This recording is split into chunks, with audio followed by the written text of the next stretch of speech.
What's good, y'all, and welcome to another day in the wrong file.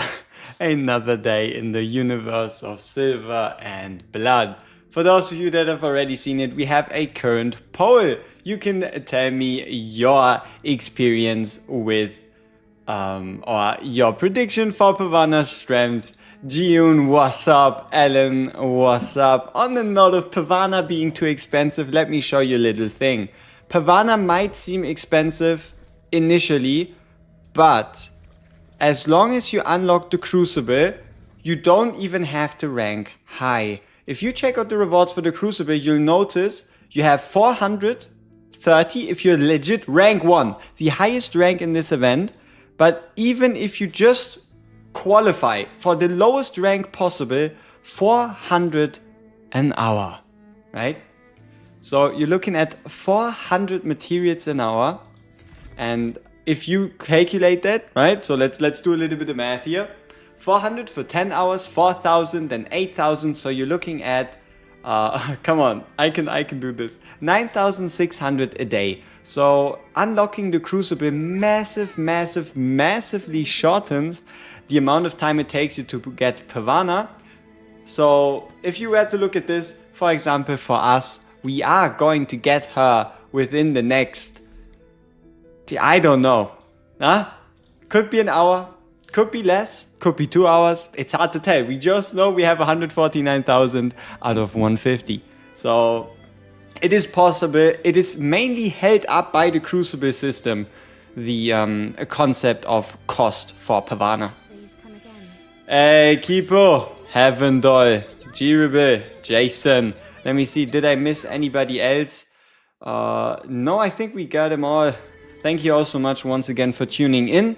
And yeah, let me actually tell you a bit of a story. So you know that we have the free-to-play account, right? And for that free-to-play account, we unlocked the prophecy event, huh? And the prophecy event, we all know it ends 4 hours before reset, right? And I actually finished stage 4 on the free-to-play. Take a guess, how much time did I have left? Like, how much time was left for the prophecy event when I was able to finish stage 4? Take a guess. How much time was left for us to finish stage 4 on the free-to-play? Take a random guess. How much time did I have left on us beating stage 4? 13 seconds. 14 minutes, a minute, 69 seconds. 2 minutes, a second. We finished stage 4. So, for context, I went in and we used our team 1. With team 1, we beat 1.6 out of the 1.75 out of the 1.9 million. Then we used team 2 and we got like another 150,000. So we're down to like 50,000 HP left. And I entered into the last fight with a minute left. I entered into the last fight with a minute left. Had to use the worst heroes I've ever had to use in my life. We were running like at that time, it was a minute left in the event, and I was running an ungeared Lemine, as well as a leveled Friedrich, and 3 other completely ungeared random characters, and I finished the fight with 3 seconds left. We actually managed to beat the event with 3 seconds left on the clock, and we're able to get the rank 4, rank 4 boss down. And you know, you don't even want to know what kind of struggle it was for us to take on the second team. Like, our first team was amazing. Our second team was so ass. I had to play like 30 minutes to get a half decent run going. But we managed to rank in the top 22.2% for a day 3 account. That was an achievement. And as you can see, our honor rank push yesterday actually kept us in the top 10. And yeah, oh, my mouse is actually on super low sensitivity. So it was, damn, I was never so close to like losing an event. So I kind of just, I guess, wanted to claim the May together with you. So We have more resources to waste for all of you to see if Laurelai is any good. Because if Laurelai isn't any good, then at least we can all save for alternate Bella, huh? So yeah, we now have, what is this? 15 summons more? That's pretty good. I don't know. Yeah, we're doing fine for our saves, definitely. So I still it's still in the back of my mind. So on the note of does pity carry over? Yes it does. So the pity here obviously doesn't change because it's the standard banner, but once these banners disappear, so for example for us, we will be going into the Laurelai banner with already the super pity triggered, as well as having 10 or better said 19 summons already deep. So yeah, it still lingers in the back of my mind, the concept that we're going into limited units. You know, I promise you that the moment we actually get the confirmation and entering into the CC program, I'll grind my ass off for this game. I'll try to provide you, again, the highest quality content possible, and I'll try at every single step of the way to find a way for us to get rid of limited units. Like, limited units. Do the 53 pulls we got count towards the pity? Yes, they do. They count like any other. So, that is my promise to you. I'll be trying at every single step of the way that we can hopefully move away from getting power creep units that you really need. Like, I don't really like the fact that that you won't be able to get them after 3 weeks. Like, you're not gonna max them out, right? You're not gonna end up in a Lamia situation like us. No sane person is going to max out one of those heroes, right? Free to play for the win? Exactly. I mean, at this point, our free to play is probably stronger than our main account, you know? You didn't get any SSR for the 350, so you're starting in with an instant SSR. That is amazing. And you know what? It is still something that is not quite registering to me properly, but in just 3 days time, like, look at this cooldown. 2 days, 21 hours. When that counts down, we get another event, we get more events. We are then another 2 days away from the clan hunt. It's going to be a busy period. It's going to be a great time to be playing this game. And as I said, I'll be trying every single thing I can if we can somehow build any form of leverage to hopefully skew us towards less limited units, or at least let's hope we don't get into a situation where you have to have certain units at certain awakenings, you know? If you don't put an SSR on the standard banner, does that affect the limiteds? No, standard banner is completely separate. Yeah, like it really, you know what? It really does seem like this is a game where you go from event to event to event to event. So you can already pretty much assume that August 7th, there's going to be another banner, another event, more content. So, what do you think about this, like, update schedule? What do you think is better? Having, like, specific, like, let's say, okay, let me give you 2 different scenarios. Let me know, what do you think is better? I just want to hear number 1 or number 2, depending on what scenario speaks to you most. Scenario number 1. 1 week update, or okay, no, let's say a 2 week update, and then like a 1 week to 1 week and a half break period with like another 2 week update, or like a monthly update with then a bit of downtime in between, and then like another monthly update, or what we currently have, which is really long events. Like, we're talking 3 week long events, but then it goes like 3 week event, 3 week event, 3 week event, 3 week event. I don't know, it just feels exciting, you know?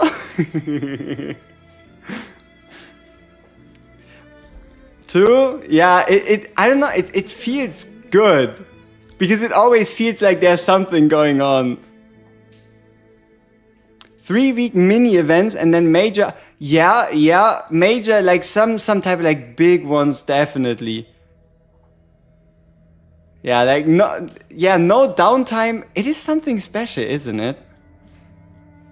Yeah, you would have already lost interest. Hey, yeah, we have to see. Like, they are on a tight schedule. If they really want to go event to event to event to event to event, then they have to deliver and work that ass off.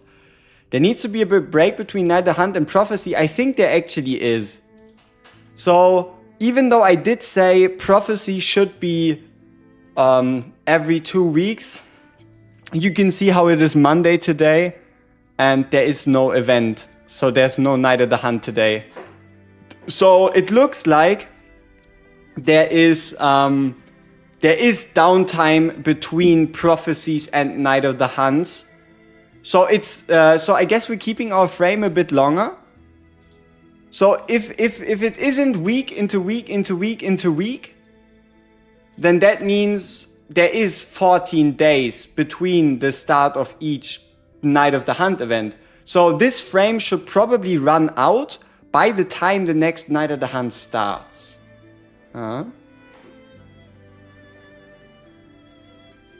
Yeah, we have to see. Because there is still a chance, there's still a very good chance for Laurelai to not be that exciting. But yeah. I don't know. I don't see. We still have to have a bit of a look, but I am pretty certain that siphons are less important than we all kind of make them out to be for now, right? And that is because it's flat stats. Flat stats always have a disadvantage, right? The higher your total stats, the less and less important these minor additions on top are. If this whole siphon system were to actually give you percentage based increases, then we were talking about a whole different story.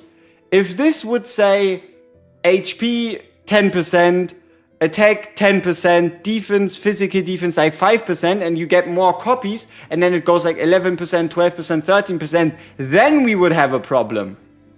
But looking at it like this, just leveling up a character by 2 levels or 3 levels, starting from like the 140 mark, is higher than what you gain from having an extra copy of a character.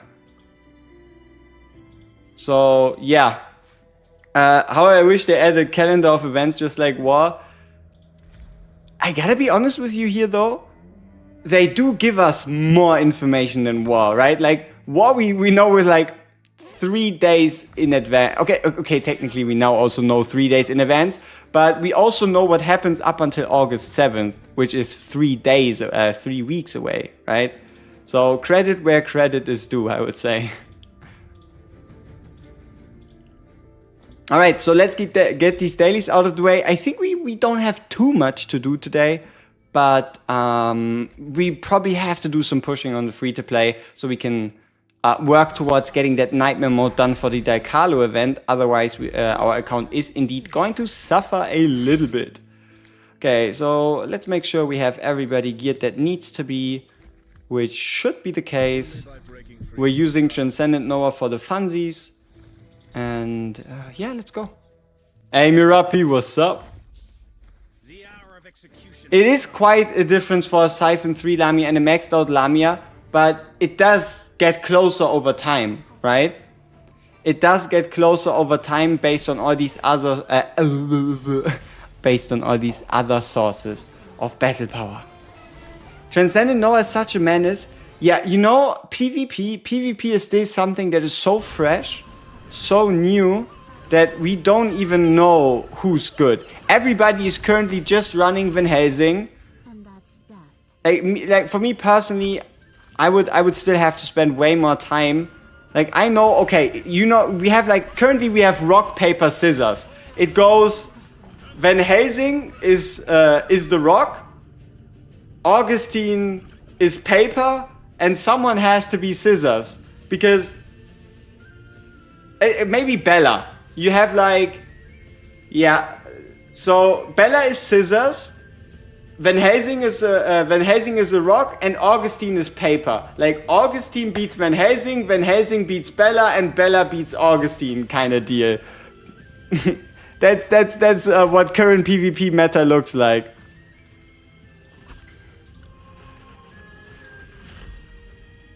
I trade your Noah to my 2 copies of set. But mine also has 2 copies. How about we both get 1 copy each? I give you 1 Siphon of my Noah and you give me your set? That would be good. The Amy is pretty good in PvP. Yeah, see, I don't think Bella is that good in PvP. And that is because Van Helsing exists, right? If Van Helsing didn't exist, Bella would be even more annoying because Van Helsing can just shred these Bellas in the arena. But then you can just kill Van Helsing with an Augustine, so you don't really want the Van Helsing in your defense. But Van Helsing on offense is incredible. Why is your graphic on the PC bad? You should look into the settings menu and have a look at the resolution and the put in graphic settings. So for us currently it's on like Ultra and 2540 by 2560 by 1440. Maybe there's like some wrong setting for you there. So you could try and check that out and see if maybe that's where the problem lies.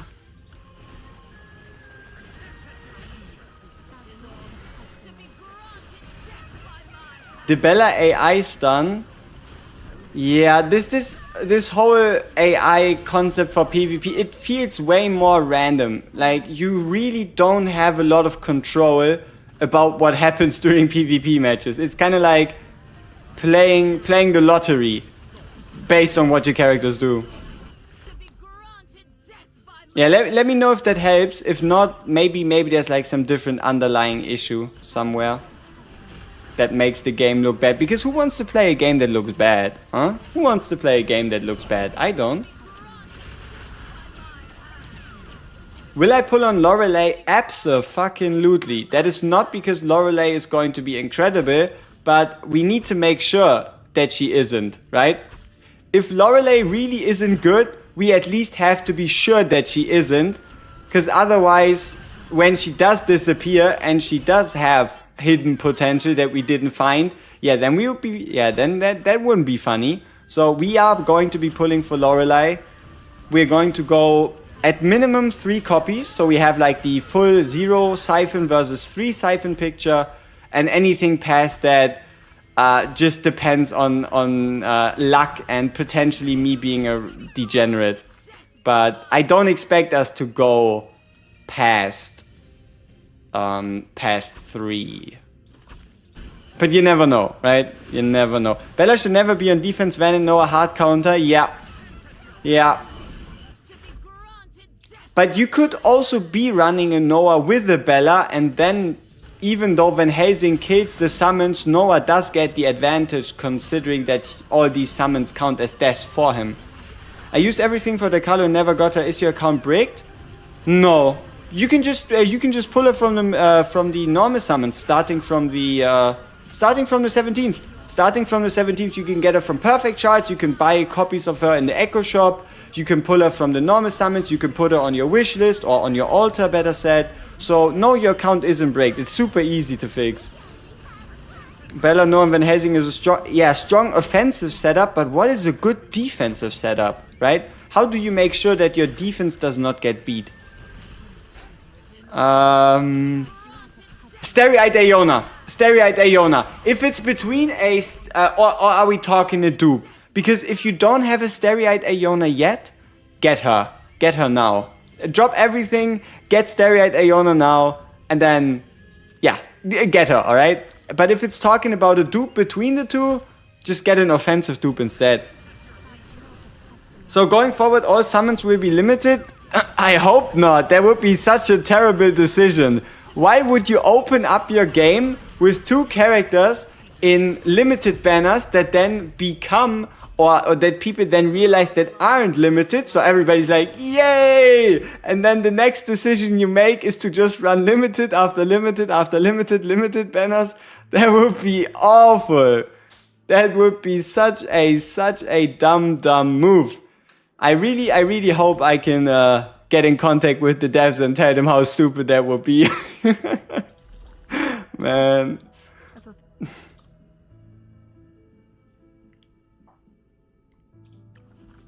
You miss a 4th copy of the Carlo. Should I wait 2 days and try to get from standard? Yes. Wait 2 days, try to get from standard, because the next hero is only going to be available on that banner, and also Bella, the additional Bella. She's an enchanter, right? So we know about Laurelai. Laurelai is an assassin, but the next unit, we don't know what she does yet, but we know it's an alternative version of Bella, and she is an enchanter, which means she's either a debuffer, a buffer, or a healer. A healer would be incredible because we barely have any healers at all. A buffer would also be incredible because buffs are fantastic. And a debuffer would also be fantastic because debuffs are also fantastic. What do the amulets do? I'll answer that. So if you go into the Crucible, the way the Crucible works is if someone beats you, they take your spot, right? If someone beats you, they take your spot. If you hold a certain spot, you get these coins right here. And these coins, let's just collect them right here. So we just collected 210. These coins are what determines your total rank. So your total rank is the amount of points. So these are the symbols, right? This like sword symbol is these points right here. The longer you stay on a higher rank, the more of these points you accumulate, and the more of these points you accumulate, the better your total point rank score. Is the next Bella an ancestor? We don't know yet, but I don't think she will. Bella from the past, a summoner that summons minions that heal. Sure, that sounds fantastic. Yep, we are currently sitting on rank 1, yeah.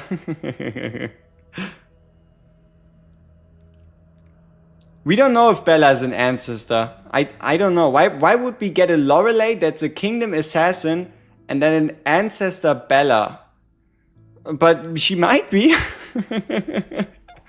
She might be, but most likely Bella is going to be, I don't know, Bloodborne, or maybe Kingdom, or maybe Otherworldly. Who knows? Who knows? We'll have to be careful with our summons. That is what we have to be.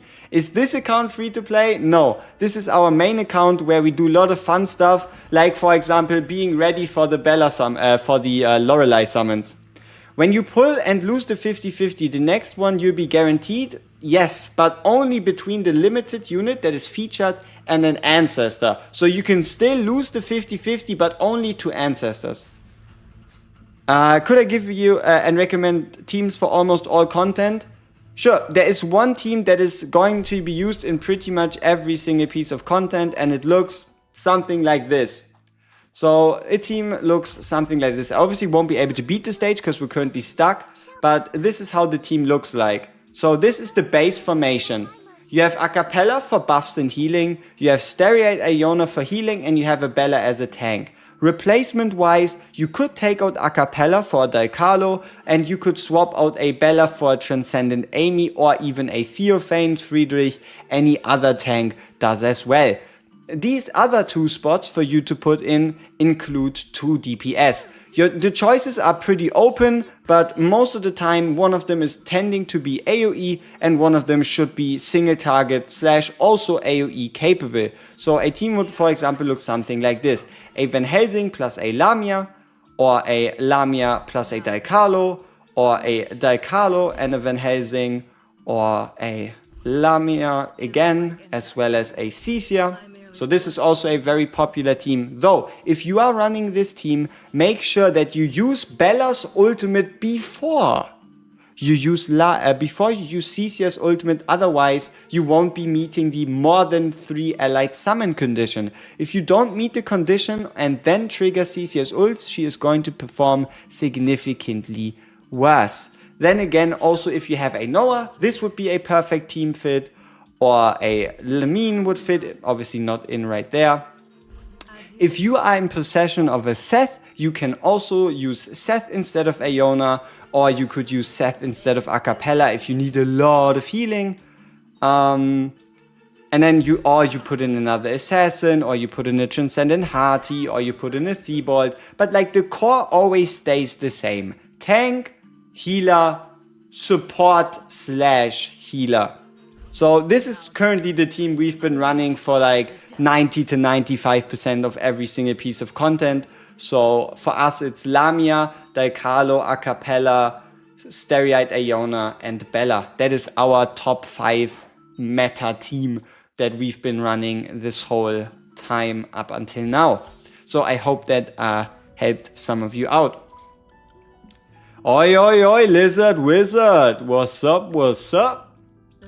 So we're currently hard stuck, which is why we're going to use the extra summon. If you're not hard stuck, no need to use the extra summon, because yeah, you can just push and then use it later, get a couple more rewards. A little tiny bit helps here and there. Alright, quick clear, perfection. Then we have the Twilight Path, where we also get our quick clear out of the way. Nice. So we can go into the store, buy ourselves. Make sure, use your leftover currency to buy Divine Blood. Trust me on this. You are going to need it. Yes, if you are broke on Soli, you can also spend it on the Soli. But if you look at the conversion rate, we're talking 60,000 Soli versus 30 Divine drops. So you can get the Soli, but make sure you always spend your extra coins on more Divine Blood drops, so you can work towards breaking through that next wall. Blood drops are king absolutely every single day of the week. Alright, let's get our, again, daily clear going right here.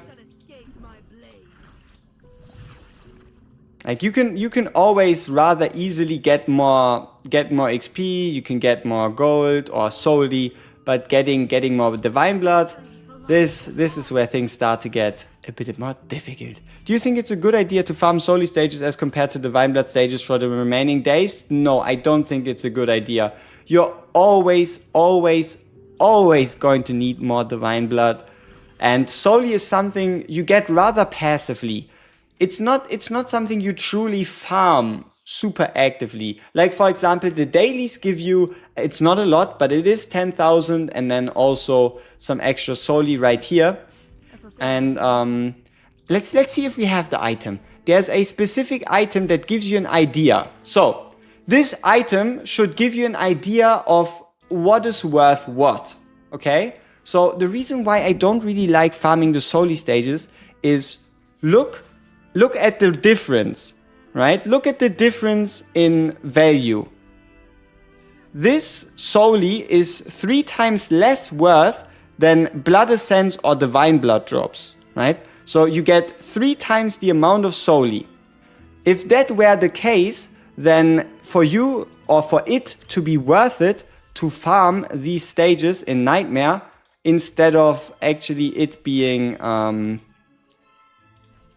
3, it should actually be 12, right? If this were to say 12 hours worth of Soli for every single run, I would say run it until you run out of stamina, right? But yeah, if it's like, I really think this is more of something that you just kind of get passively. Though there will be points where you need Soli, and then it's still fine to give yourself like an additional financial boost and such. But like resource focus should always be more towards the Divine Blood, because it just helps you make progress better, right?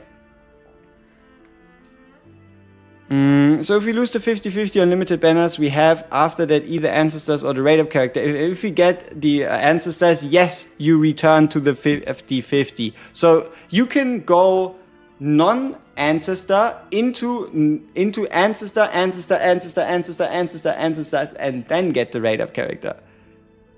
What do you mean that's sad? You're again in a situation where you either get the character or an ancestor. Like, you are in a character or ancestor as long until you get the character. It is always going to be, like, the moment you enter into Super Pity, it only ends once you walk away with the featured character. Otherwise, you're just going to get ancestor after ancestor after ancestor after ancestor after ancestor, which really isn't that bad of a thing to experience. And also the rates are like 95 to 5%. You're looking at like 95% chance to get a rate up character and like 5% chance to get the ancestor. What level must have when day 1 have ended? I can check on YouTube. We have like a what to do day 1 video, and I can check what kind of level we were when we ended our day 1. Let me see. We ended day 1. It's on level 15. Yeah, we ended day 1 on level 15, and we ended on like close to level 30 or 40 for day 3. Ancestor is much better than featured. Yep, up until the point that you have every ancestor maxed. Is PvP very important? You can play it casually. You get some more gems. You should always try to do your daily attacks, but there's no need to buy extra gems. And even the Crucible, look at the difference in rewards. The top guy, the very best on the rankings, only gets 30 more PvP coins than the very worst. It's not even a 10% increase. Just play it whenever you feel like it. There's no need to force yourself to play it if you don't enjoy it. I think, yeah, on a limited banner, getting an ancestor might sting a bit, but even then, you're still guaranteed to get another ancestor or the limited character the next time you get a character, right? Like, as long as you don't go pity into, like, hard pity into hard pity into hard pity, it definitely doesn't change much. Are you ever going to spend all of your blood tier to summon for an ancestor or have 3 or 5 copy?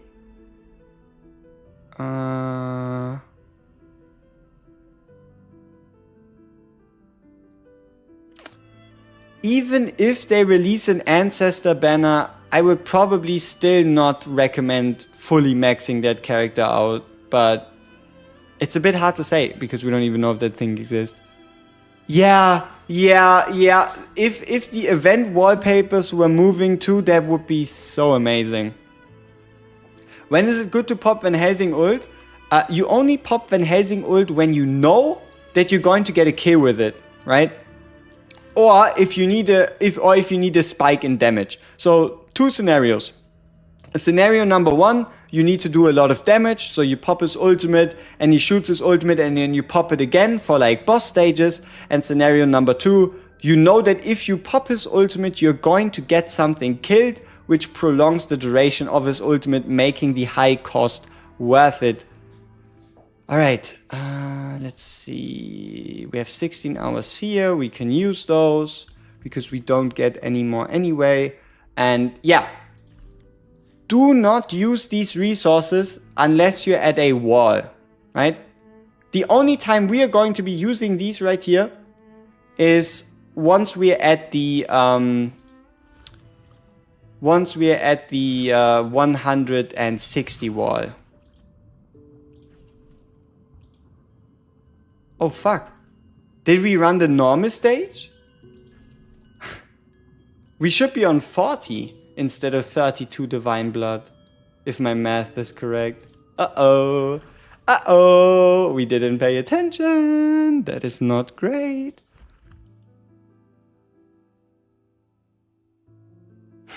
That is, so much for min-maxing, huh? Yeah, you really have to be careful that you don't end up running the normal. Don't do what I did. Be better, people. Be better. Account bricked? Yeah, I think we should delete the account. Maybe we should give it away. Maybe we should give the account away. It's obviously a lost cause. It's game over. So might as well give it to someone in need, huh? Yes, it was the thought of a potential moving Ressa L2D event wallpaper that took my thoughts elsewhere.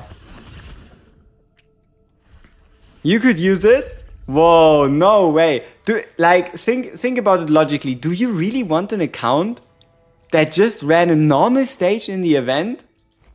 No way, right? Like, no way you want an account like that. It is ruined, devastated, completely bricked, hard stuck, finished, washed. Yeah,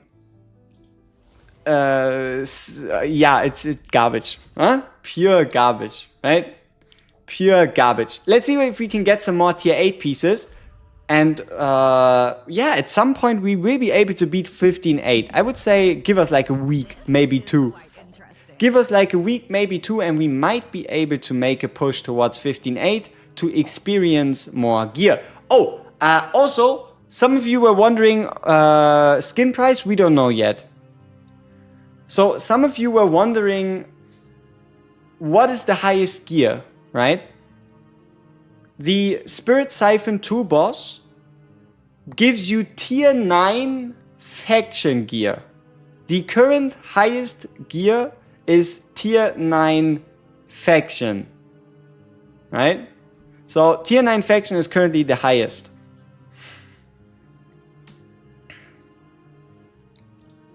Yeah, it depends. Like, if it's just the skin, it might be cheaper, but if it's the skin and extra resources, it might very well be more expensive.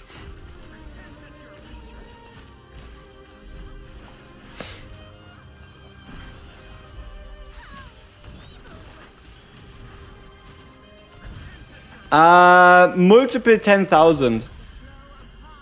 Like, definitely 5+ figures.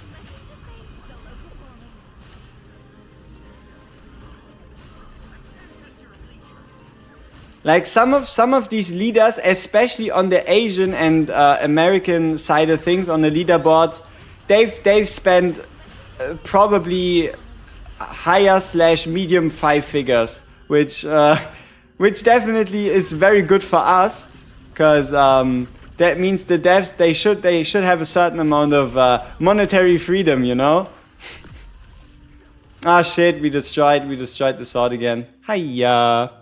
Oh yeah, so, Elzen, a bricked account is just, in this terms, it was just referring to us making a mistake that forever ruined our account, but in a, in more of a joking sense, right? So, like for example, if you start a new account and you use 12,000 gems on the standard banner rather than on a premium banner, you would have bricked your account, because you should have used them on a premium banner instead, huh?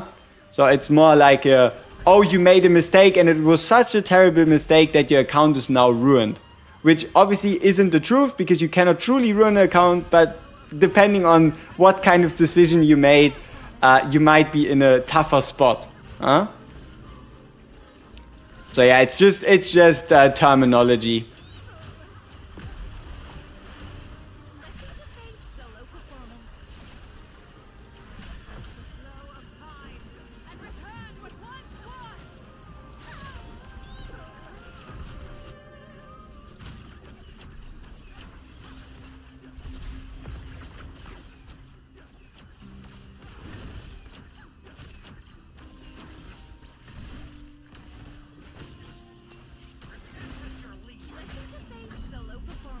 Alright, so we wait for the big slash, which should come after this attack.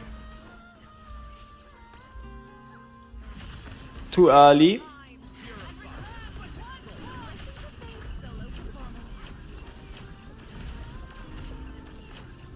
This one, the big slash.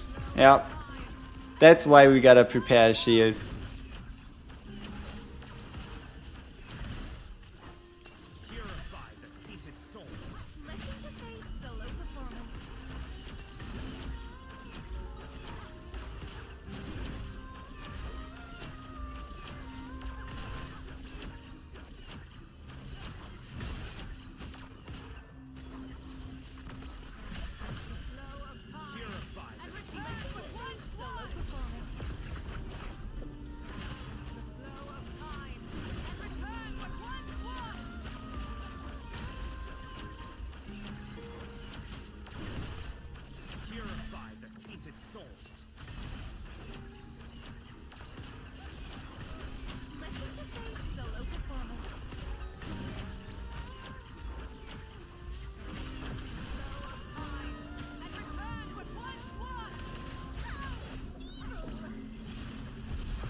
Come on! Come on! Jesus, this boss is still such a... Oof, this boss is still such a pain in the ass, but it makes sense. You're not quite meant to beat the boss yet, considering the fact that the next boss is only chapter 15-8. Hey, JJ, was good. Did we get any tier 8? Ooh! Tier 8 ring. Oh, and tier 8 heavy armor again. Yes, the synergy between... don't forget Theophane though. Theophane also has quite nice synergy with Starry-Eyed. Oh! Medium armor amulet. Okay, one piece of tier 8 and another one.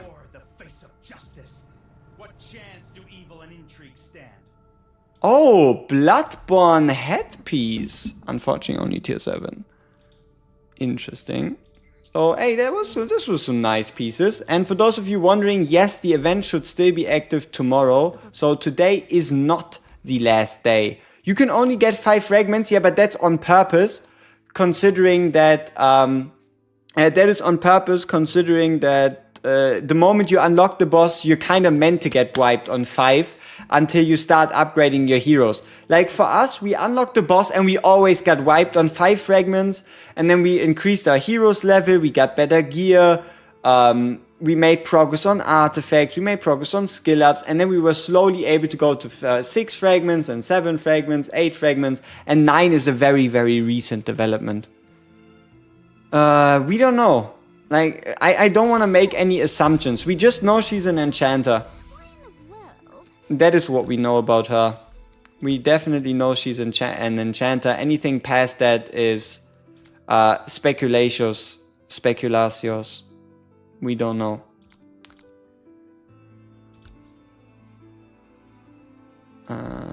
Replace.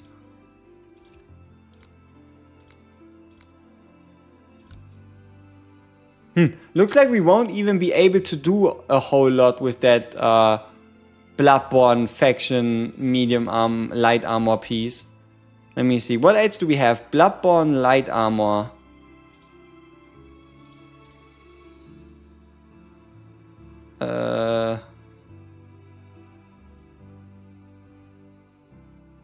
Yeah, looks like this Bloodborne light armor piece is just going to go to waste.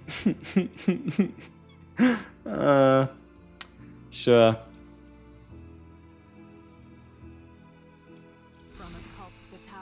Because if you compare a level tier 8 piece with a faction piece that is matching, it's not the same, right? It's just better to just use a tier 8 instead.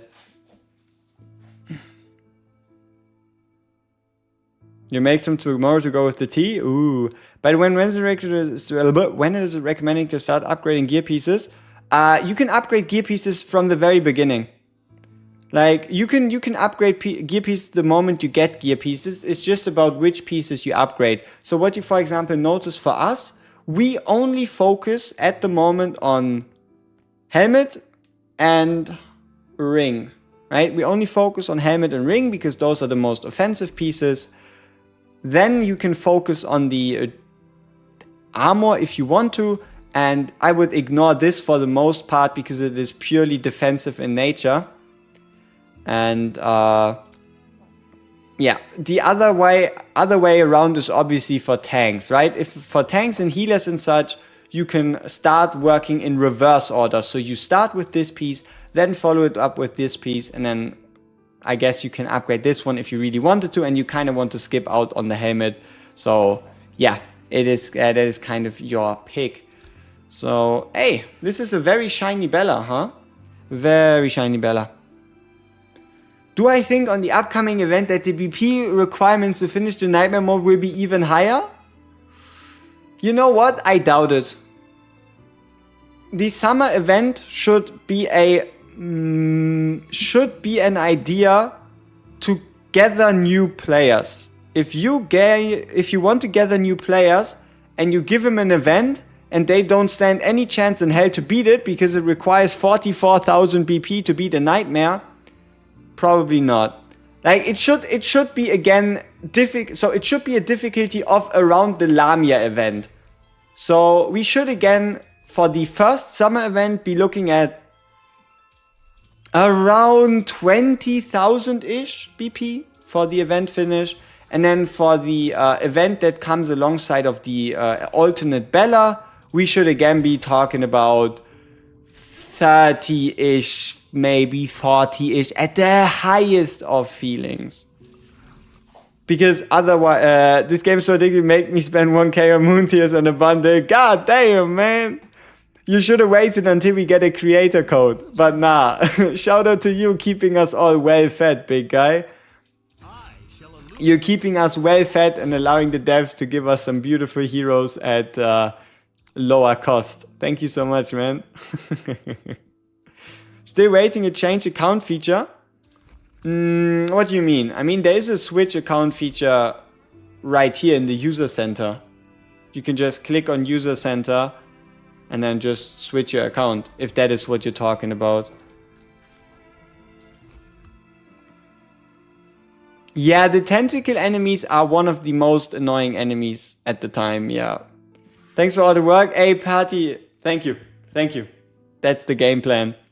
That is the game plan, to continuously giving you everything you need to know and let us successfully maneuver this beautiful game right here. Shout out to all the whales! Woo! Shout out to myself, because we did also invest a tiny sum. Like you can see, we have mostly like free-to-play summons. We are completely unprepared for any upcoming banners, so it's good that the whales keep us well fed, right? It is good that everybody else works. We don't do that here.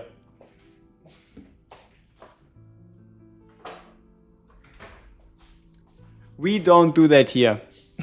This is obviously just from anywhere, right?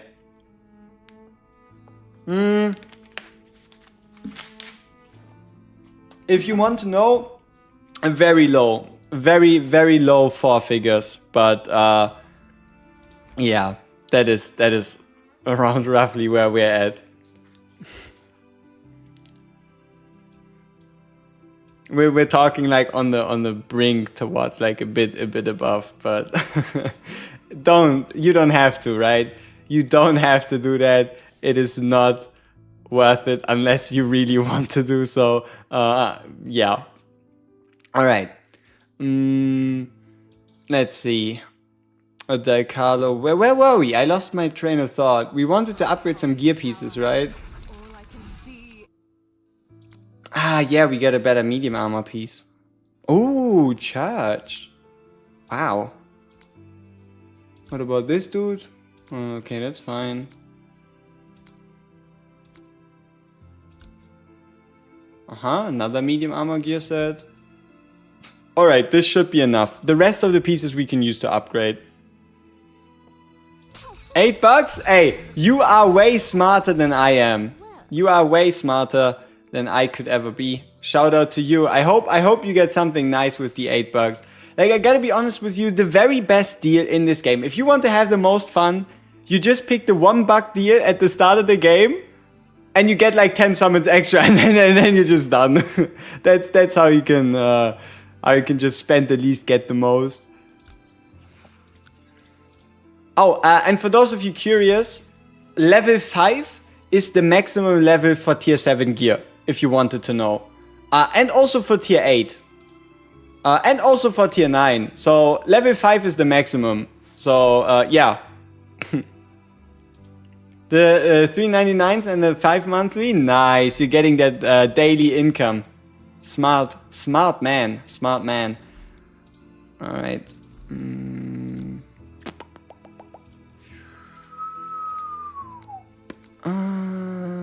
Yeah, let's upgrade the Ancestor faction piece, cause why not? It looks fancy.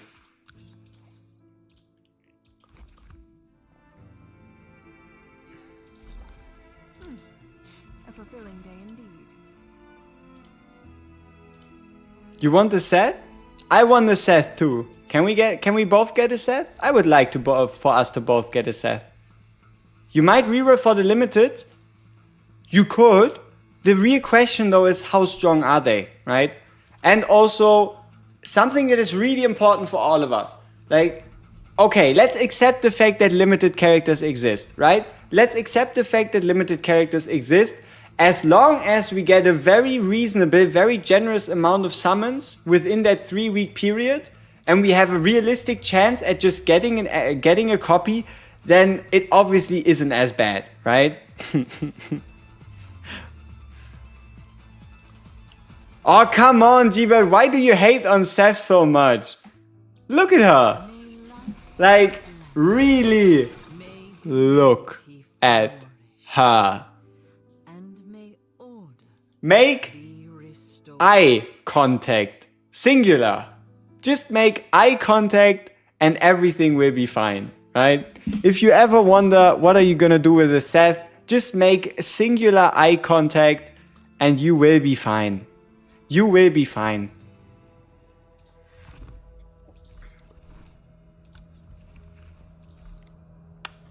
Hey, we got it! We got it! Let's go! We can have a look at how strong Pavana is. Some of you were wondering, is she any good? Does she do shit? I don't know. Let's see. This is a fine item indeed. There we go. Pavana acquired. Thank you for your patronage.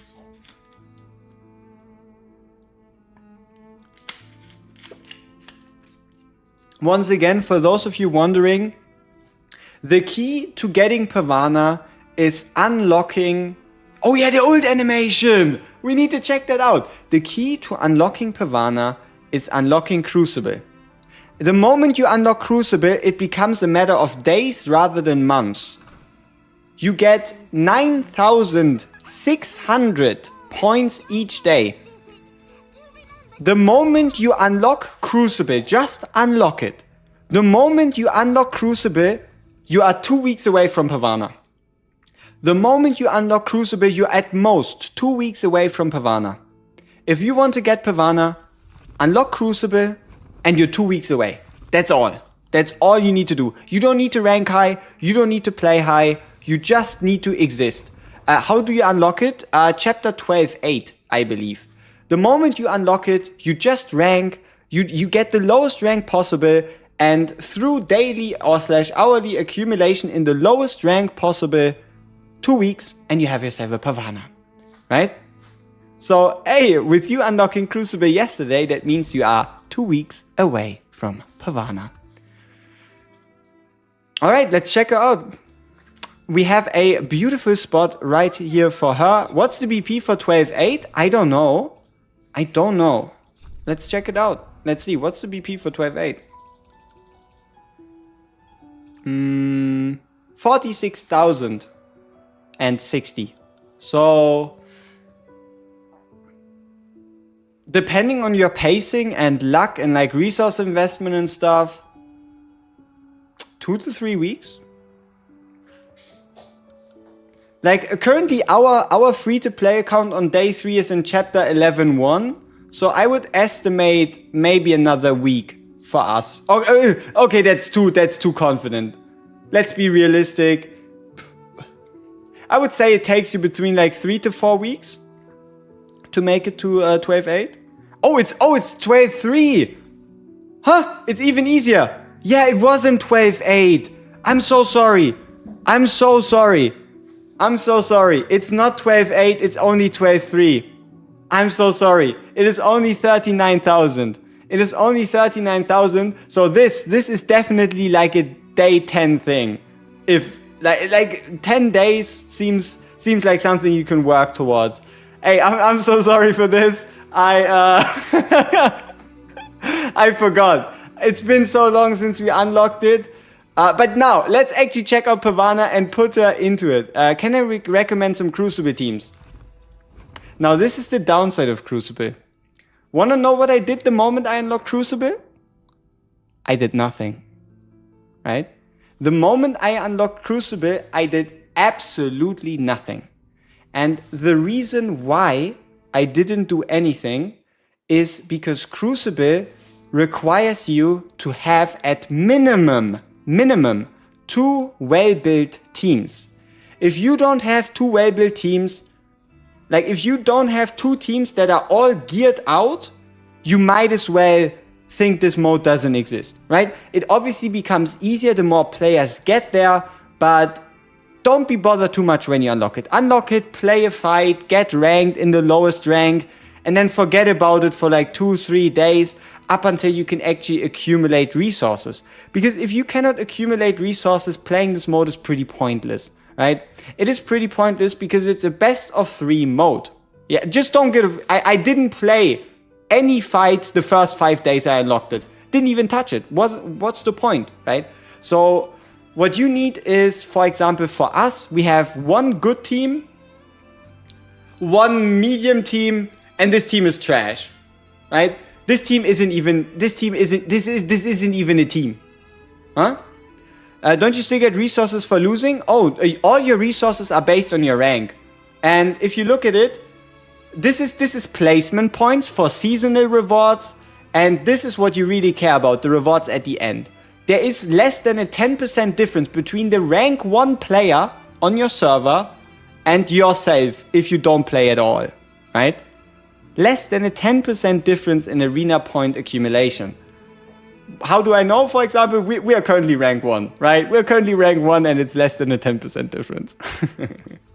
So don't be discouraged by it. You can just play it whenever you have 2 solid teams. Otherwise, you're just setting yourself up for like potential disappointment. Just get yourself a Pavana. But now that we have a Pavana, let's actually use her, check out the ult animation, and put her on the transfusion tree. Here we go. Pavana acquired. Let's read through the kit quickly. Here we go. Alright, let's upgrade her ability. So the special to 4. Ultimate to, I don't know, 3. And let's check it out once again. So, Pavana. Talent. When an enemy with sleep is awakened by taking damage. So, sleep is a very interesting concept. And that is because the way you know sleep from other games, Pavana is permanent. Never disappearing. Permanent. So, yeah. Sleep is different than other games. In other games, sleep units awake the moment they take damage after getting put to sleep. In this game, sleep lasts until someone takes 25% of their max HP. Right? Like the carrier is unable to cast ultimate special, basic attack or move is removed after carrier takes damage equal to 25% max HP. So sleep, we can see if it's like an infinite duration, but it does read like one. But here at least it's sleep for 4 seconds, so you can, it's at least not infinite, right? But it's at least not first touch. So sleep 6 seconds, sleep 4 seconds. Hey, greetings from party. Appreciate it, thank you. So Shadow Strike, deal 100% attack magic damage to this target. Dream Thief activates once every 4 basic attacks. So we shoot a piercing shot, we deal some damage, and look at this. Every enemy inflicted with sleep for 4 seconds. And that is every 4 basic attacks. So you can imagine, to a degree, you can imagine Pavana as a Dalcarlo, right? You can imagine Pavana as a Dalcarlo if that helps you like classify her better. And then we also have deal 550% magic damage to enemies around the target and inflict sleep. 3 ult cost, same as a Dalcarlo. A kit that's flexible for an auto battler as a skip, like bullets without a gun. What's her armor type? Medium armor. So she's definitely not going to be built for damage. She's more likely just going to be built for like making your people do well. So let's actually try her out, right? Unfortunately, we cannot replay content, so I cannot quite show you any realistic like showcases because we are currently not good enough, right? We're currently not quite good enough for like any proper progression. We are kind of stuck, but I'll try my best. So let's give her the debuff artifact. Let's see, who has which artifact right now? Okay, if we give you the crit artifact and we move the debuff artifact onto Dalcarlo like it's meant to be, Right here, we have Daikalo in gear, we have Pavana in gear, we have Lamia in gear, we have Bella in gear. Now we just need Stereoid Aeona. So for Stereoid Aeona, we can give her the Fruit of Immortality. Because we might as well, right? Might as well. Alright, so don't get discouraged by what you're about to see. We're just, there's no special synergy between her and Tihati, right? But, okay. Who's ready for the ult animation? Who's ready for the ult animation? Okay, before we get into the fight, let's stop the current poll because it's not as relevant anymore, and let's make it a rate Pavana's ultimate poll. All right, rate Pavana ult animation. I haven't seen it before, so let's give it. We have the option for a 10, then we have a 7 to a 9, then let's say a 4 to a 6, and then the worst would be a 1 to a 3. So only rate once we actually see the animation, all right? Only rate once we do actually see the animation, or you could rate in advance if you feel like it, right? I'm not going to stop you from doing so. Gone with the dream. Okay, what's the range? Gone with the dream. Okay, it's mage range. Interesting. Rather than Daikalo's like really big range. Okay. So let's move her in. Let's slow down time. And let's send them all to sleep.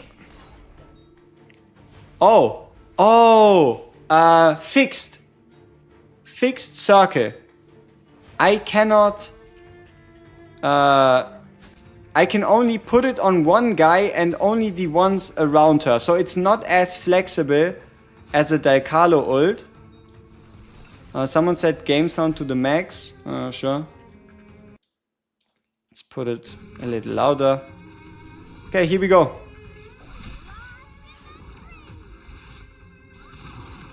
Damn. That is, what's the word? Almost hypnotic. Yeah, okay. Haha. Oh. Alright, let's get another one going.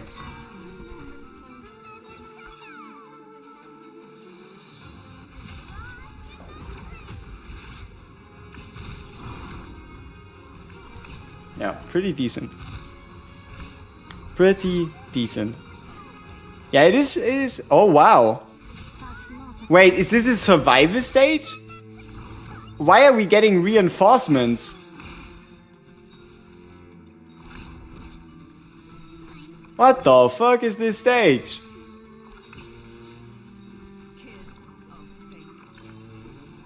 This is amazing. What is this stage? Maybe we can actually do something here. If we only have to stall, we might actually be able to do something here. Okay, then let's take Daikalo out, get Acapella in, and yeah, let's just stall the hell out of them. We need reinforcements in every stage. Yep, petition to introduce reinforcement into every single stage.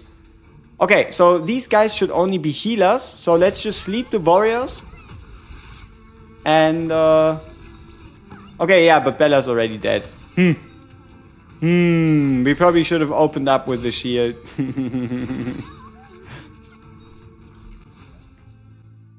Daikalos is perfect. Those who don't know subservience. Hard to argue with that one.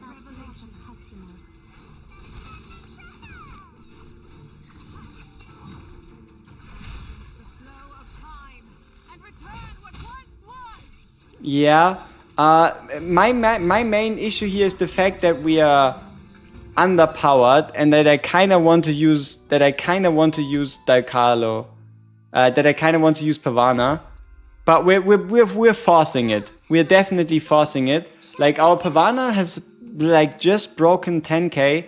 If we really wanted to beat this stage, we should definitely try it like this, right? It is a huge deficit, but this one would definitely give us a... Oh, wait. They are pretty close in power, our acapella and our Pavana. Why? We might be missing an artifact on acapella, now that I think about it. Yes, Pavana has synergy with the upcoming character. And something we didn't quite talk about is how there's 2 different debuffs in her kit. Or debuffs.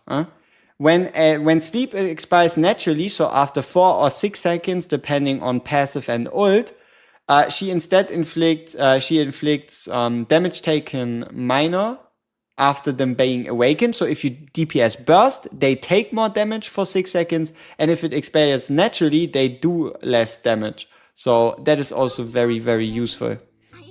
Okay, let me see. Did we forget to equip an artifact? No. Huh. Oh, yeah. She is in fact gearless. Why?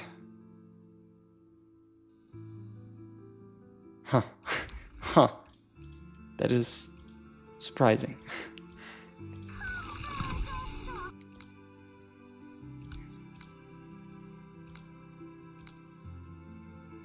Yeah, we obviously stole it from Mrs. Pavana. I really want to beat the stage. You like Pavana more than Seth already? Damn. Beating 5-3 would be sweet, especially with the Pavana effect. Those who don't know subservience shall be punished. Would it be wrong for me to say I would also gladly put my gear in Pavana? Because Elsen did say her gear in Pavana, but yeah, let's just see if we can maybe manage this stage somehow. All right, so we are in like a 16k deficit. It's going to be tough. It is going to be tough, but maybe Pavana will see us through. I do hope that these warriors are the main threat, rather than the healers.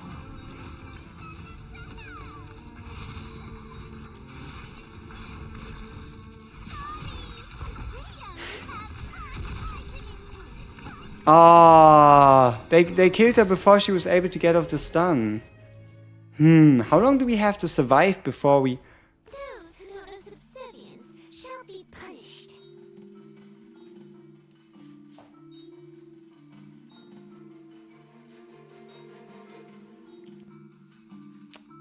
Alright people, let that be a lesson to all of you.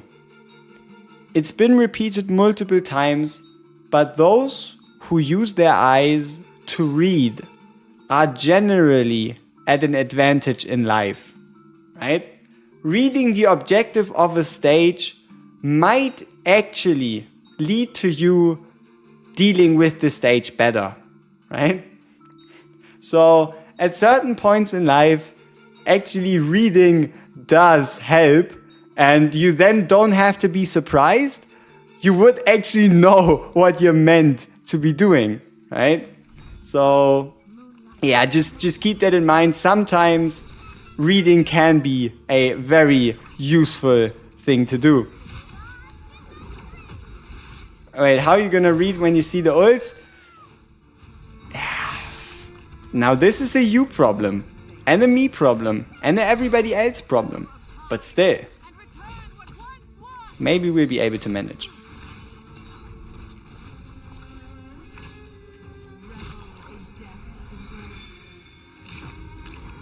Reading is overpowered? Yes. Reading is one of the strongest skills in this game. If you know how to read, you are already winning. Oh, look at that sleep from Pavana right here.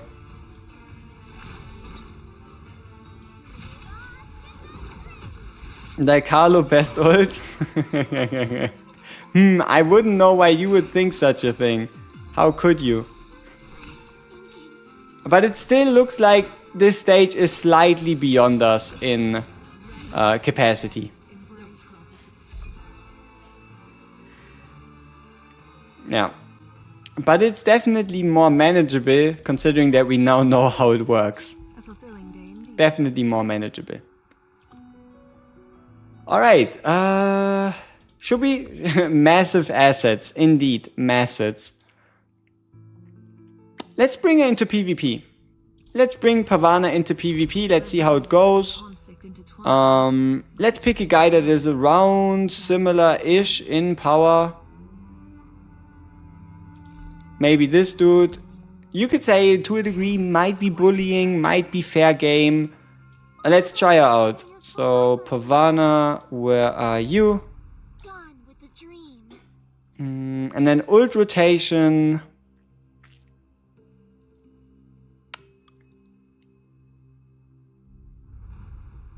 Van Helsing, Pavana, Stereoid. That's not a What if you teleport behind the guard's front line? Then we'll probably still get assassinated.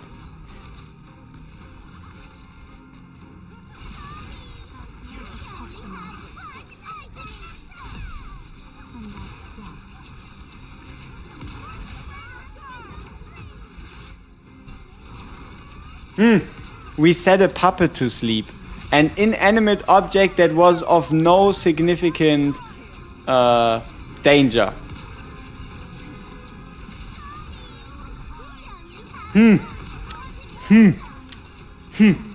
But yeah, targeting can definitely... You can do the... Yeah, you can determine the first 3 ultimates in PvP.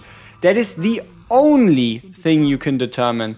You can make sure that whatever ultimates you dedicate are the first 3 used. Everything past that is out of your hands, right? So this is the first ultimate to be used. This is the second ultimate to be used. This is the third one. And then the rest is not my business. The limited unit situation is a bit annoying. Yeah, exactly. We don't have a time frame. Could be 2 weeks, could be 3 months, could be a year. We don't know. That's why sometimes small BP difference makes it from unwinnable to unlosable. Yep. Oh, this sleep was actually really good right there. I think we slept... Oh, multiple? Wow. So this sleep was actually useful.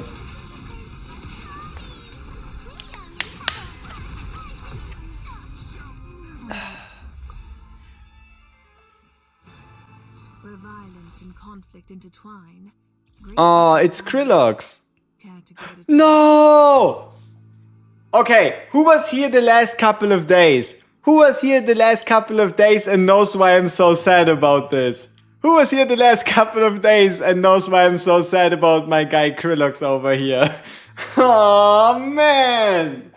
No! Why are you doing this to us, Krillocks? What are you doing? I thought we had this thing going where you like spend your gems, get massive points, and we can just leech off of you. Huh? I thought we had this like relationship going where you spend a whole bunch of gems and we get all your points and your defense is like always beatable. Aw, man. So yeah, for those of you without context, the last 7 days, I've always attacked Krillocks at least 3 times a day because he had a defense that we were able to just always beat. He had a Van Helsing in there, we could just drag him with an Augustine and we were able to make his team suffer. Unfortunately, as you can see, he decided he didn't want to play those games anymore and he changed it up. We're still gonna try to beat him though. Get him, Pavana! That's not a Go! I don't know if Pavana's gonna help much, but will be fun to see. Maybe we can still beat him.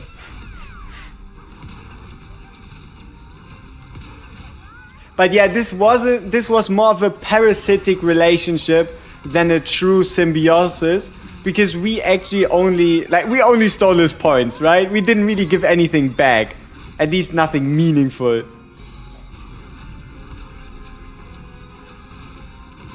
Sleep!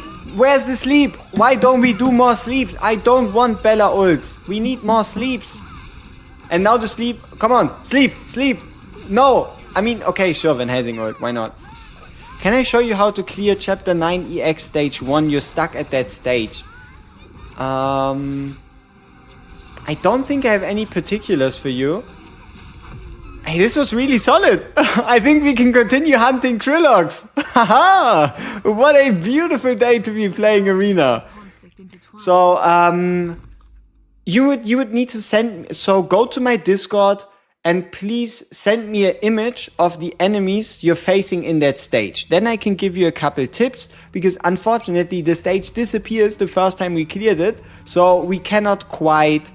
I cannot help you, right? I don't remember every single stage that I've ever played. Besides like the important or difficult ones. Strong even when Bella's there? Yeah, maybe. Maybe she actually is. So let's see if we can find Mr. Krillocks again. What about this guy? Okay, let's try it against this guy. Is quite interesting. How does Pavana's ult? Doesn't get a 10 in the polish if she just casually doubles her assets. Valid point. Valid point, people. How does Pavana not get a 10 if she has double the assets? Right? What are we doing? But no, 7 to 9, I would think, I would think, I would say it's definitely valid. It is a pretty looking ult.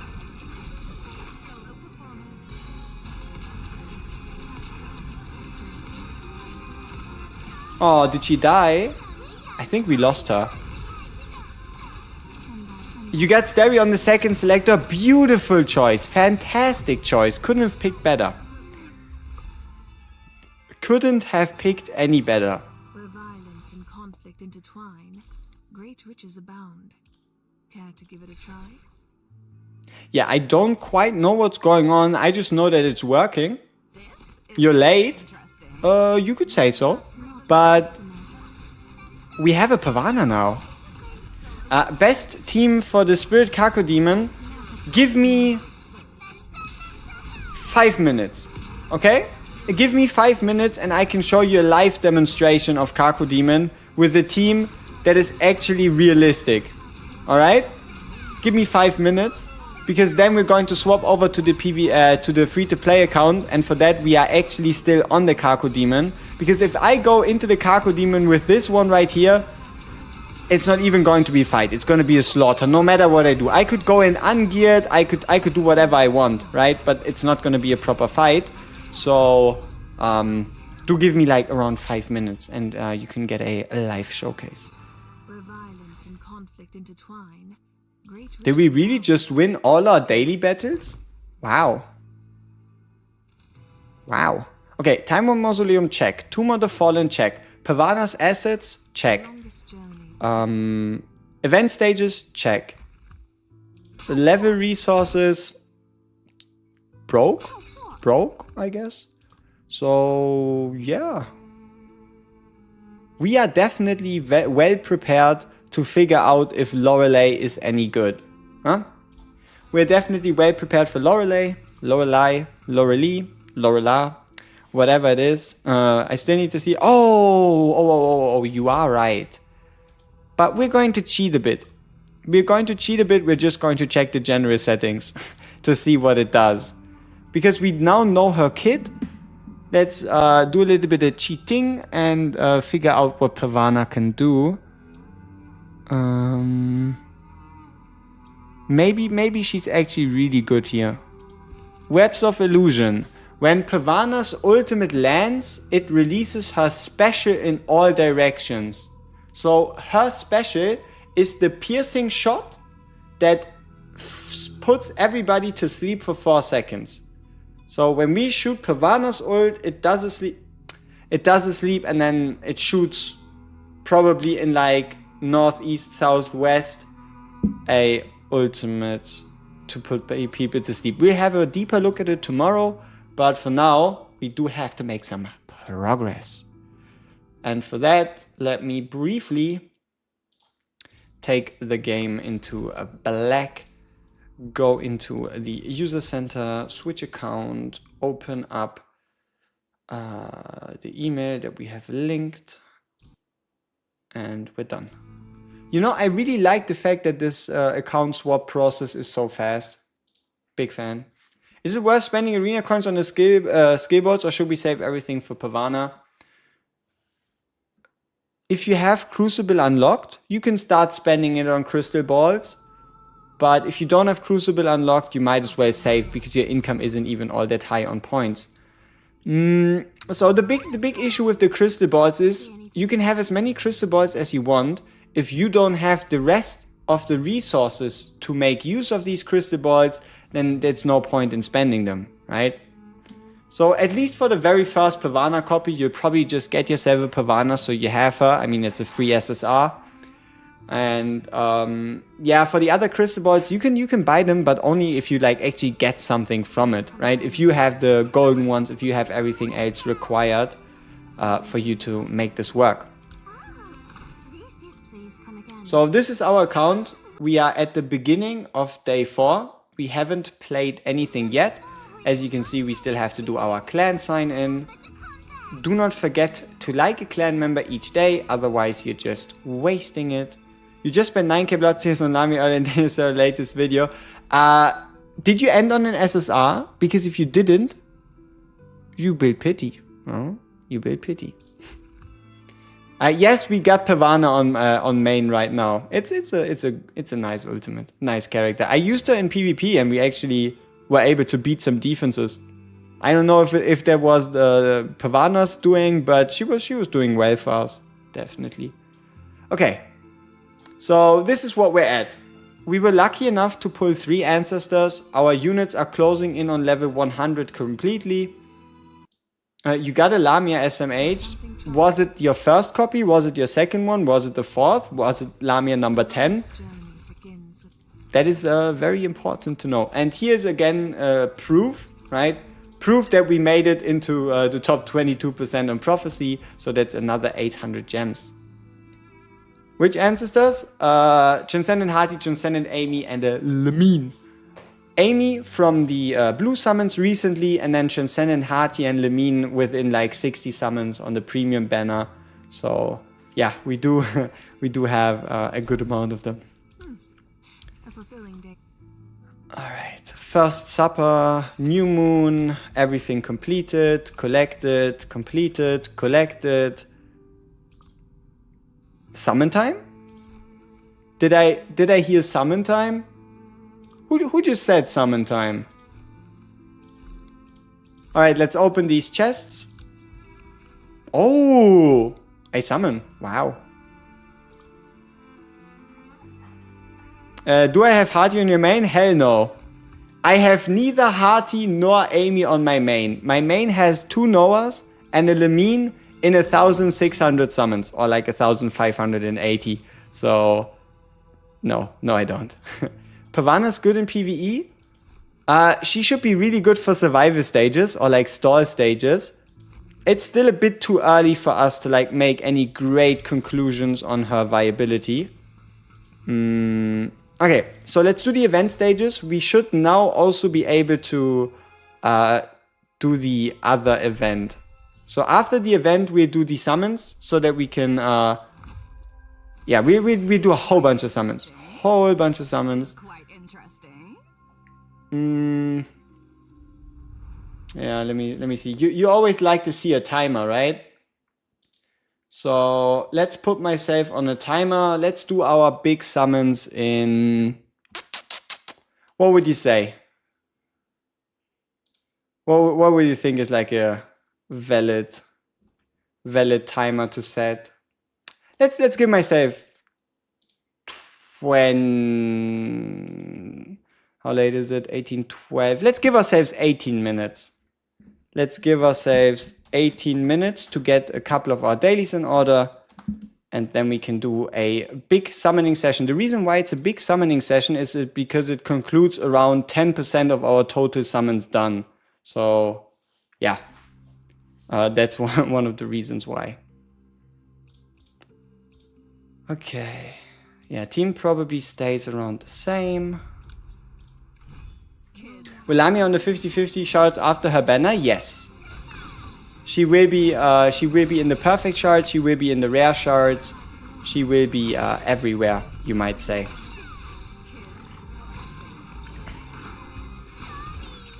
She's even in the Echo shop, right?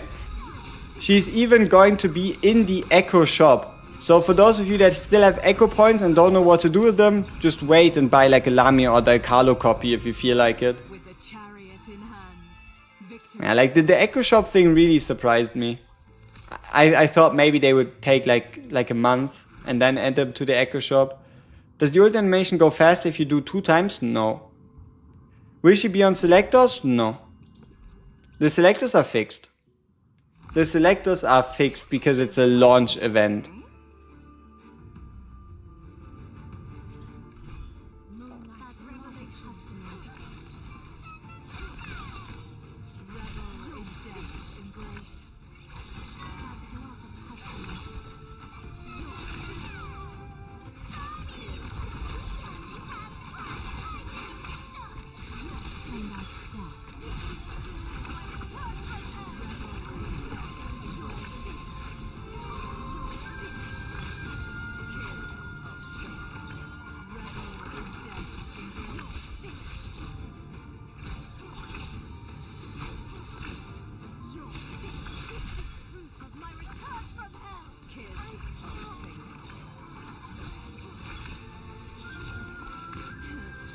No! Why did it have to be Diallo dying? Aww. You unlocked chapter 14. Nice. Big W. Now then, Big win. the devil.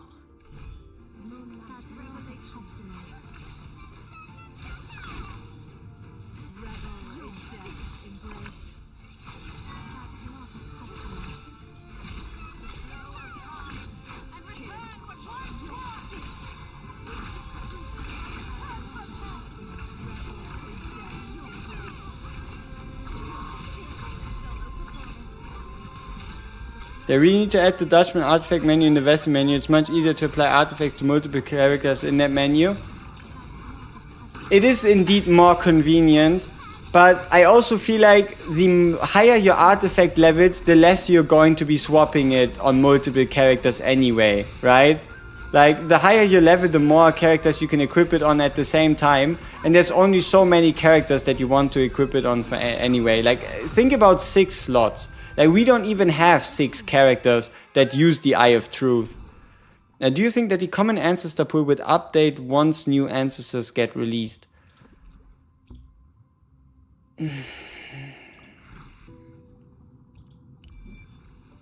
Maybe. Like, there might be like limited ancestors and there might be normal ancestors. That is something that only the devs know. It could go in both directions. It could absolutely go in both directions. It could be that, yes, the banner ends and then they enter into like the normal pool and all of a sudden it's a 1 in 7. But it could also be like, oh, they're limited. They only happen like every 3 months and you can only get them during that banner. I gotta be honest, it's up in the stars, you might say. Bella or Amy? Bella usually, but once you get to like 14.4, you can also start using Amy more actively. But realistically, both of them are going to do their job just as well as the other. So there's no real winner there. It feels impossible to progress in chapter 14. Make use of trial units. Make use of the trial units in chapter 14. Because the trial units you are given have a way higher BP than the units you have available to you, which significantly increases your chances on beating these stages. So make sure when you are playing chapter 14, you actually take out your weakest unit and use a trial unit instead. Now that you know it's a limited banner, don't you want to save your summons? We're not doing premium summons, right? We're not doing premium summons.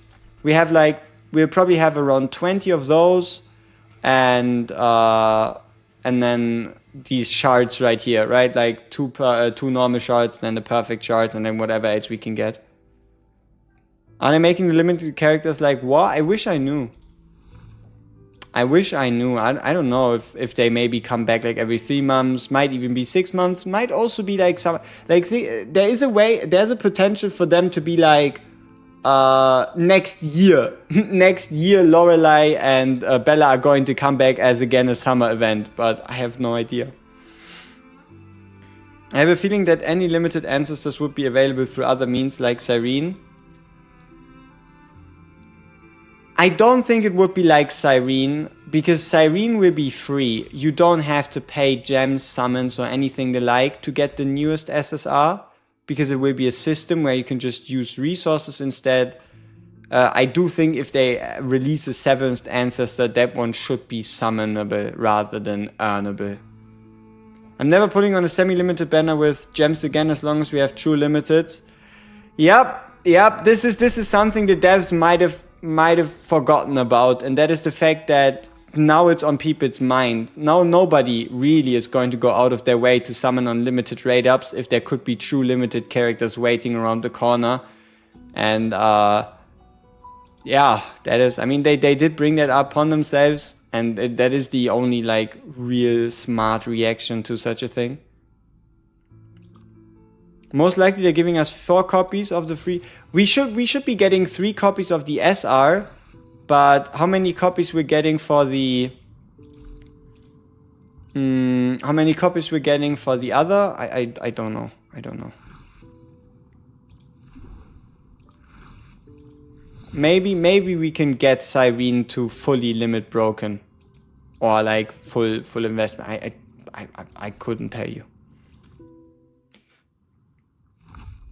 Usually some events units are niche and not mandatory. Yeah, we don't know. The game is way too young to make any assumptions, right? You're confident they'll rerun in 6 months. You know, to a degree at least, having limited banners be rerun in such a big time frame does at least speak against power creep.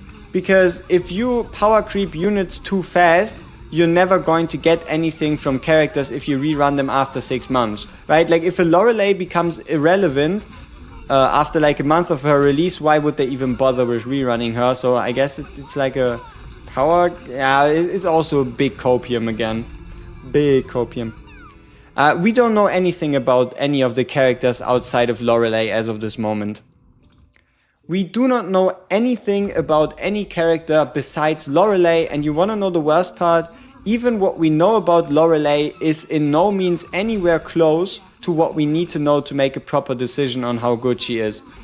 Because it is great to read the kit, but what truly makes a difference is what are the specifics, right? How long does the sleep last? How many stacks does it take to inflict the sleep? How high are the basic attack multipliers? How long is her ultimate? How long does her ultimate become after she gets a kill? All these factors are very, very crucial for us to know how good she is. Like, it's great that we know that she can transform. It is great that we know that her ultimate changes her basic attack. So we now know, okay, Eye of Truth is her best artifact. Cool. But if the ultimate is only 5-second duration and gets half a second longer upon a kill, it's garbage. If the ultimate is 30-second duration and becomes 10 seconds longer upon a kill, it is the best ultimate in the game, right? So we really don't know enough. And that is a very interesting scenario to be in. We have a brief idea, we have a decent idea, but the same difference is between what if her sleep only lasts 2 seconds versus 6 seconds? 6 seconds versus 8 seconds? 10 seconds sleep? Does it take 1 stack for the sleep to trigger? Does it take 5 stacks for the sleep to trigger? Does it take 10 stacks for the sleep to trigger? No idea.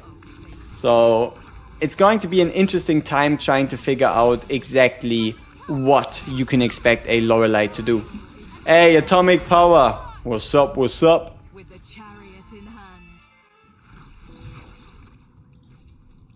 Oh yeah, and for those of you wondering, you remember how we did the what we did for Daikalo? We're going to be doing the exact same thing for Laurelai also, which means we'll start around an hour before the big summer update, and then we'll have a countdown moving towards the summer update, just getting our dailies and stuff done. And then as soon as the banner launches, we'll obviously pull for Laurelai, test her out in some pieces of content, have a look at her kit, see what she does, and also obviously enjoy the summer events and the like. You read Team Noah's kit and you think it's broken, then you play him and see his speed and animation wind-ups. Yes, those are also very, very important factors, like how long does it take for a character to actually pull off the ability you're looking for. Huh? Alright. We're closing in on 5 minutes until we do our summons, so let me at least make sure I have my end of the bargain ready right here, which is the 3 additional summons. But we should probably be strong enough to already buy the tarot cards, so let's do that. Yes, for you, some of you it might look painful to spend 900 gems just like that, but trust me, we have to. Otherwise we would just be playing ourselves. Quite interesting. You know what the greatest part would be? If I fail to beat the DH11 today, because then we would have really wasted our daily attempts. Or I think to a degree you could say we have until tomorrow, right? We have until tomorrow to properly get rid of DH11 should that stage pose a real threat to us. Level 10. Level 10 is the maximum level for a skill. So think about it more like a long-term project. How do you get more divine blood drops? This is what we're doing right now. So let me show you a step-to-step guide on how we managed to break through the level 80 wall already on day 2, I believe. So what you want to do is you head over into the Lamia event. You steel yourself against it and you buy out these scarlet cords. Okay? You buy out these scarlet cords right here. Trust me, you want to do it. Yes, it's 900 gems, but the payback is worth it. It is as worth it as anything ever could be. So you steel yourself against it. You go in and then you head into the nightmare mode. And in the nightmare mode, you want to clear up until stage LH1-11, the stage called Jealousy. And on that Jealousy stage, you head on to Quick Clear and you invest your extra scarlet cords, do your quick clears, and you get up to, I think it's like 240 hours worth of divine blood right there. And then you make sure that you have pushed your story as far as possible so that you get as much divine blood as possible. And once you're stuck in story, once you're stuck in hard mode, you can then use only as many of these as you need.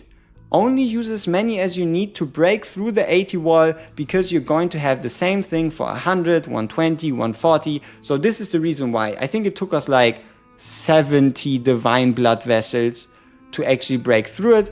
And you can also use these heaven sent objects to substitute as more divine blood, which you get from the daily clears of the challenge stages. So even if you've already beaten these event stages, you can always re-clear them each day to get, I think it's 21 of these chests.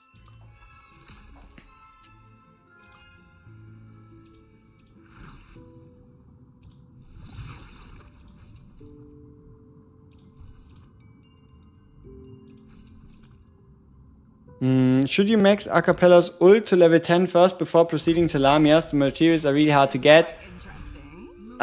Don't think about it between the difference of like level 1 at level 4 and 1 at level 10. Think more like Acapella to 5, then somebody else to 5, then Acapella to 6, then a couple others to 6. Like, Acapella will be the first one you want to invest into, but you don't want to invest every single little last bit of resources, because the cost just scales exponentially. So instead of, for example, going Acapella ult from 7 to 8, you could probably upgrade 5 different ultimates from 4 to 5, and you would get more of a benefit. You was able to finish the Lamia event on Nightmare Mode. Carlo still has a long way to go. Yes. That is what you want to do, right? You want to use your power that you gained from like the Lamia event, and then make sure you transfer it over into the Carlo event, like we're doing right here. Hey, honey. Hi, what's good?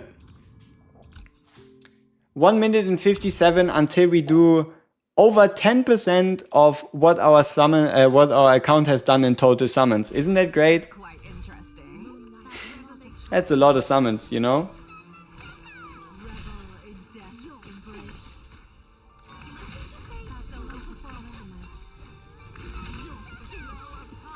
I would be able to finish it, but you're short on resources. Yeah, that's something that will resolve itself over like a day or two. So, you'll be fine. You will be fine. Hey, thank you, Soul. We're going to need it. Hey, you got 5 fragments. Nice. And also, don't be too discouraged. The Clive boss fight should only be like realistic to be cleared once you start entering like chapter 15. Because the next boss unlocks at 15:8. So see it as more of like a daily improvement. At some point you'll be able to get 6 fragments, then you'll be able to get 7, and then 8, and then 9. Don't be discouraged by only getting 5. 5 is already really good. What if you're stuck at LH7 for the event? You're at around 15.7 BP.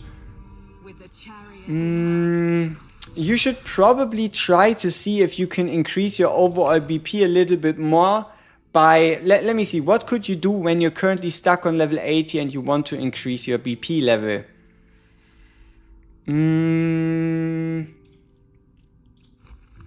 You probably have done Dutchman's, right? So make sure you have your artifacts equipped. Potentially start leveling up the basic abilities of your characters. So even for everybody, even the basic attacks can give you quite a bit of BP. So for example, for us, we have these on like level 4. Obviously then our main focus being on like specific abilities. And gear dungeons. Try getting a bit higher in the gear dungeons. Getting these pieces from like tier 5 or tier 6 can really help kind of get the ball rolling. You can only upgrade, you should at least upgrade them already because it does give you a BP jump. So, summons I promised, summons I'm going to deliver. For who are we going to summon? We are going to summon for nobody, but we are going to be summoning for the Blue Dawn banner, which might provide us a Van Helsing, right? Might provide us a Van Helsing, might provide us a Ressa, might give us a Darcias, maybe an Adina. There's a couple things that could at least help us out. Otherwise, we are also fine with summon currency. Wouldn't be the best, but would be fine nonetheless. Bang. Bang. Hit me one more time. Yikes.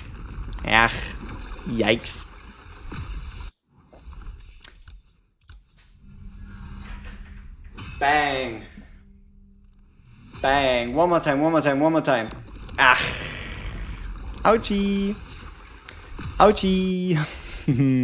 You're not a believer? And you were right. We were just playing it up. We were just pretending. We obviously don't have what it takes to successfully walk away with an SSR right here. But at least we still have 2 chances. Alright. Let me see what y'all think. So SSR from 2 rare shards, question mark. Super simple, right? Do y'all believe? So it's around this 25% chance. Yes, around a 75% chance. No, will we be able to get at least 1 in 2 attempts? Whose ability should you focus on first? So you want to focus on someone called Acapella because she has a really strong ultimate. But outside of that, let me show it to you visually, right? Visually is always more pleasing than always only hearing the names. So let's do it visually right here. Bing, bang, boom. And then let's actually make sure we have the browser here. So this is pretty much the very best of the best.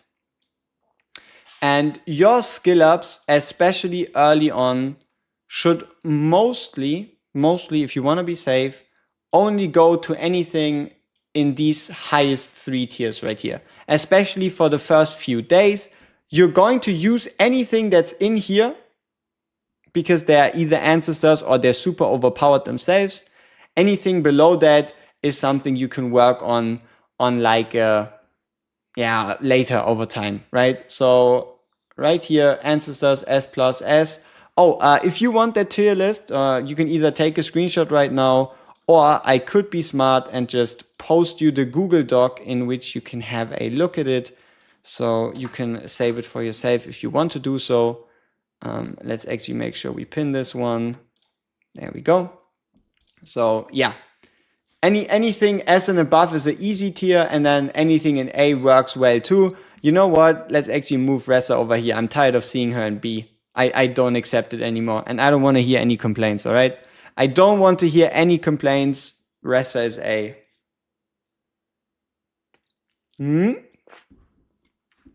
Ressa is A. Always better to bulk summon shards. It does feel better, but we don't really have that luxury to really get a lot of them, right? We don't really have that luxury right now. Alrighty. Do we have believers? Do we have believers in chat, or do we all have doubters? It is legit 50-50. Wow. Very helpful. Okay, it's 60-40. So thank you for everyone that believed in us. Let's see if you get rewarded. Okay, who wants to change? Who wants to change their opinion? Be honest with me. Be honest with me. You can be totally fine. We failed the first one. Who is still believing for us to get a second one, right? I don't. If you want to jump ship, you can still jump ship, but don't come crawling back if we actually get an SSR, all right? Don't come crawling back if we actually get an SSR. Who's still with us? The first one actually failed. You're not getting anything. Sorry. We still have some believers. No bulk, no SSR, not a believer. Make decisions knowing the odds are bad, but we stick. We get an SSR. We have some believers. Okay, believers in chat. Ah, shit. Today is not our day. It wasn't meant to be. Okay. All of you beautiful people that were believing together with me, let's see if we can find, let's actually enable the game music, because otherwise we won't be getting like the whole experience. I only want to talk to those of you that actually believed in me. Do we continue to cope and get something useful out of the perfect shard? Yes, right? We are on the ship. We might as well sink with it. We still believe that we're going to win. We are still in the cope mode, so this is going to be a top tier hero right there. Trust me. And I'll find a reason, okay? The hero I'm pointing at is a top tier hero in the game, and that is because Maz has such massive assets that you can send her suicidally into a stage and nothing happens. Maz is one of the best heroes in the game. Like, there's Night of the Hunt, you know, and in the Night of the Hunt, you can use it in that one very, very specific stage. Also, there's time on Mausoleum, and in Mausoleum, she doesn't die. And because she doesn't die, you can look at her, and like her character module is really good, and yeah, Maz is a top tier hero in the game, trust me. She is the pinnacle of human evolution. That's what they call her, you know? Us getting an extra Maz copy significantly increased the value of this account. We now successfully joined the elite pantheon of top tier vampire lords, right? I gotta be honest with you here, this really couldn't have gone any worse, could it? Like, this whole summoning session was one huge failure. We just did 20 summons for nothing. We opened 2 rare shards for nothing. And we opened an SSR shard for a mass. This truly, realistically couldn't have gone much worse. There really isn't all that much room on this turning out worse than it did. So, Yeah. Shit happens. Shit happens.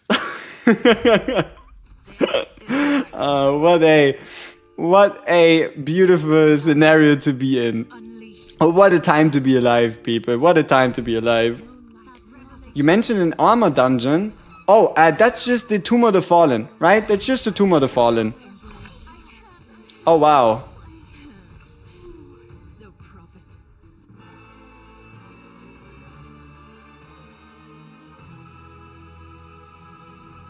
Yeah, I think this kind of sums up the last 5 minutes quite well, right?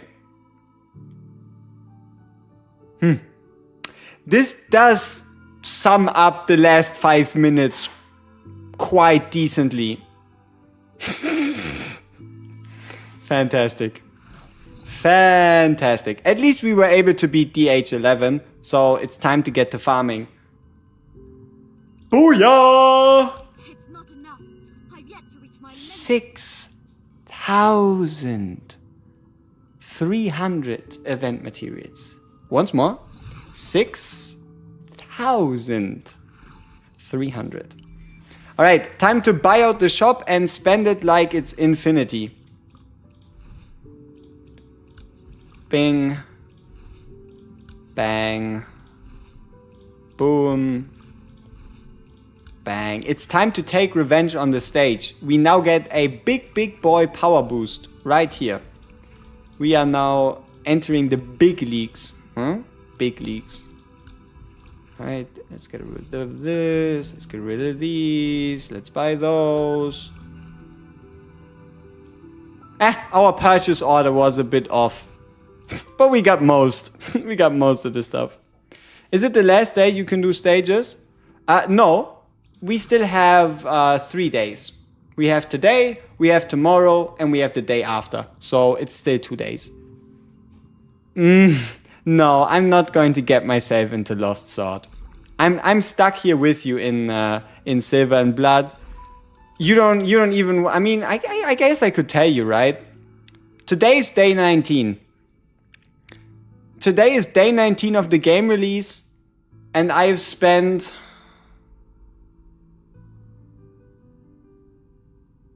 Let me see.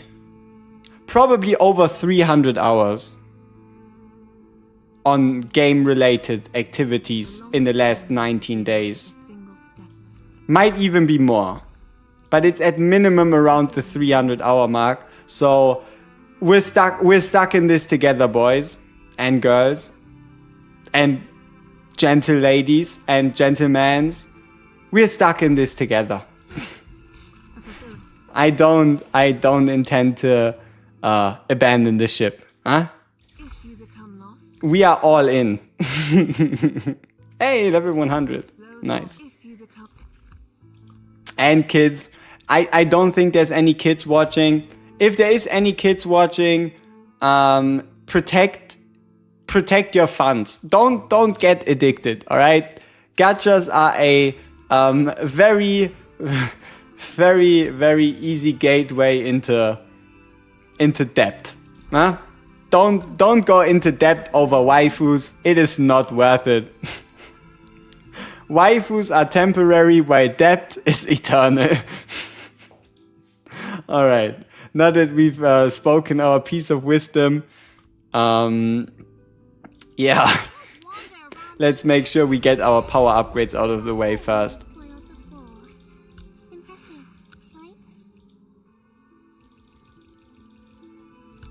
Hey, nice.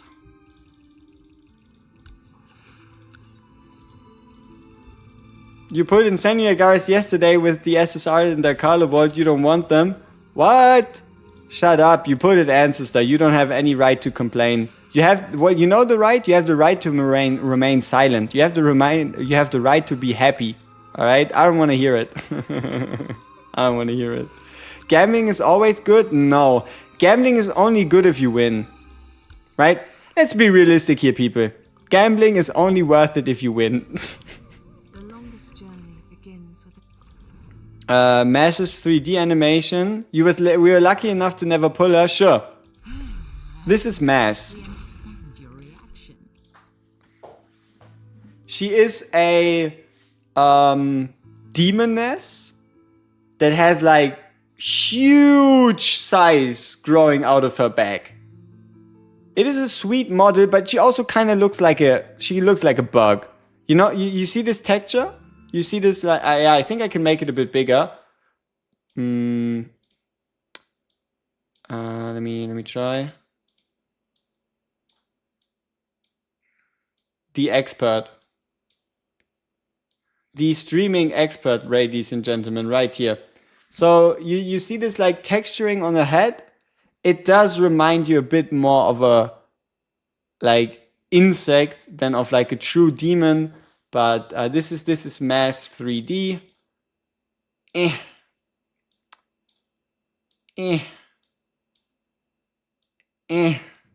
Come on. Alright, let's resize this whole shenanigan.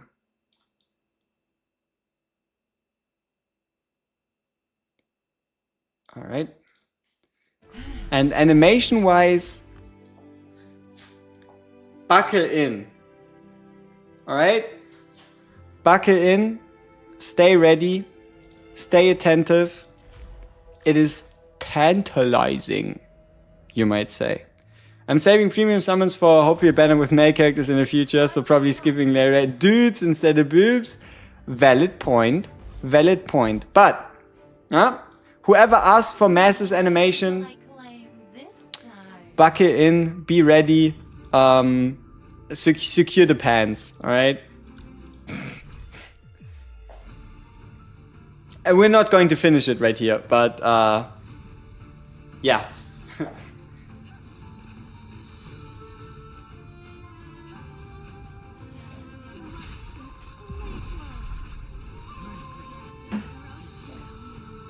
Massive assets indeed. So yeah, she's still alive. Whoever said Mass is suicidal obviously has to be wrong. We can clearly still see her. Whoever was saying Mass is I always game for Mass ult animation. Let's see it one more time.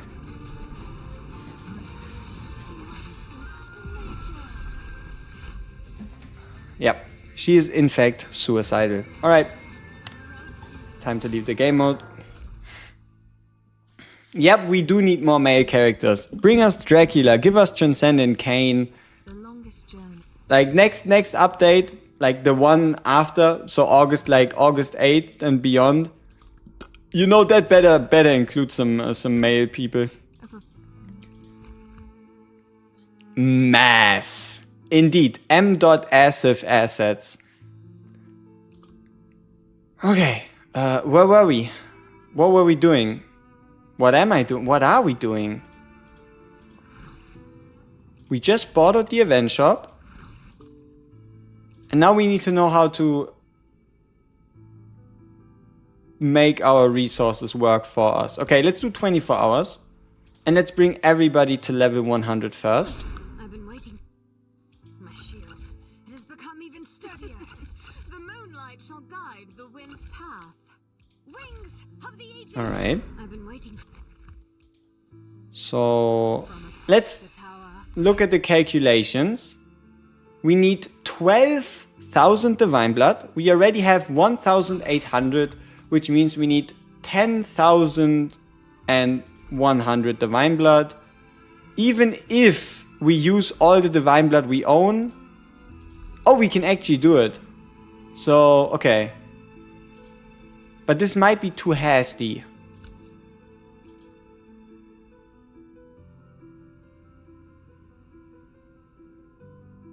And we'll be fine. It will be a while before we break to 120 anyway. So let's get ourselves 9,000. And then 1,100.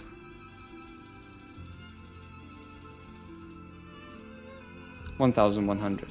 Perfect.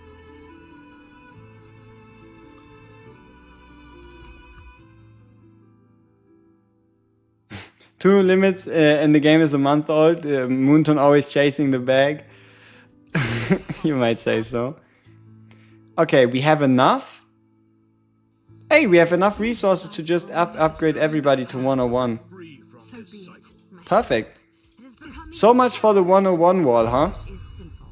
Let the wicked die as they deserve, and the good meet their end with grace. Oh, yeah, Mass doesn't revive. The only reason she stayed alive is because it's Time Worn Mausoleum. We understand your reaction. Here, right, like this. When Mass casts her ultimate, she gains a shield, but dies when the ultimate ends. So Mass is only good in PvP and really short encounters. Because if Mass's ult doesn't kill, like that Mass's whole point is go in and take preferably more or at least an equal amount of assets along with her, right?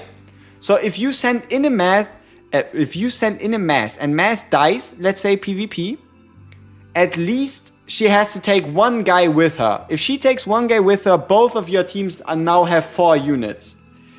If Mass fights an enemy formation, she better eliminate all the enemy mages or all the enemy healers. Otherwise, you're gonna be at a significant drawback because you gain less blood soul, which you need to cast ultimates because you are missing one character. Oh, Ressa is amazing, man. Ressa is amazing. Let me tell you a story. Nah, I'm just kidding.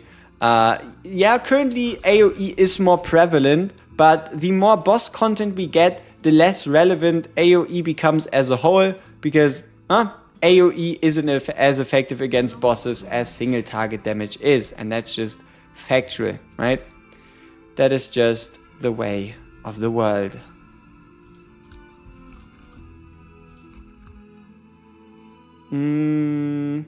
Why 12k instead of 10k?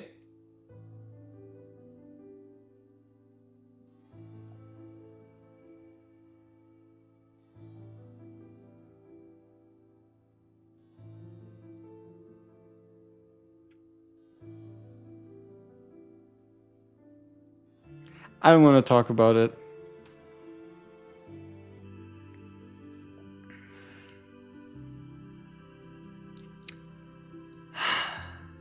I don't want to talk about it.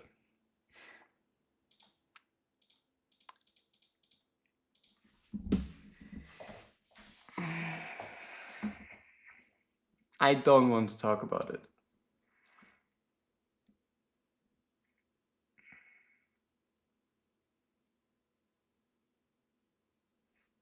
So, somehow, I now need to convince all of you that the game actually requires you to upgrade 6 characters, right? So, the reason why we wanted 12,000 Divine Blood instead of 10,000 is because there's 6 characters to upgrade, right?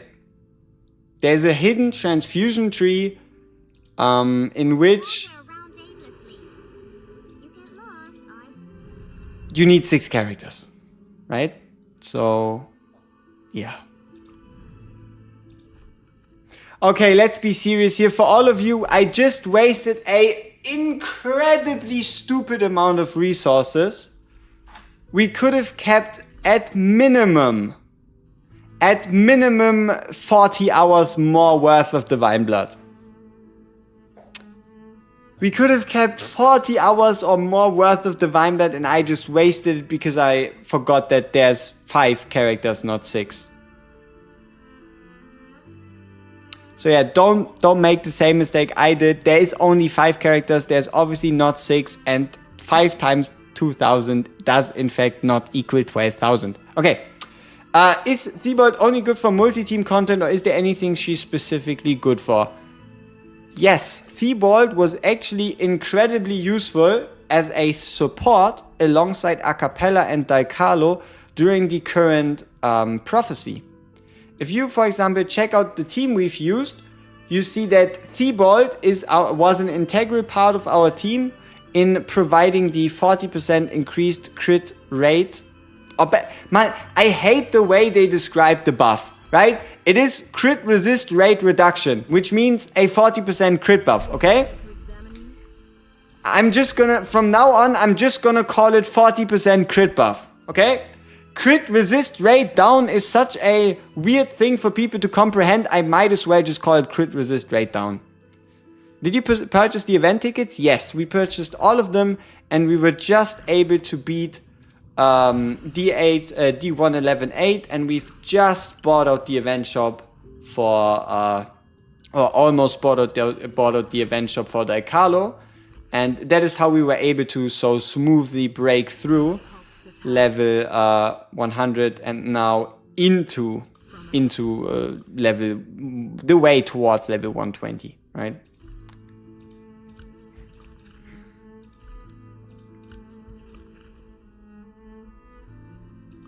That's what you use her for, but is she only good for prophecy style content with multiple teams? You can, like, you'll mainly be able to use her in Time 1 Mausoleum, because her ultimate becomes bigger over time and drags enemies in if you have her exclusive. So she's really good in Time 1. And she's pretty decent in every single gear stage, right? You can use her in Insatiable Spirit, you can use her in Armored Spirit, you can use her in Restless Spirit.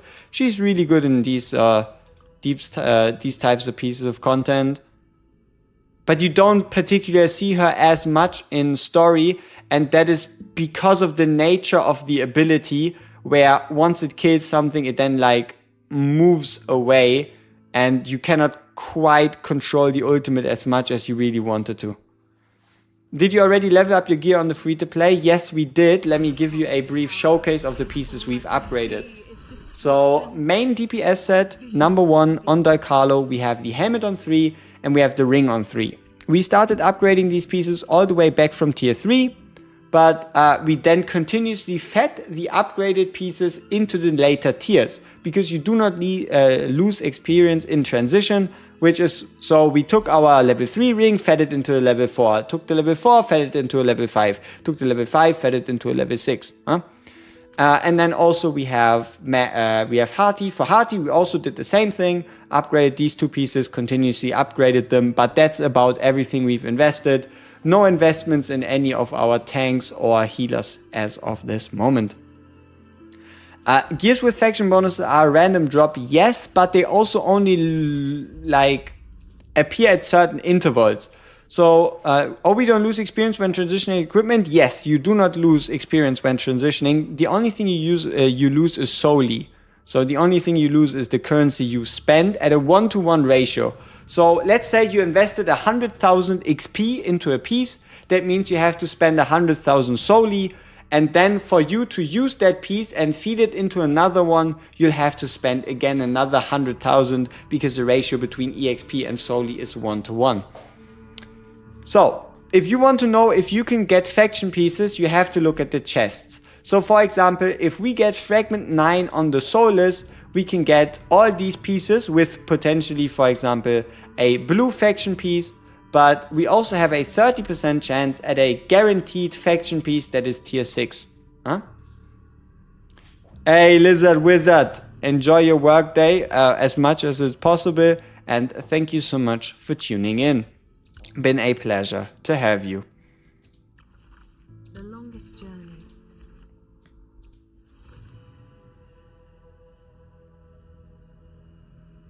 Okay, how strong are we now? Not that much stronger than before, but a ways towards being stronger.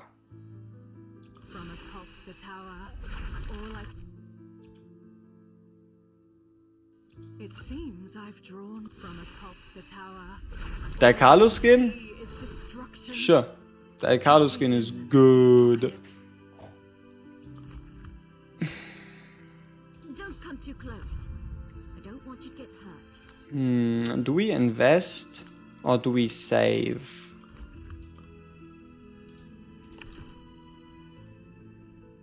We just broke 30k power. Not bad. Not bad for day 4. Might allow us to push some more. Getting towards 12.8 though is not going to happen, which means we can relaxed and comfortably take on Mr. Spirito Kako Demon to see if maybe we have what it takes to 9 fragment the guy. Who do we use the skill up materials for as a free to play player? We just briefly had that discussion, so let me give you the short version.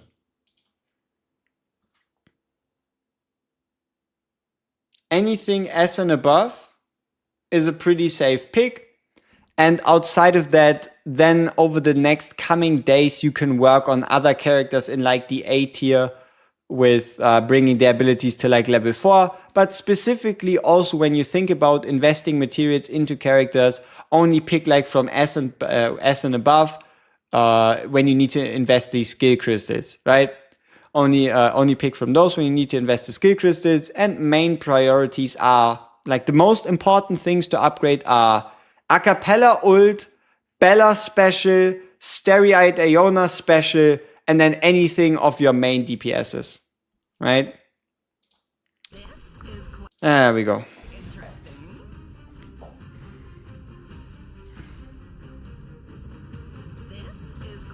Time for war. Mr. Baphomet, you have forfeit thy life. Transition? It is a good transition, man. I'm really good at this, huh? You didn't even notice what was going on. I'm an expert, so they say. Thank you so much. Subscribed. Hey, appreciate it. Appreciate it. If you're looking for a more dedicated video, I also have a skill up priority video, which tells you specifically about powerful specials, powerful basic attacks, and powerful ultimates. You can find it on the channel.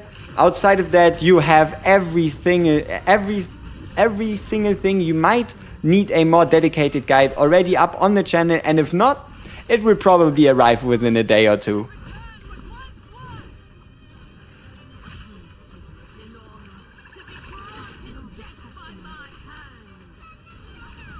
Is it worth to buy the extra items quickly from the shop? 1,000,000% yes. But only buy the extra items from the shop if you can beat the highest quick clear stage. The highest quick clear stage refers to DH111 and LH111. If you cannot beat those stages, then there is no point for you to buy the extra entries. You should only buy them once you can beat those, so you can get yourself more divine blood.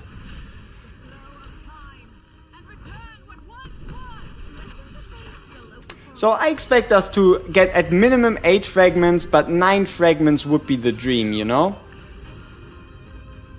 Because higher, we're probably not going to go higher at the moment. And working on tier 6 faction pieces is definitely going to help us, at least in the story.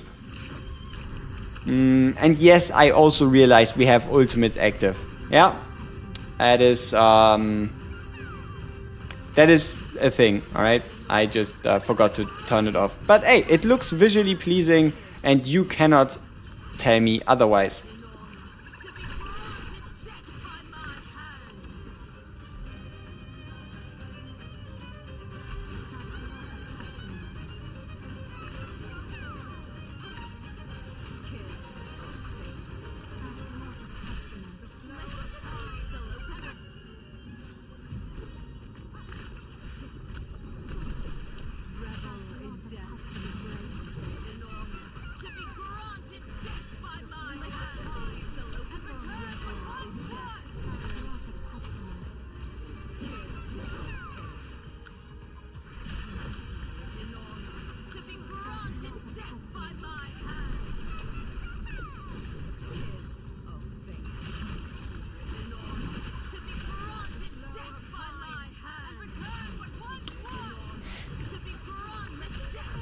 No, pretty solid, pretty good. Uh-oh. Uh-oh.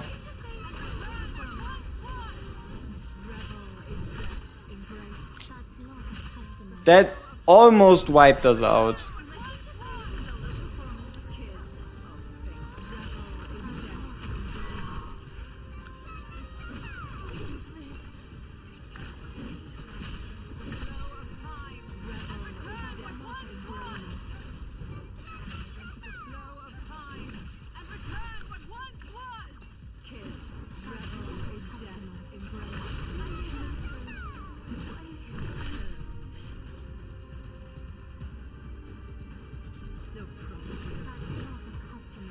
Come on, Bella. You can do it. 7 seconds. Ah, shit. Yeah. Okay, we can do this. We just have to pay attention. We still have a long journey ahead. Yep, indeed so close, but we also made a mistake. So the mistake we've made is we weren't able to properly target the enemies, which led to us getting hit with the hypertension. And if we got, because we got hit with the hypertension, that is where like this massive damage actually came from. That's exactly how your run looked yesterday. Yeah, I mean, our run yesterday, we did end it on 8 fragments, but we didn't quite have the power to take them out. So we did a couple mistakes with like ult priority, ability priorities. So we're definitely to blame for us losing there, but it's also not something that's impossible to fix. So we can just do it better the next time we arrive at something like that. Alright, so for those of you that do have a Lemine, if you use a Lemine ultimate, make sure you hit at least 4 people with it. If you don't hit 4 people with your Lemine ult, you don't even have to kill them, right? As long as you hit 4 people with the Lemine ult, you're going to get the next one cheaper. Like, if you want to maximize Lemine value, make sure you always hit 4 or more enemies with an ultimate.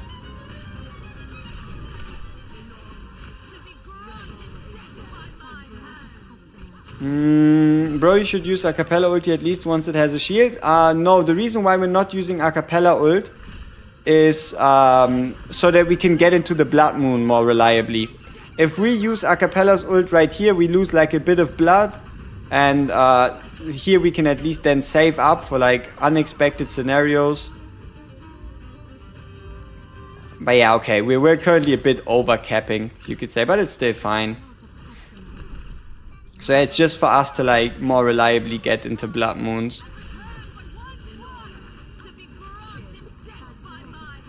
Can we play a mobile kite on a mobile con on PC? Yes. You just download the PC client. You use the same Facebook or Google Play or app. Yeah, Google Play or Facebook. You've bound to your mobile account, and then you hit go into the user center, go into Switch account, select the account you've logged into, and you are in. That is all you need to do.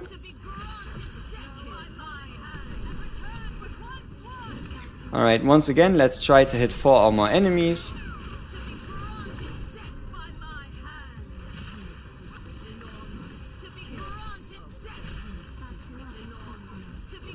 Alright, we should be able to rotate through the Akalo ult. There we go. No problem. Ooh! Should you use your Selector on her? Absolutely not. Tell me, which ancestors do you own? Which ancestors do you own currently?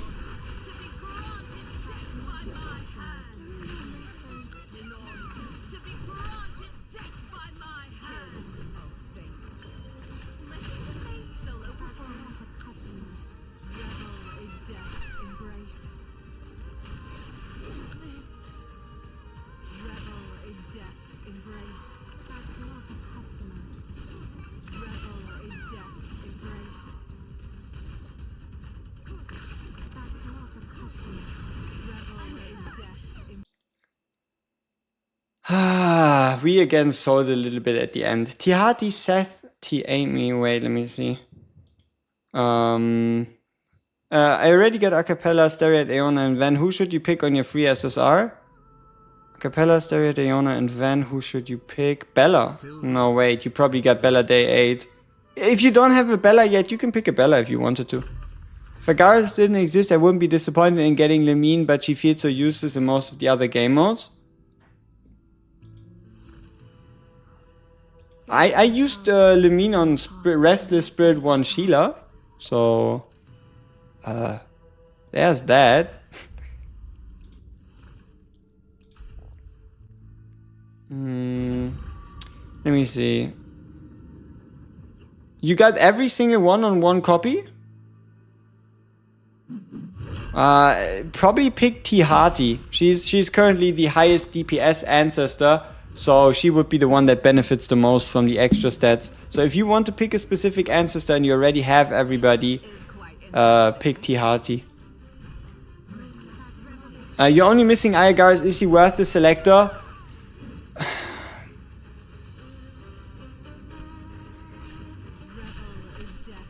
Yes, and considering the fact that he is so rare and so hard to get, and he is legit the only one you're missing, yes, just because of rarity, but no, because he doesn't quite have like a place where he's incredibly good. But you can pick him up just for like a potential PvP Crucible team, or for like some potential Knight of the Hunt future strats. Yeah, I think it's probably smarter to just pick up the 6th Ancestor and be done with it, rather than pick someone you already own. Like, one extra copy only takes you so far.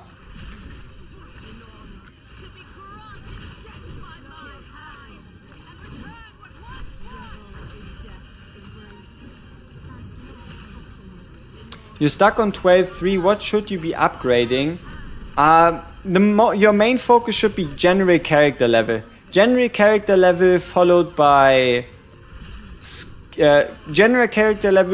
gear, followed by character skill level, followed by affinity. Then spirit siphons, because that's something you would actually have to just like cash out money for, or like get lucky. Yeah, I think that covers most of what you should be what you really should be focusing on. There you go. So whips for you. You already have a Bella. You know, you could pick a standard SSI you don't own. Like someone like potentially a Ressa. You could be picking a Mass. You could be picking a Nicole. You could be picking someone that just helps you in like a very specific game mode.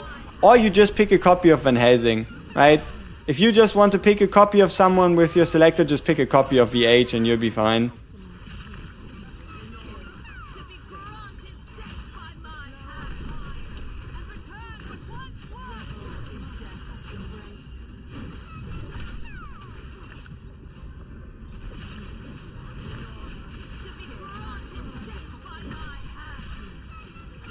Whose affinity is it worth spending the T on? Currently, the main targets are Ancestors, Lamia, and Dialkalo. Ancestors, Lamia, Dialkalo, Van Helsing. Oh, and also preferably DPS Ancestors over like a Seth.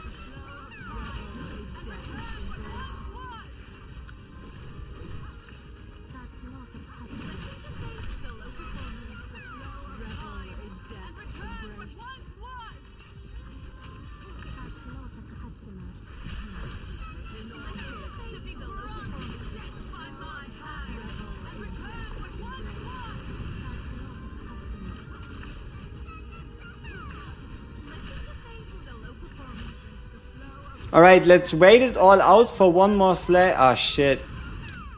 We don't have the burst damage. You just beat 13-6 with a couple of seconds left. Congratulations. Transcendent Hearty. A million out of a million times Transcendent Hearty has more to do with the Dialkalo than a Lamine.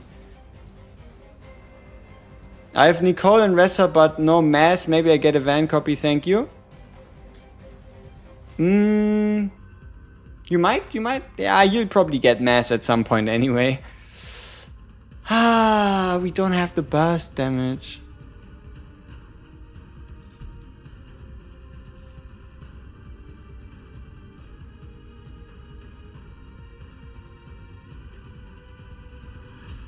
Maybe a change of plans is in order. Do you know how far a T-Hearty team can go in story with no problems?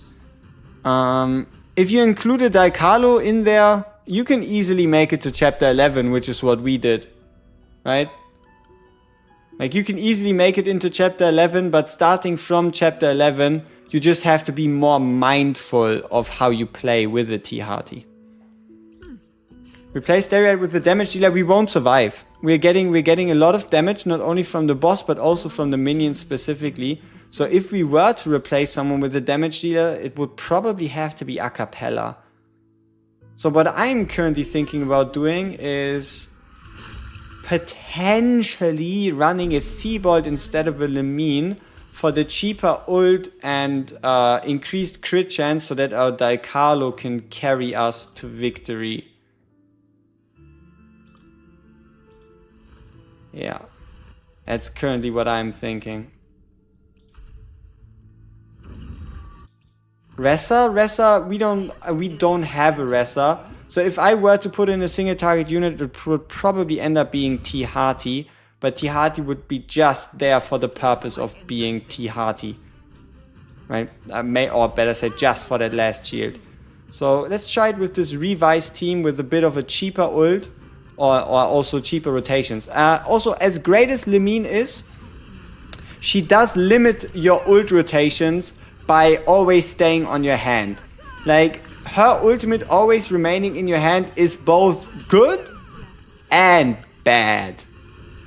Because if you use a Lemine ult, you cannot properly cycle towards something like a Daikalo ult, because she always stays in your hand. So it has its upsides, especially in Time Worn, but it definitely also has its downsides.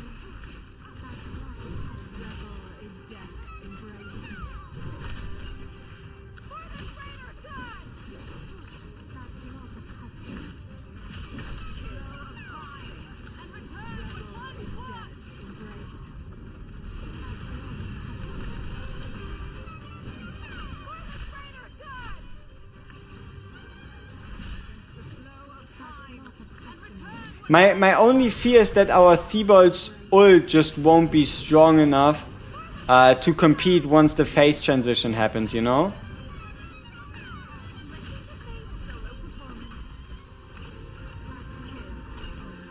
But if that happens, we just have to like hard carry with Daikalo. Wouldn't be anything unusual. Okay, here he's still fine. Yeah, probably the last, you know, like the last bit of enemies. The last wave of enemies, the very last one, we probably have to like Daikalo spam. Looking at like the numbers Thibault is currently putting out.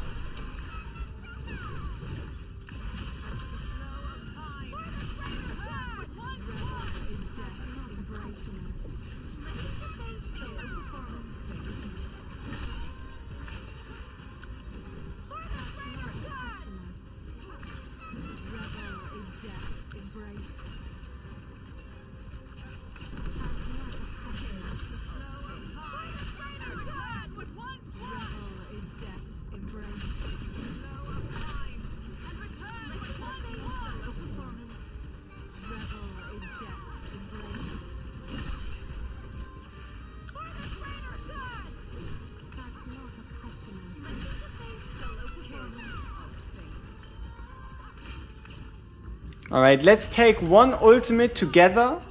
Let's take one ultimate together ourselves. And then for the last one, let's do a final push.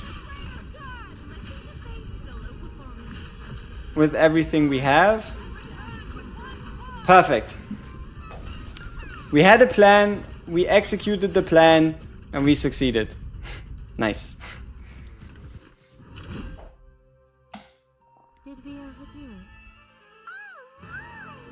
Okay, tier 6 headpiece, tier 6 headpiece, light armor, tier 6 ring. Not bad, not bad. Quick slay. Tier 6 ancestor medium armor ring. Oh boy! There might not be a lot of characters that can use this, but we do actually have the perfect recipient for that piece.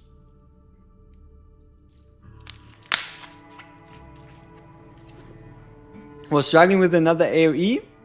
Yeah, Thibault is really solid. And another Ancestor light armor tier 6, huh?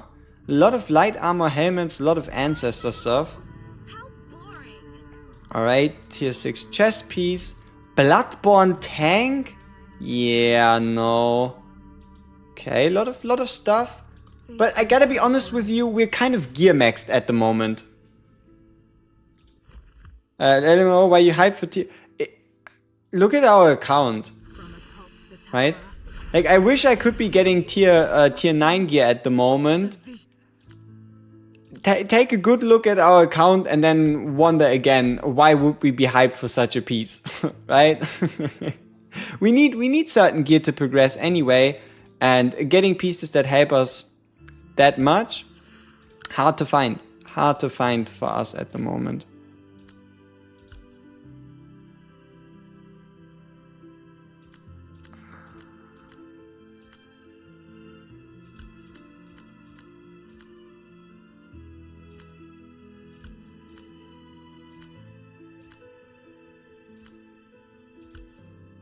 Ooh, double kingdom. That's very sweet looking. A lot of kingdom stuff.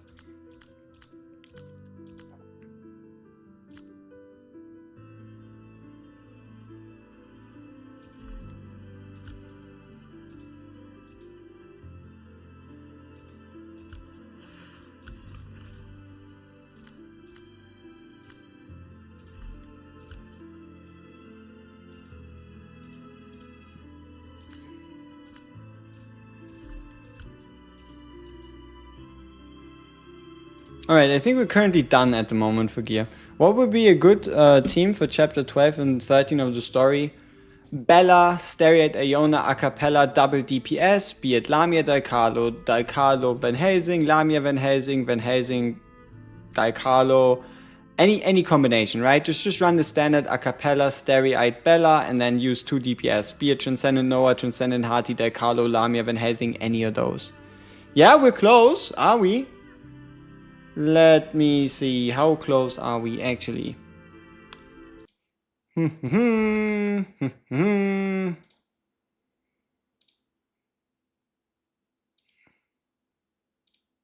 We are currently at 3,923, so 77 to go. Yes, my math didn't fail me. Very nice. Will Seth be better than Asteria Iona for chapter 12? Not necessarily. At least not super noticeably. You're not subscribed yet? Dude, you've been on like 4 or 5 streams, Mr. 2XI. How dare you betray me like that? Welcome to the gang.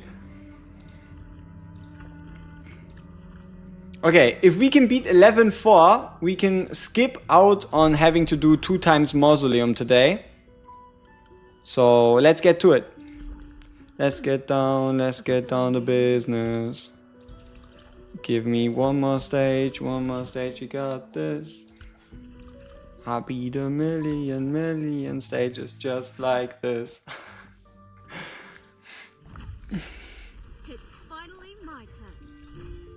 I'm not sure what to do. I'm level 120 and don't have dupes or VH or Bella to get all my units past 120. Just use SRs. Here, let me show you real quick. Do what we are doing currently. Unlock a couple transfusion slots and just put in SRs. Right? SRs can level to level 160. So just move your top tier units down into these transfusion slots, and if you're wondering, no, you don't have to buy them with gems, you can just upgrade the observatory. As always, when we talk about the observatory, be careful. Shit's expensive as fuck. So I highly recommend you just chill on 6-1 of the observatory for quite a while, otherwise you might run out of Soli and then you're truly well and utterly cooked. Yeah. So make sure you're careful with that, but as long as you get your slots, you're fine. Hey, Hall of Honor level up. We've become so capable. Wow, we are so cool. Spending funds to promote upper class education. The fuck if I care? Bing, bing, bing, bing, bing, bing, bing, bing, bing, bing, bing. Bing, bing, bing, bing, bing. Yep, nobody was really happy with that. Bricked yourself for a few days? Yep, you did. A fulfilling day indeed.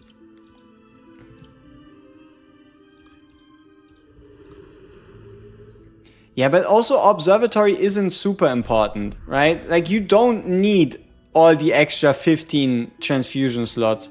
Especially with every event that's important, that requires a lot of teams just naturally upgrading your heroes to level 200 on its own. You might as well just have like 10 slots, 15 slots, and you'll be fine. And if you're worried about the tower, just use the 4-hour window it takes to swap a character. Like, log in at early in the morning, get your characters out that you don't need for the day, and then just swap them in. It's a 4-hour period. It's not the end of the world. Yes, we still have an extra summon. Wanna know why we don't use it? Because we're currently not stuck. We still have potential to push the story higher, to push hard mode higher, and if we do that, we actually get a bit more value out of our free summon. So, it is not a lot, but getting these extra bit of resources might just save us something in the future, so we might as well, huh? It's not like us getting the extra summon right now would actually make a difference. But yeah, thank you for the reminder. I'll try to use it before the reset. Penny pinching. Yep. I mean, if you don't have any money to spend on the game, you do want to make sure that you get your money's worth. Extra summon is free daily. Yeah, I know. I'm gonna do it when we're stuck. I know that it is free daily. I'm going to do it when we get the maximum reward. It doesn't matter if I do it the first day of the account or if I do it before I log off. Huh? Rewards are rewards. What is the game called, bro? It's, I think it's in the title. If not, it is Silver and Blood. So you can just search for silver and then like an and sign or and blood, and you'll be able to play a gothic vampire real-time strategy role-playing game with fantastic animations and storytelling. Yep, you might as well also call it Silver and Boobies, but yeah. So yeah, enjoy. If you're looking for anything specific, be it re-rolling, tier lists and the like, you have a document in the pinned message at the very tippity top. That will also give you all the current active gift codes, so that once you unlock the gift codes on chapter 1.5, you get all the resources. You got 250 in arena, nice.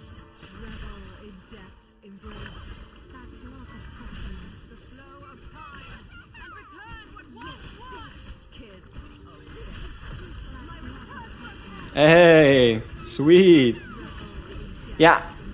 Like, the most important part about Arena is do it daily and don't really buy extra attempts. They don't tend to give you back enough for what it's worth, right? So right here you can see it's not a lot, but it does add up, and we're actually getting more if we now do our daily extra summon. What? One of us? So many. Yeah, I don't know about us beating chapter 11 today. That might be a bit too ambitious, my guy.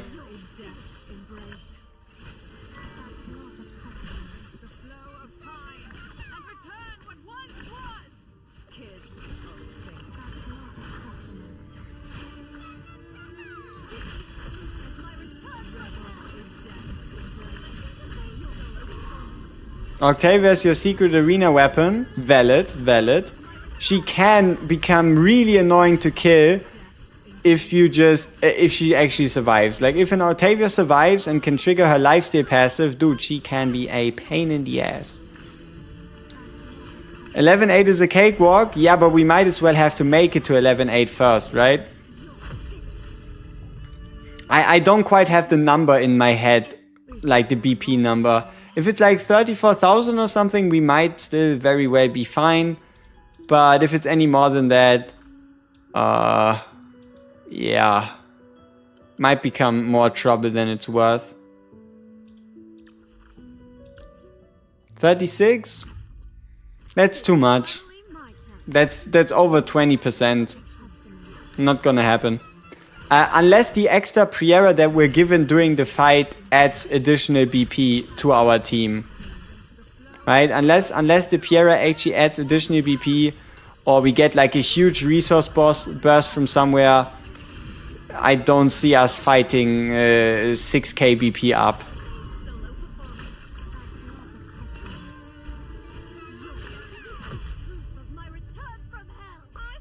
She strips shields, very useful in arena. Does she now? Did I never really look at that part because it's currently not like PvE relevant? My wish is simple. Let the wicked die as they deserve and the good Dispels all buffs, you're right. nothing more. You are right. She does in fact dispel shields. That is very useful. Hey, I'm on a server with someone from one of my guilds. WGSB3. That's fire.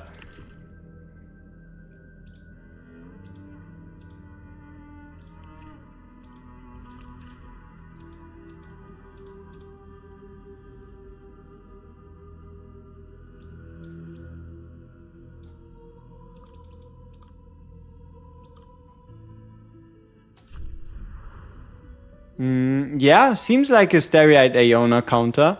But keep in mind, her ultimate rectangle, it isn't that big. Right? It isn't that big. Does a BP deficit actually decrease your stats? Yes, it does.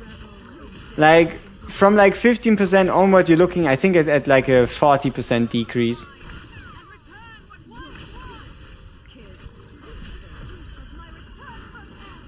Which is why you kinda start to struggle once you enter that like 10-15% range. You just need to know the rough numbers. Anything above like 10% starts to get difficult, but if you play properly, you can get through 10, 12, 13%, but 15%, that's kind of where it's a bit too much. But yeah, sure, if you have the side link, might as well link it. But, you know, realistically speaking, it doesn't help you, right? Knowing the specific number of stats you're losing, it doesn't help you one bit. Doesn't make you better, doesn't clear the stage for you. I don't quite know what you're gonna do with it, right? Like, I think it only gets in your head. Then you're like, yeah, sure, it's because of like XYZ reason.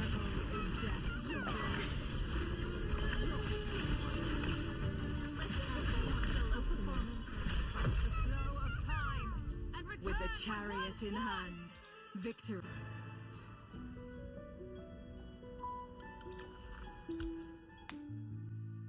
It's fun to know though, sure. It's finally my turn. Moonlight's revelation.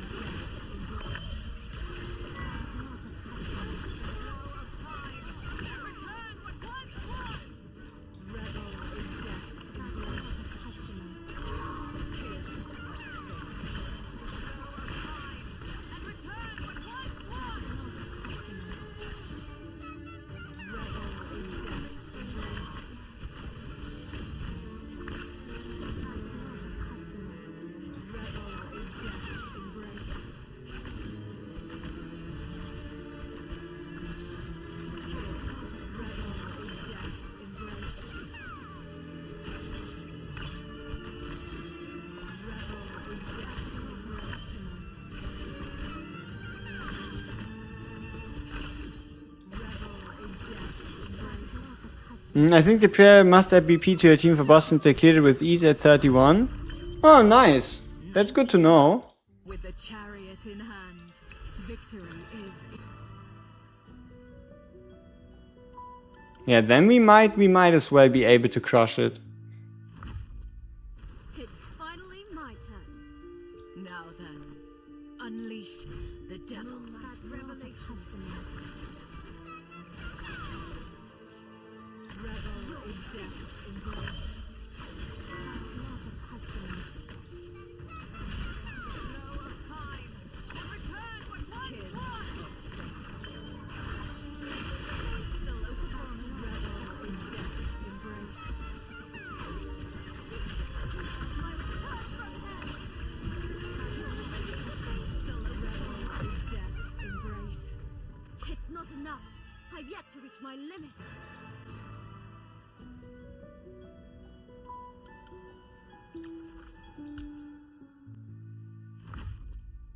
It's finally my turn. Moonlight revelation. And will saving normal scrolls be beneficial, or will the limited summons be limited scrolls as well? It will be beneficial in the sense that starting from the 17th, which is in 3 days, you will be able to add a Dalcarlo as well as a Lamia to your altar, which means every time you pull an SSR from now on the standard summons, you will have a 2 in 15 of it being a Lamia or a Dalcarlo. So if you save your blues now, you will have a higher chance at converting those into a Dalcarlo / Lamia, which generally are considered higher return units. Yeah. But won't help with the limiteds. Finally my turn. Moonlight revelation. Revel in death's embrace. That's not a custom. The slow are fine, and return with one sword. That's not a custom. Revel in death's embrace. Slow are fine, and return with one sword. You know, this is the way. This is the way how you play Tihati. But in hindsight, it also makes sense. If any of you out there are using a Tihati and you think she's too squishy, Finally my turn. move your Bella over from move your Aeona from Bella over to Tihati. Because not only do you actually take the aggro from these enemies,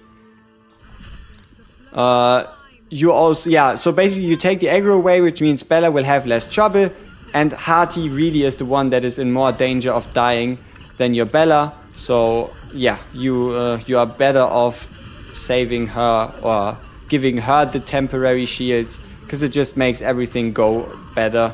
Smoother rotations, more uptime, more blood cost. So yeah. When I get Bella, should I swap her with the Dacias? Sure. But preferably, even if, as long as you're running a Hati, you always want to run a tank. Like, running double fighter is less effective than running a tank. So yeah, you might be advised to swap out a Dacias for a Bella, or you could keep Dacias in, you could keep Bella in, you could keep Tihati in, you could keep Dalcarlo in, and then just add in a healer as the last one. So you just run 3 melee units with a healer and a Dalcarlo, or with an acapella and a healer, right? That's also very possible.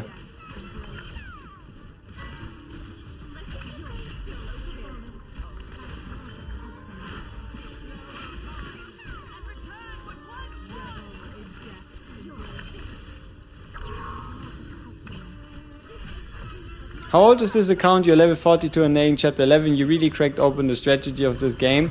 It is our day 4. This is gameplay hour 12 to 14 probably. Yeah, gameplay hour 12 to 14. This account is now 4 days old.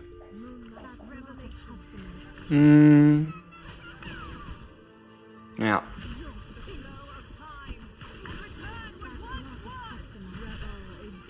I should show the damage chart. Sure, can do. Will do.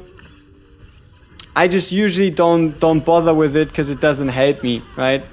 I just kind of move on with my runs. I don't really get a lot of value from it, but I know I do see how it could be interesting to see who is doing what. So yeah, sure, might as well. With the chariot in hand, victory is inevitable. Dalcarlo most damage, and then Hati as our off DPS, because we are mainly using Dalcarlo's ultimate rather than Hati's, and Dalcarlo's ultimate just has such a big AoE range that she just hits more targets than Hati.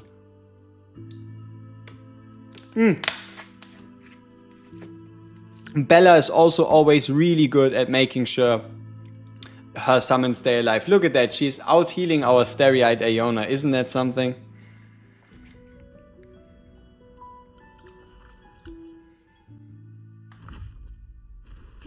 finally my turn. Moonlight revelation.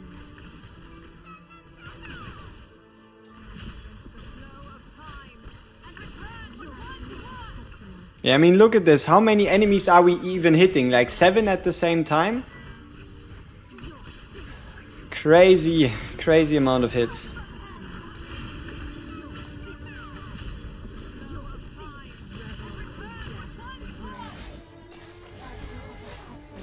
Absolutely. Like, that's the thing with Lamia.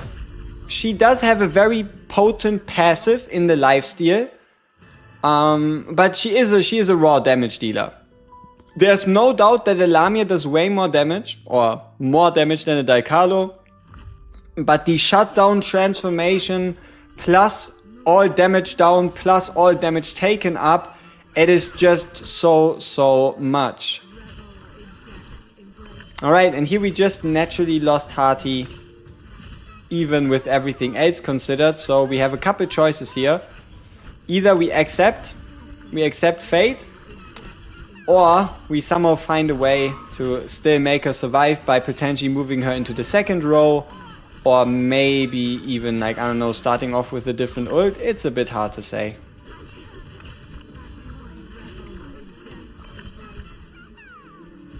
But yeah, we're slowly getting into uncomfortable deficit. Let's see, what are we currently looking at?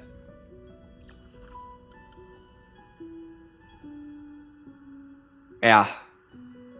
This is we are at the what I would like to call like the 15% mark, where things just naturally start to get iffy.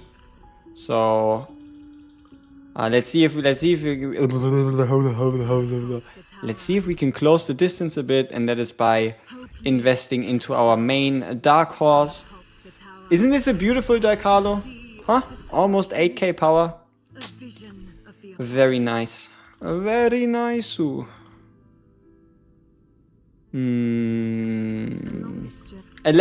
was it, right, for time 1?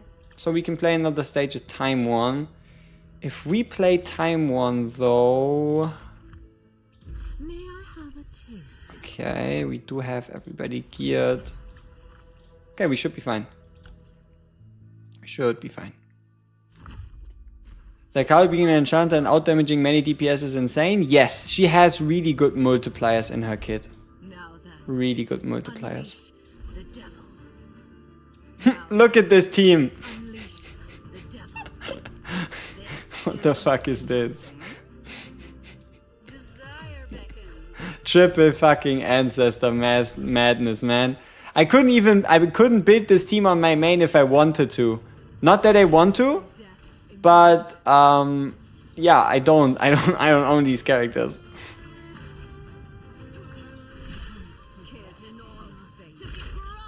What does ours mean on the Blood Chalice? It multiplies your base value. You know, your idle system has like a certain amount of minutes for certain resources. It takes that value and it multiplies it by the time on your item. So that item never runs out. And if you, for example, use a Divine Blood Chalice, at 1 hour it gives you 1 hour's worth of your idle time for Divine Blood. Pure Blood at 10 hours gives you 10 hours worth of Pure Blood of your current level. And the way you can increase these numbers is by pushing Story. If you push Story, you gain a higher level in the idle system, and with the higher idle system, the items become worth more.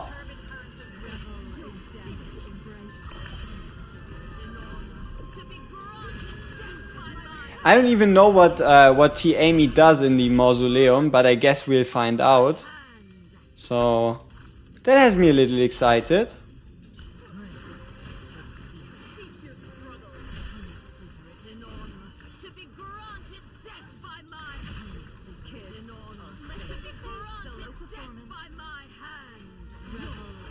I don't like pairing Barry with T-Hati because Bella's doll died too fast, so all mobs will immediately retarget T-Hati.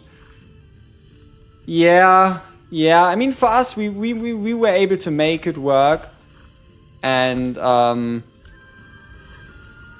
they do also kind of retarget back to Bella to some degree. It's not like every single enemy instantly swaps over and then permanently for the rest of the fight just harasses Hearty, right?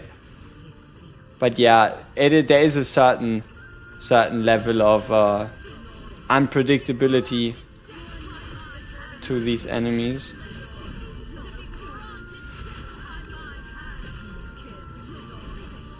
Alright. Hey, Shiros was good. Welcome, welcome.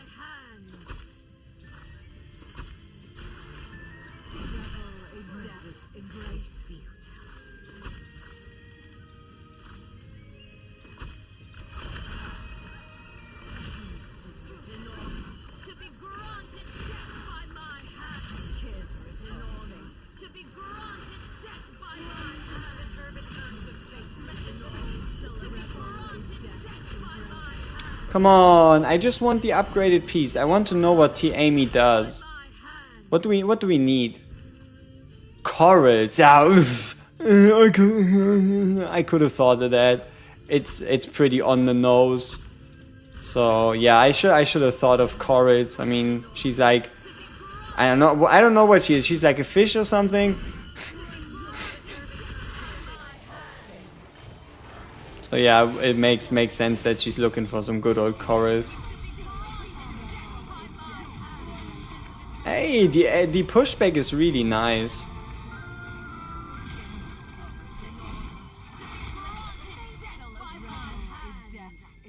Oh, come on, please. Please, I don't want to finish this fight. I want to get the items. We're so close. I mean, I do want to finish the fight. I just want to get the item too.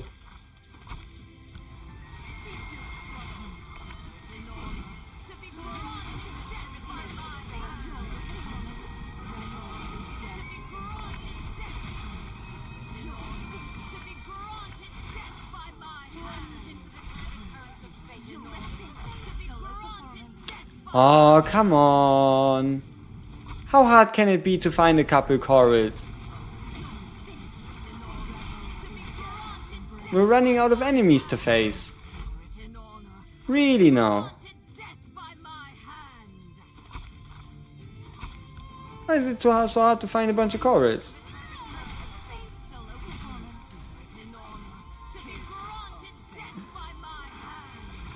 Ooh, I want to see that. I want to see that visually, preferably. But I think we are out of extra items. Yeah, we probably failed. Aww.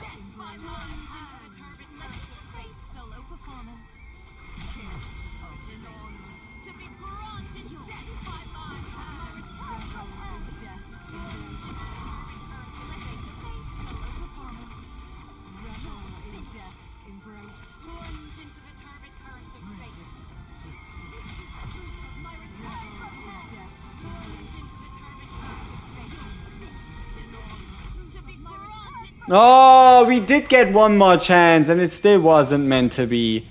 Aww.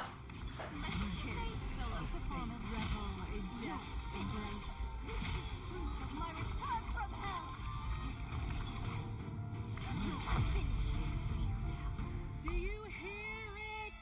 The call of the deep. Hey, this is a surprising amount of T-Hearty damage. Holy cow, 4 days old and almost caught up to me, played from the launch. I was watching a video but got my star rating only yesterday. Hey, all good. You know what? You have the summon advantage, right?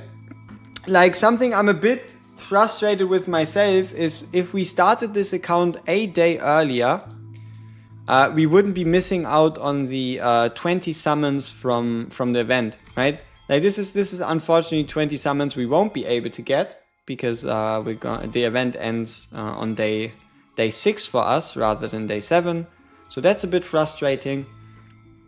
But yeah. Yes, the name is this actually translates to girlfriend, so Anybody has an idea of what that's meant to tell me? You think that there's like a hidden message in there somewhere?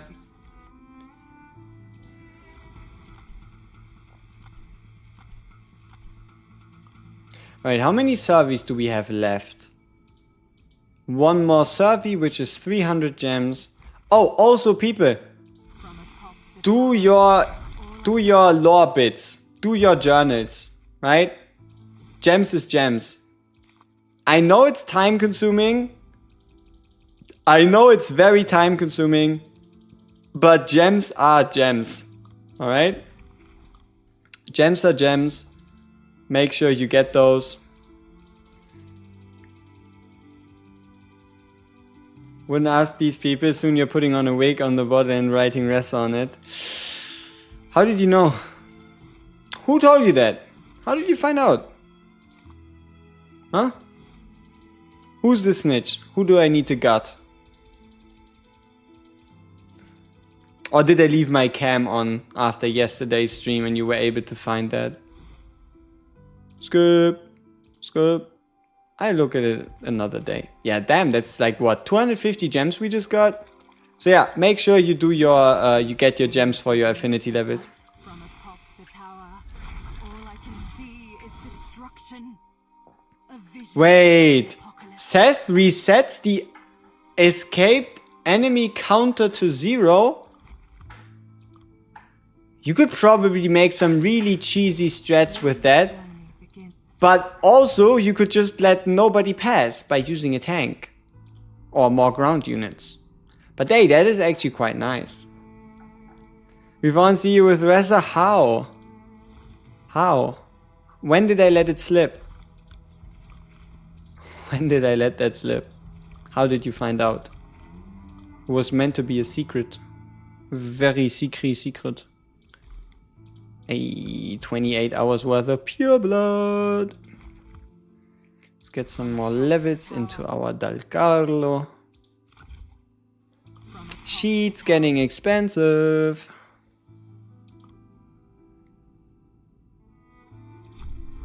Do you recommend us spending everything on Lamia for affinity to reach level 30? Or Dal Carlo. Lamia, Dal Carlo, or Van Helsing. Any of those three. Anybody else is kind of a dud. Like, those three are like the highest value DPSs. So like Lamia, Dal Carlo, or Van Helsing. Pick one.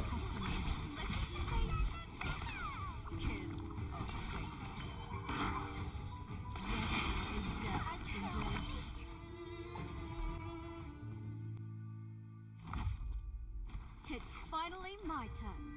Oh, no wonder Hearty dies. We put her right into the fucking archer starting ability. No wonder she dies so fast. Robotic customer.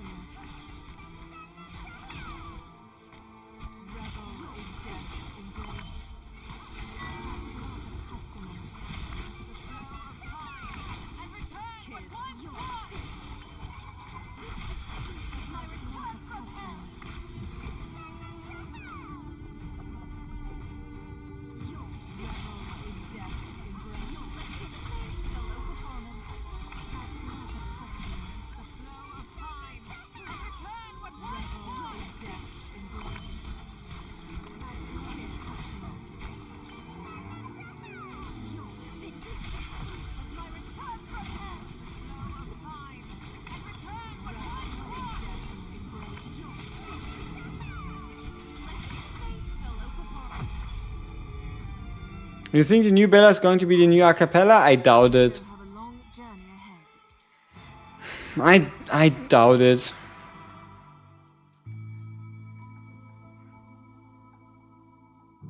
Do you think the difficulty for the challenge and hard mode stages in the character events is going to get harder? No. I think it's going to get easier actually. The first event, if I had to guess, is going to be on the difficulty of the Lamia event. And then the second one is again going to be the difficulty of the Dal Carlo event. So expect like 22,000 for the Nightmare mode. And then like 33,000 for the Nightmare mode of the Bella Summer event. Reason being is, imagine you're a new player and you're starting the game on that Summer event. Day 1. What are you going to do if the nightmare mode is fucking 50k BP? You might not even get that high in 3 weeks time, right?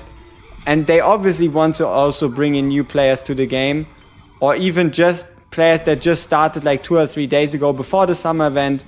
Would be so pointless if there would be like a 50k nightmare mode. So yeah. You'd prefer if all the stages had all characters at level 200? Yeah, but if every stage had every character at level 200, you might as well take out the leveling system completely, right? You might as well take out the leveling system completely.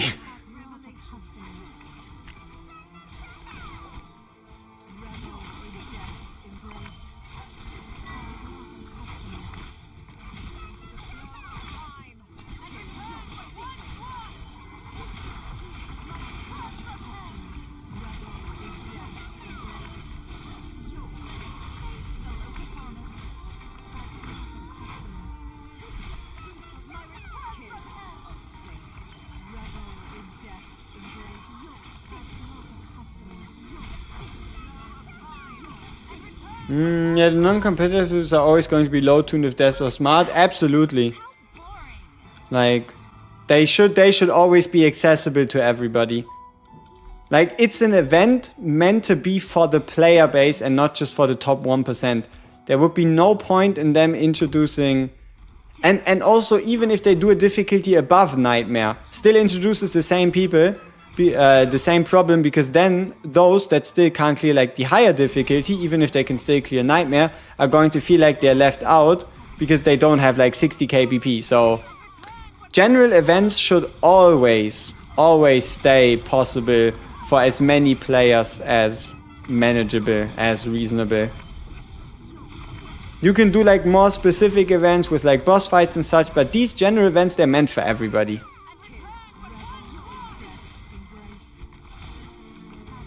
You just got Amy, is she any good? She's the definitive tank. She's the definitive best tank in the game with Bella.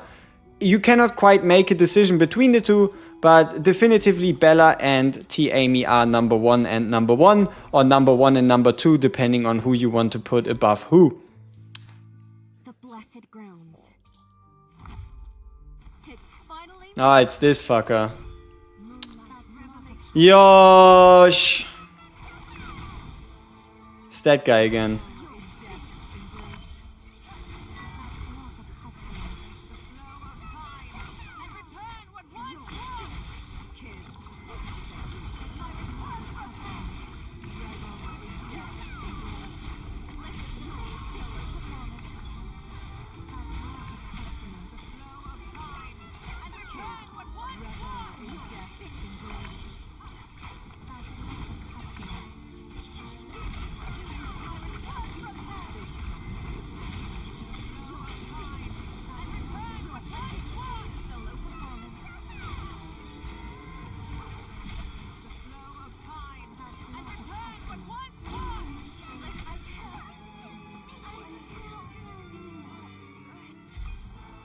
It's definitely the helmet. It's definitely the helmet because you get a permanent 10% damage boost. And especially once you upgrade that helmet higher. Like, guaranteed permanent 10% damage boost versus 10% chance at a crit damage. At a crit damage increase, I would take the helmet every day I could. Alright.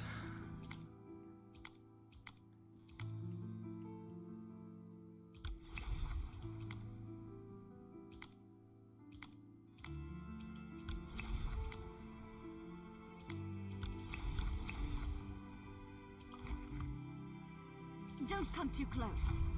I don't.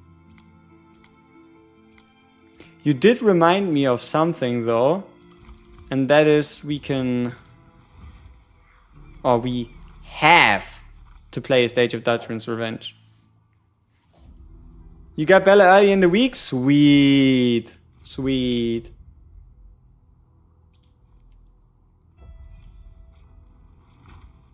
Whoops.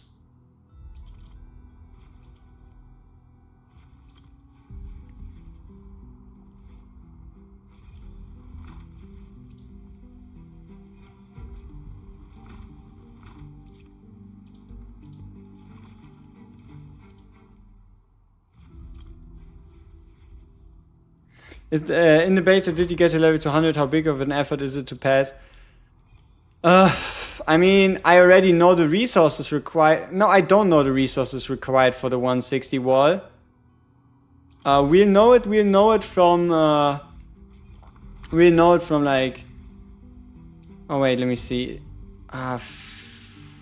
Wait, oh, we can just do this, right? We just walk on, open the door, teleport back again. Okay, so what I wanted to say was that the 160 wall doesn't really exist. By the time you have enough resources to bring 5 characters to level 161, you will have enough SSRs at 3 copies. Unless the devs become incredibly generous with their resources during the upcoming events, and we all level so quickly that somehow you end up in a situation where you don't have 5 characters maxed out. The other part of the 150 wall is the resources required to break through that, and that is going to take a bit, right? That is going to take a bit. I would probably assume like minimum a week to go from arriving at 160 and then getting the resources ready to bring everyone to 161. But it really depends on the amount of divine blood. But it should probably total up to like maybe 50,000.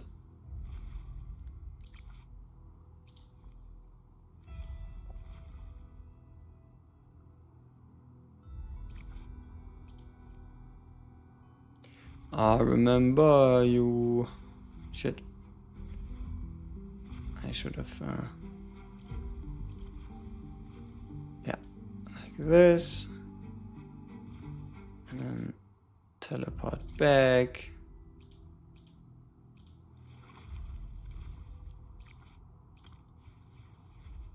No! No! What did you do? Ah!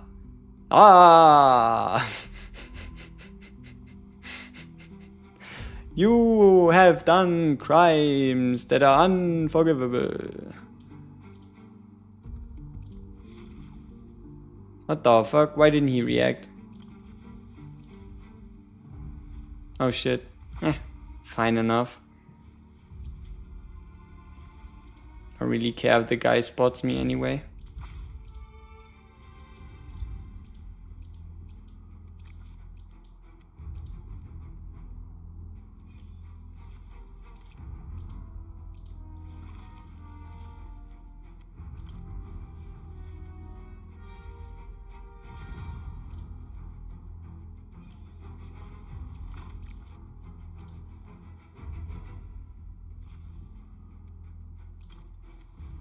What?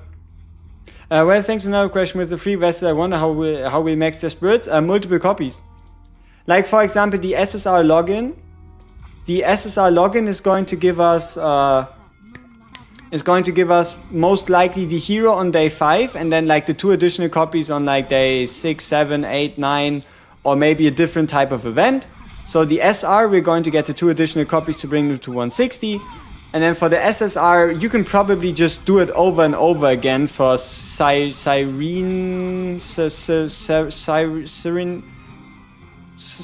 I don't even know. You know her name, right? So for that girl, you can just then just do it over and over again. I don't know how long it takes, but the first copy will probably be similar to Pavana, easier to get than the later ones.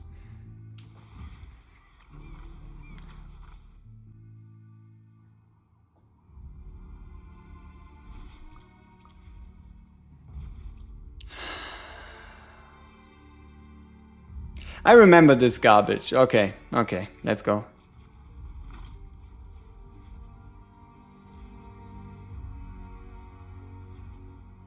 Then we move him back in time. And we move over here. We round end.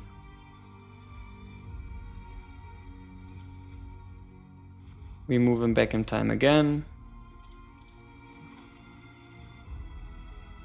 We move to the last spot. No, we stay. We stay. There we go.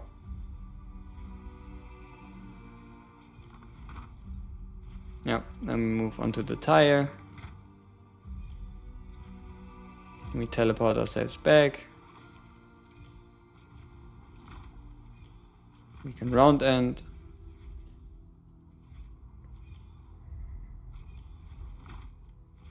And there we go.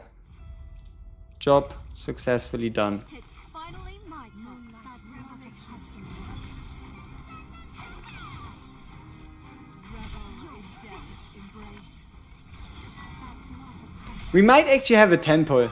Like if everything goes well, we might just sit on a 10 pull for the event rewards.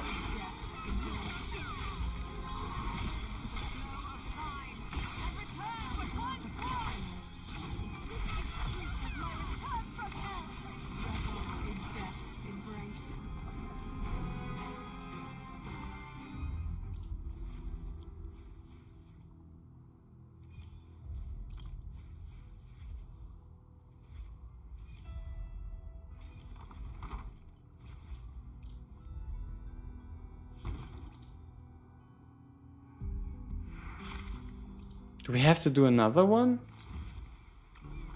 Oh, fuck. Ugh.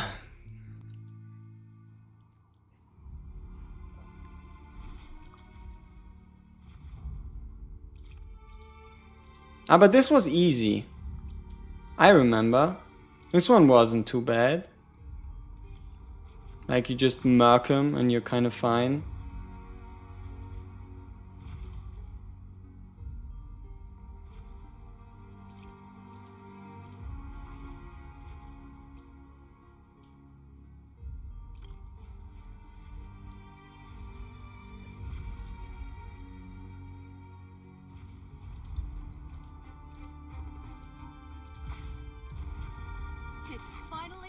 Oh shit, we're under BP because we got spotted. Uh-oh! You really like the Dutchman stages? Yes, my favorite. My personal favorite. But now I gotta be honest with you, those are fun. It's like a little bit of a brain tease, you know?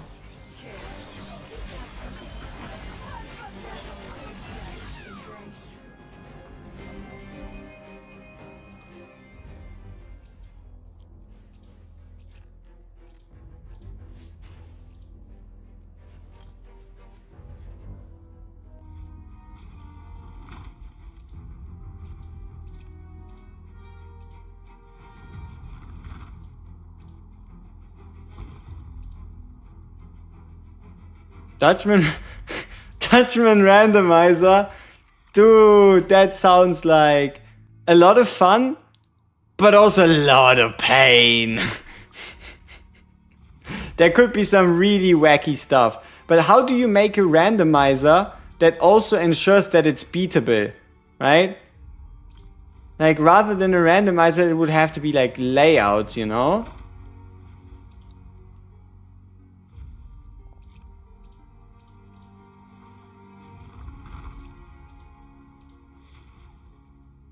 Wow, you see the creativity? We just do the same thing over and over again and we'll be fine. Huh? Isn't this like peak gameplay? Oh shit, we marked the wrong guy. Let's make sure we mark the right one.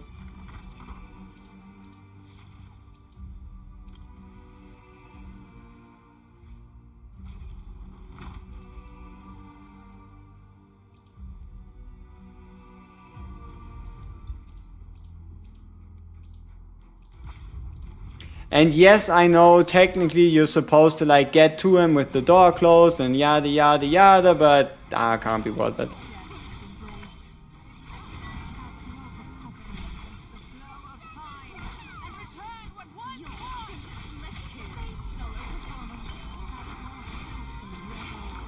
Make Dutchman PvP? That would be interesting. But the problem is the moment you introduce that, like, you can be the best Dutchman player in the world. If your team loses against the enemy team, you're still gonna lose, right? Super Mario Maker but Dutchman. the more specific you get with a certain game mode, the less people are going to be interested in it, right? Like, it's going to be a fraction of a fraction of a fraction of this game's player base that would be really there, and you will have to like invest resources, brain power and such into such a game mode. So the payoff might very well, or the payoff would be worth the effort, huh? Let's be real here.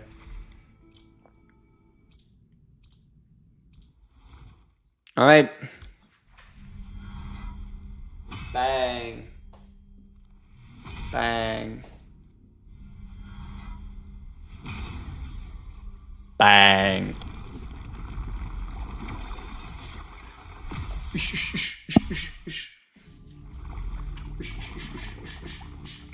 Come on, give us something useful. Been a while since our last SSR. You feel it, Joanne? I don't think she's on our wish list. Another mass, another ancestor. Let's see what it turns out to be. Oh, another Augustine would be funny. We have a bunch of Augustines. If needed, I can I shall uphold the divine. Okay. Sure. It's a double! Edina and Darcius, both new. We can use them at some point for something. Yay! Indeed, not bad. So I think we can now take out Edina from the normal pool, because we don't really need multiple copies of her. Who are we gonna put into that instead? Hmm.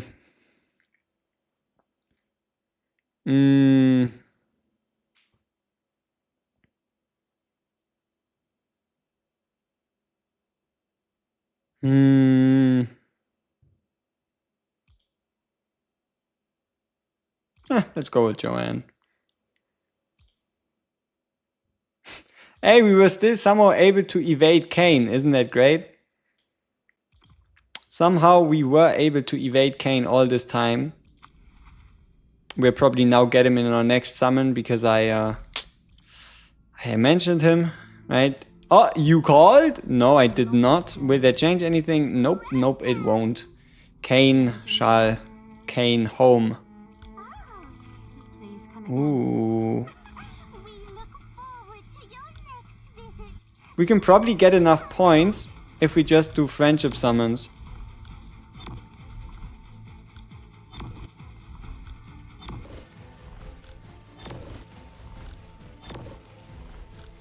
Like, that is so nice.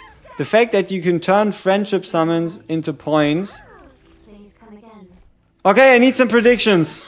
I need some predictions. Do remember to come back. Spin the wheel and do accounts reviews when? Yep, big question. Big question.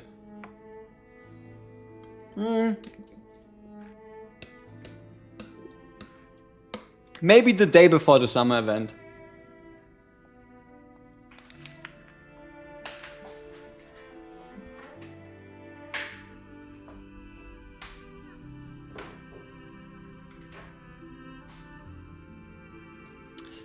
Has to be mass? No, no, it doesn't have to be mass. Joanne? Hearty. Normal Hearty would be... I don't know what I would do with a normal Hearty. You're saving all your summons until the summer starts, including standard? Makes sense. Getting a Dicarlo and Lamia in that banner, it is quite useful. Maybe, should we save our perfect shards? No, why would we? Top tier! Amy Landis at your service for the duration. Okay. Unfortunately, it is not Mr. VH. A fulfilling day indeed. Not quite sure what we're going to do with her. Up the tower. All I But at least she's new, from it. right? She's new. that's about kind of like end of the line. I don't think I have much more to say. Besides, yeah, she's new. Woo! Yay! Big W.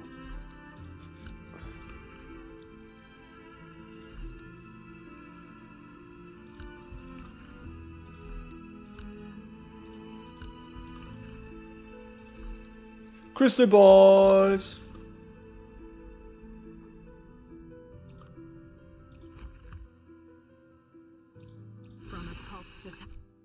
From atop the tower. It seems I've drawn the Atop the tower. Yep. Always make sure you watch out, because on top the tower there might be a Daikalo sitting. I don't know what she does there, but she's definitely atop the tower. What's this? Swipe. Oh, we unlocked memories today. Some extra free affinity items. Yeah, we take those. We need those for Daikalo. Fucking Gadrick Knight story. If I don't want to see a story, it is Mr. Garlic Knight. I don't care.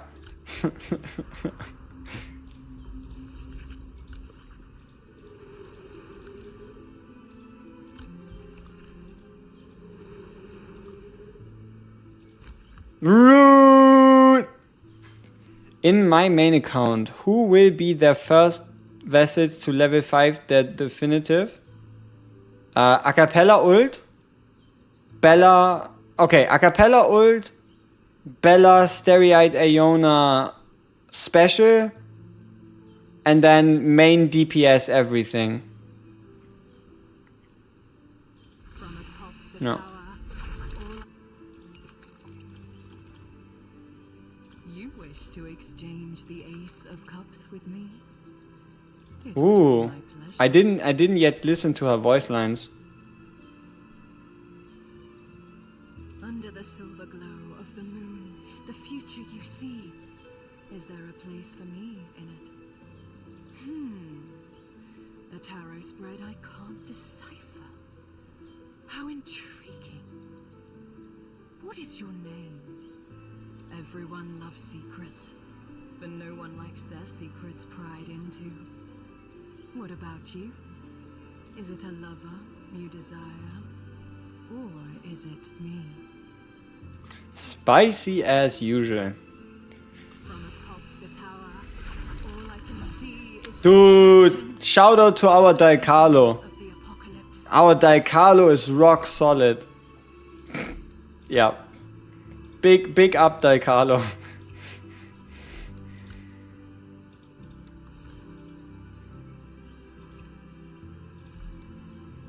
Oh, level 4 is maximum for the... I wanted to upgrade it and I was wondering why it didn't let me.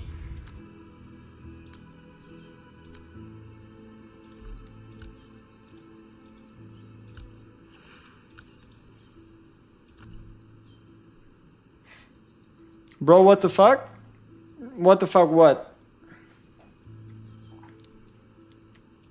I need some more information. The fuck what? A fulfilling day indeed. Oh, you know what? We haven't even played the tower in quite a while. We can do tower. Adopt the tower. Adopt the tower, people. So yeah, we can go atop the tower and experience Daikalo's true prowess. Look at that. 31 versus 18,000. Shit isn't even a battle. It's a slaughter. The longest journey. Let me... okay guys, was glad seeing and hearing you. I gotta do some stuff. Hey! See you, Taras. For those of you that are still currently with us, how many of you have collected all the invitation gems? Like, how many of you have collected all the journal gems on your characters? Or like, at least those for those of you you've unlocked the journal. Shut up, bestie. I'm not about to do that. You collected all of them. Ooh. If you main CC and Bella, will Lamia be a good addition? Yes. You also have a Seth and Tia Noah. You can just put in a Tia Noah if you want to. But I don't have any Crescent Moon for Blood Moon effect from Lamia. Cecia, Bella, Lamia, Cecia, Bella, Noah. You do want to bring a Daikalo on Acapella instead of the third DPS, right? Like if you go Cecia, Bella, Lamia, then you go Seth and Acapella, or Seth and Daikalo, or you bring Stereite Iona and Daikalo, Stereite Iona Acapella, or you run Tia Noah with Cecia and Bella. Free to play struggles. I haven't yet. I still have these gemmy gemsies lying around, even on my main account, which is a bit rude. What do you think is the percentage of players that don't know that you can get gems there? I'm debating making like a quick video reminding people that they can just get the gems from the affinity system, but I feel like that percentage would be like, I don't know, maybe could be 50-50, but maybe that's too high. Because like if it's not a relevant topic, obviously there's not as much of a point. Not as much of a point. It's finally my The link shouldn't be broken. Like the Discord invite link that I have below all my videos and such, they should work. They should work.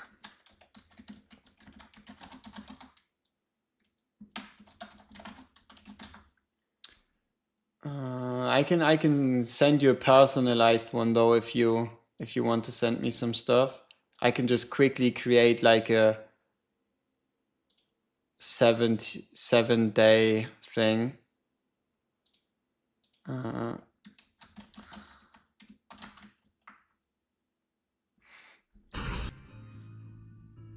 Invalid or no permission? Yeah, just try that one. I just made it, so it should work. I legit just created it. The notification icon irritates you? Yeah. For me, I don't really have the time to focus on like invitation icons, you know?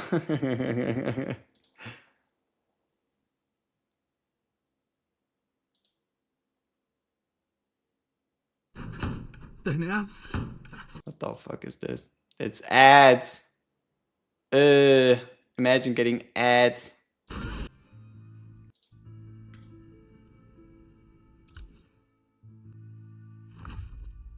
It's finally my turn. Moonlight revelation. Yep, do so. Looking forward to your DM.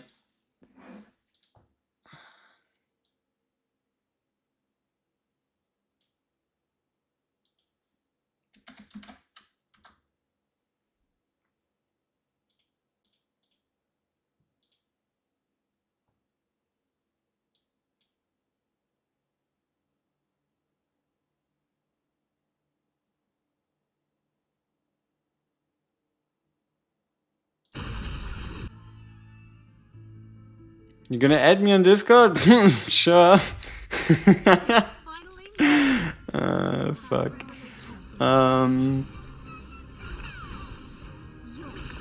Ooh, no, sure. Let me know. Like, we can have a look. No Yova, no Lady A, Zero Doujin, and Shitty Awakenings. Hey, that's great. I would gladly take a look at that.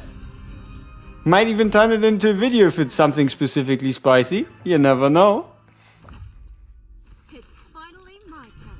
Moonlight revelation.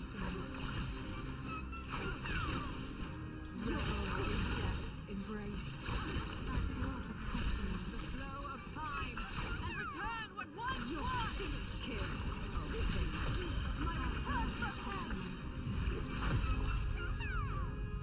It's not enough. I've yet to reach. It's finally my turn.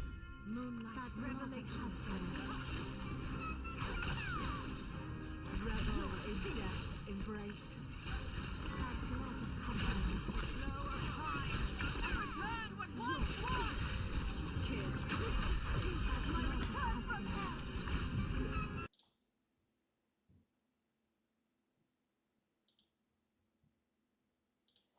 Baby,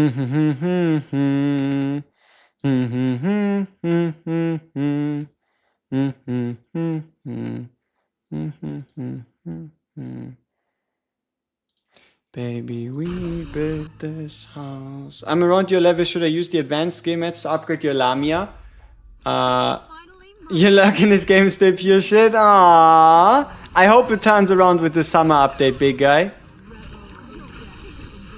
I'm around your level. Should you use this advanced skill ups?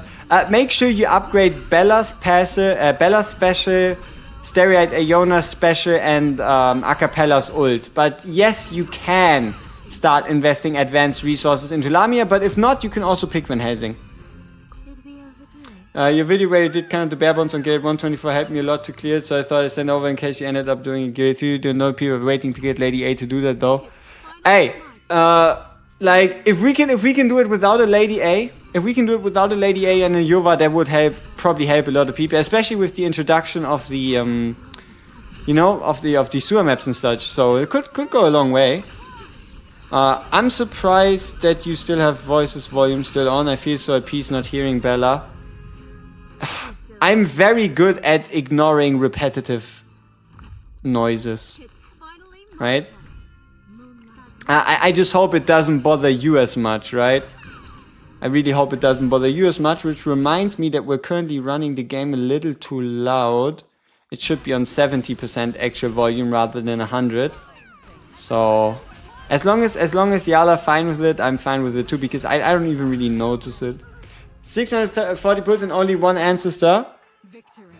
And only one C3. I'm 1,600 pulls in and I have 3 Ancestors. But we also went on like a 1,000 pull dry streak. It can all just turn around in a blink. And do not underestimate the power of perfect shards, right?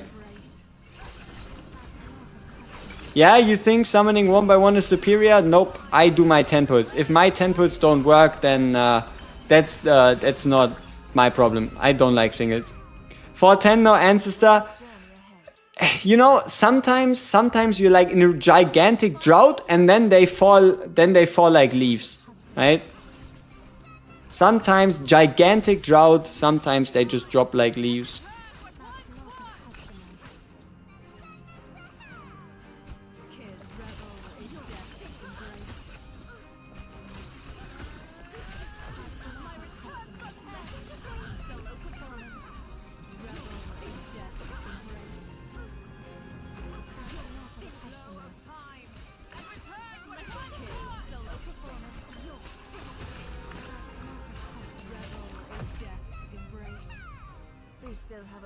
Journey ahead.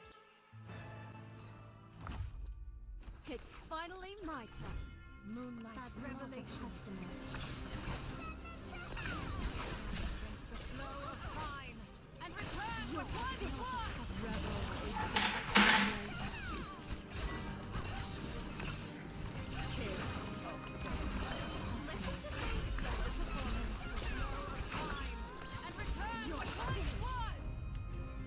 With the chariot in hand. Are we slowly closing in? No, we're still way above BP wise. Damn. Did we test Japanese voice? At some point I would probably swap over. But I heard the voices are quite good. But like some like them, some don't. I think for now we're just gonna stick with the English. But yeah, we can check out Bella in Japanese voice acting. Might as well, right? It's not a big thing. So we just go out, go into the settings, sound, language, voice. Simplified Chinese sounds funny.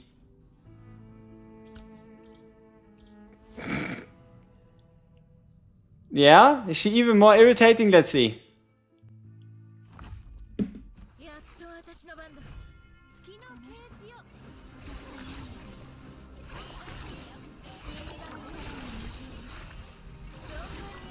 Her voice definitely is less prevalent.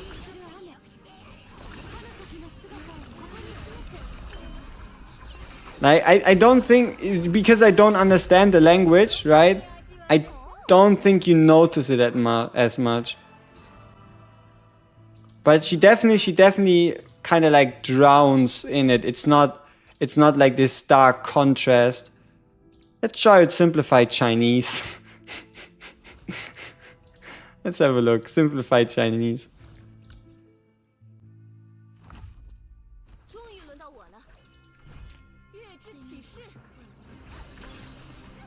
Yeah, that just reminds me of like bad Chinese anime. They really have to up their production quality there. I'm just too used to like Japanese dub rather than the Chinese version.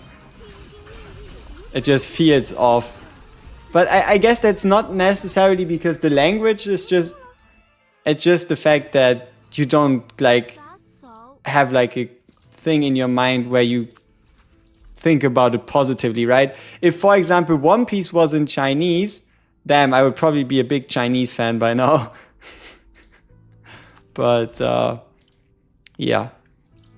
Yep. I like that it's so easy to change this. You wanna hear on top the tower in Chinese? Damn, yeah, but how am I supposed to know which voice line is this one? Hey Cucurella, your videos are great. Thank you so much. I just, I don't like the Cucurella guy, you know? He did us dirty during the World Cup. That shit shouldn't have happened. It was a penalty. He clearly used his arm. Don't like the guy. Like Cucurella, in my opinion, he's just an arrogant. He's an unlikable guy. All right, I don't like the guy. I didn't really hear any good things about my guy Cucurella.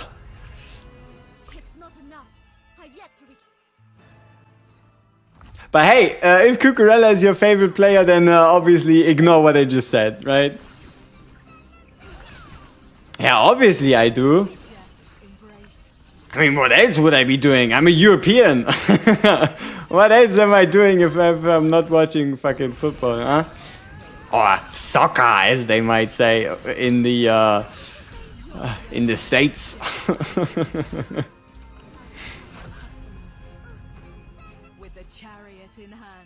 They sold? Oh, I didn't watch the Club World Cup that much, gotta be honest with you.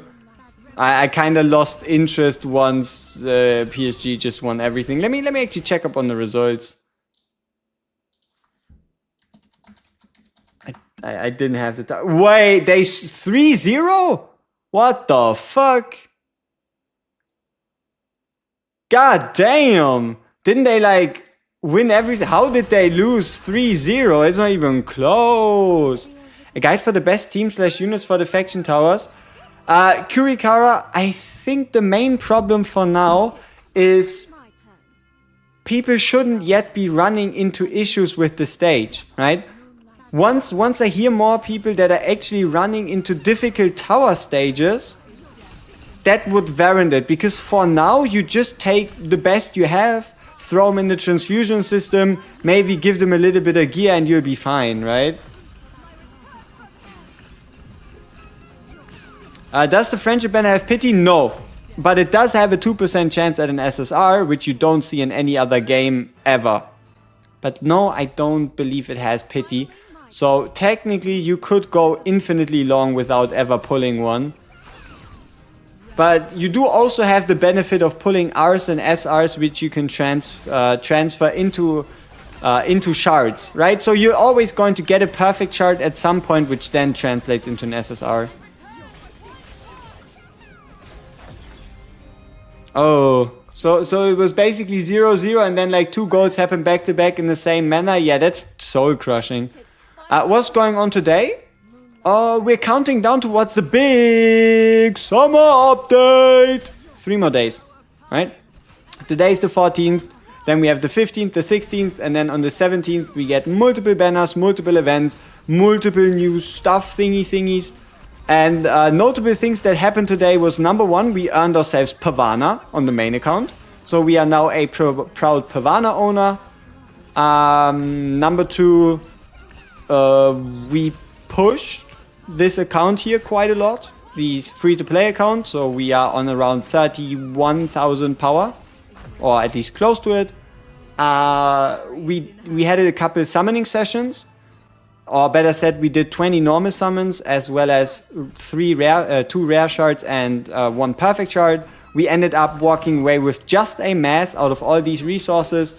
So summoning didn't go well, account pushing, story pushing, been quite good. Gear dungeon wise, we've managed to beat fragment 9 of the Kako Demon. So we finished off the Kako Demon on day 4. And yeah, we finished up the event for Daikalo event. So we're closing in on the level 120 wall.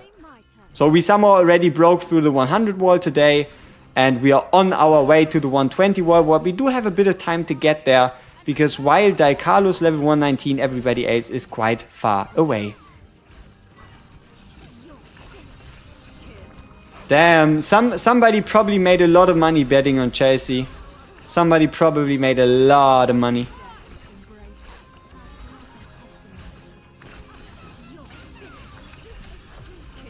Yeah, I mean, you know, the Crucible makes it so easy and so effortless to get Pavana. A good day at the office? Yeah, pretty solid progress for 3.5 hours.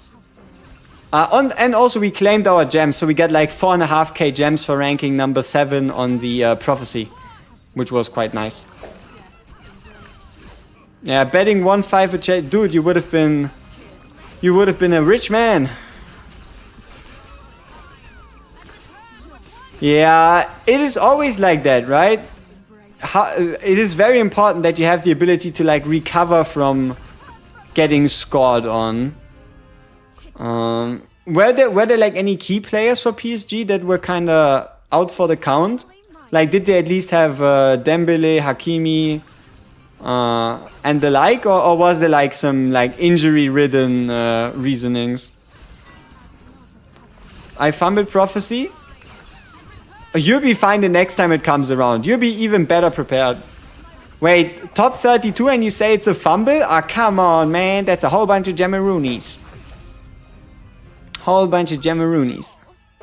Or did you want to do an attempt and you didn't realize it ends 4 hours before reset?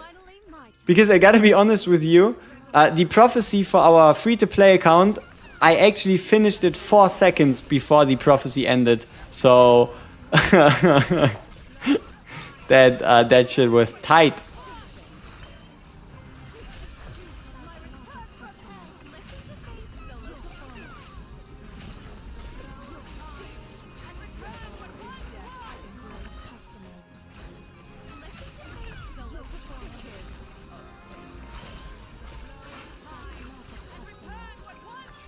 You got a Tihati and got 8 million.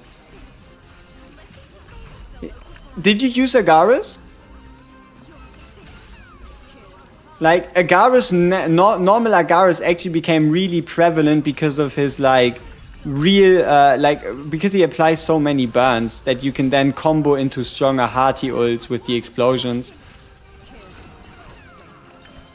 Yeah, the timing is a bit unfortunate, right? You cannot really do something if you've got something to do while it ends, huh? But hey, next time around you learn from your...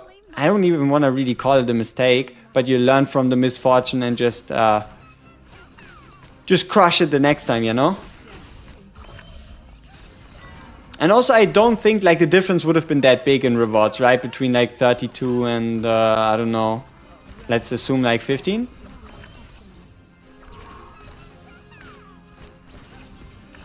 Oh, you didn't try Agaris and then, yeah. Yeah, that happens if you run a team as the third one and you don't quit out before the... Yep.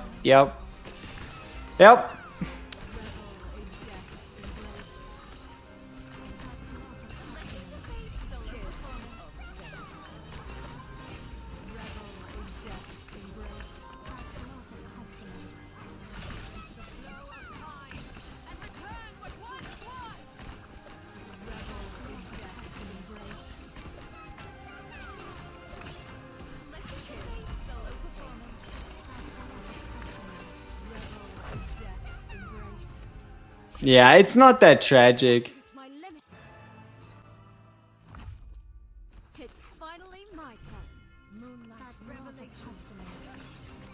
There's worse things that have happened.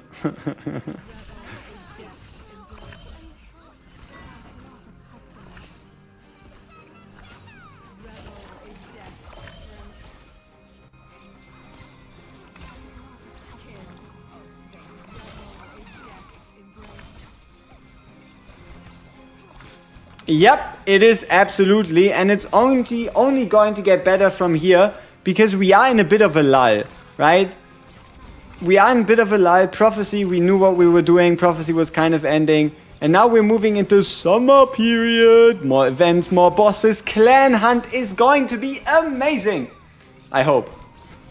So I'll obviously do a bit of more reading upon clan hunt, and then I'll make sure that all our...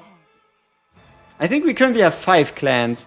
I hope that I'll make sure that like all our 5 clans are like as best prepared as possible. We might even have to do a bit of housekeeping between like making sure that the guys that actually want to enter the clan rather than just like some free to join guys that don't really know what even a WGSB is meant to fucking be, huh? But I don't know. We'll have to see. It just sounds like it could be pretty awesome.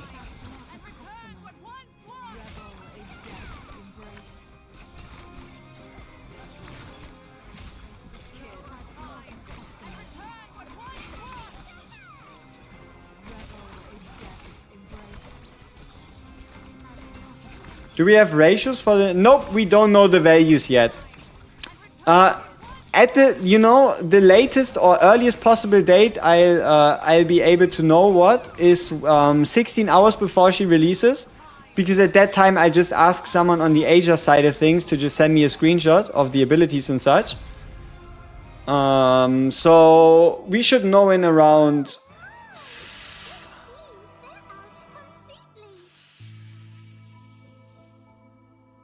in around 50 hours. In around 50 hours, unless they publish it earlier, but they also didn't do so for Del Carlo, so it's doubtful. It's doubtful that they're going to go out of their way to publish it earlier, but they might. And if they do, I'll obviously be covering it, because there's still so much uncertainty there. How long is the sleep? How many stacks?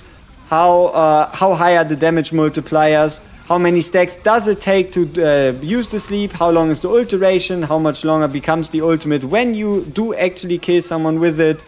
All very, very important things to know. It's early enough to think about pulling her or not. Yeah, definitely. We'll at least get the information before. Like the Asia side of server are kind of screwed because they like get it legit the moment it happens. But for us, we'll at least be able to already guesstimate potential viability based on the kit we'll be getting. Yeah, I really gotta make sure I find someone to send me the images the moment the Asian server resets. With the chariot in hand, victory is inevitable. Ja. Laurelai. Die gute alte Laurelai. You're definitely going to pull for her. Nice.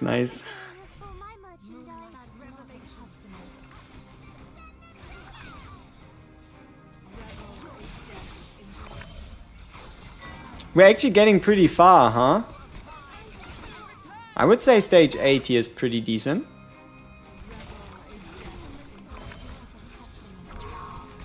Yeah, that's great, but she's not in the gallery, right?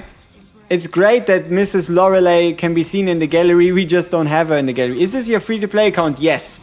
This is our day 4 account pushing tower at 80 and chapter 11 finished today if everything goes according to my wishes. So yeah, that is in fact our Mr. Free-to-play. And also we are at a very decent spot when it comes to resources. So we will have around 40 summons, maybe 50 if Laurelai is worth it. Though I'll most likely be going for Bella instead. Because an Enchanter is just more tempting. But I make that decision based on the results of my big boy account.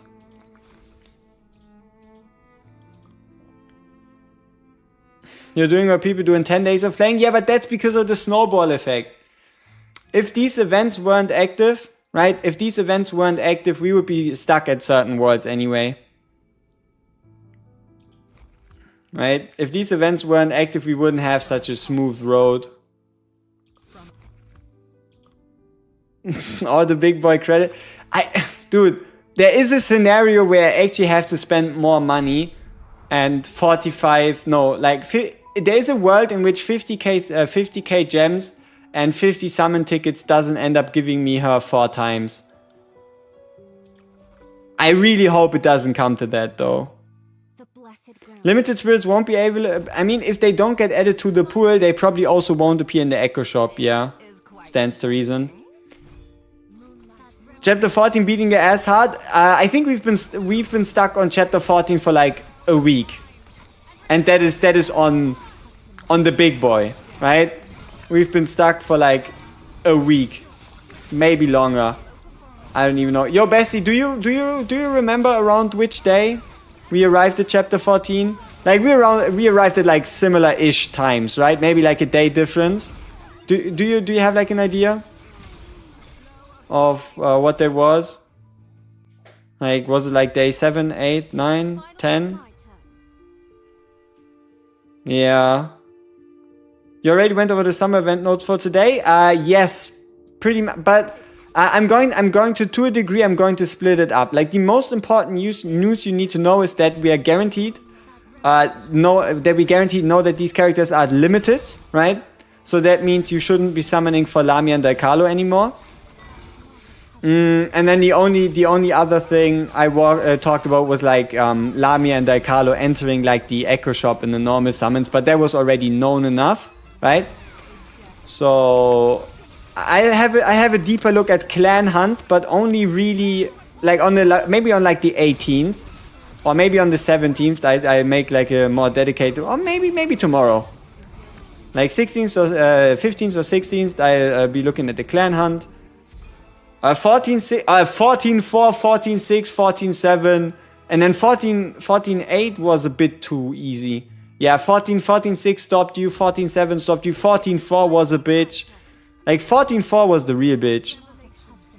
14-4 was ass, 14-5 was manageable, 14-6 was a bitch, 14-7 was a bitch. Like, if trial units didn't exist, I would be stuck there anyway still. Like, I still believe, especially for, I think it was 6 or 7, I would be still stuck there if trial units didn't exist. Like, the BP boost there from the Triss, really useful.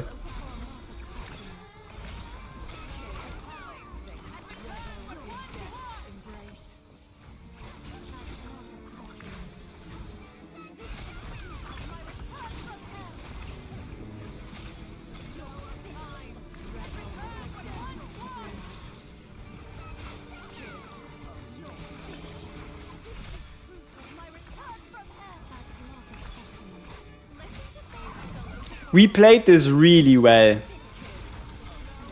We played this right here really well.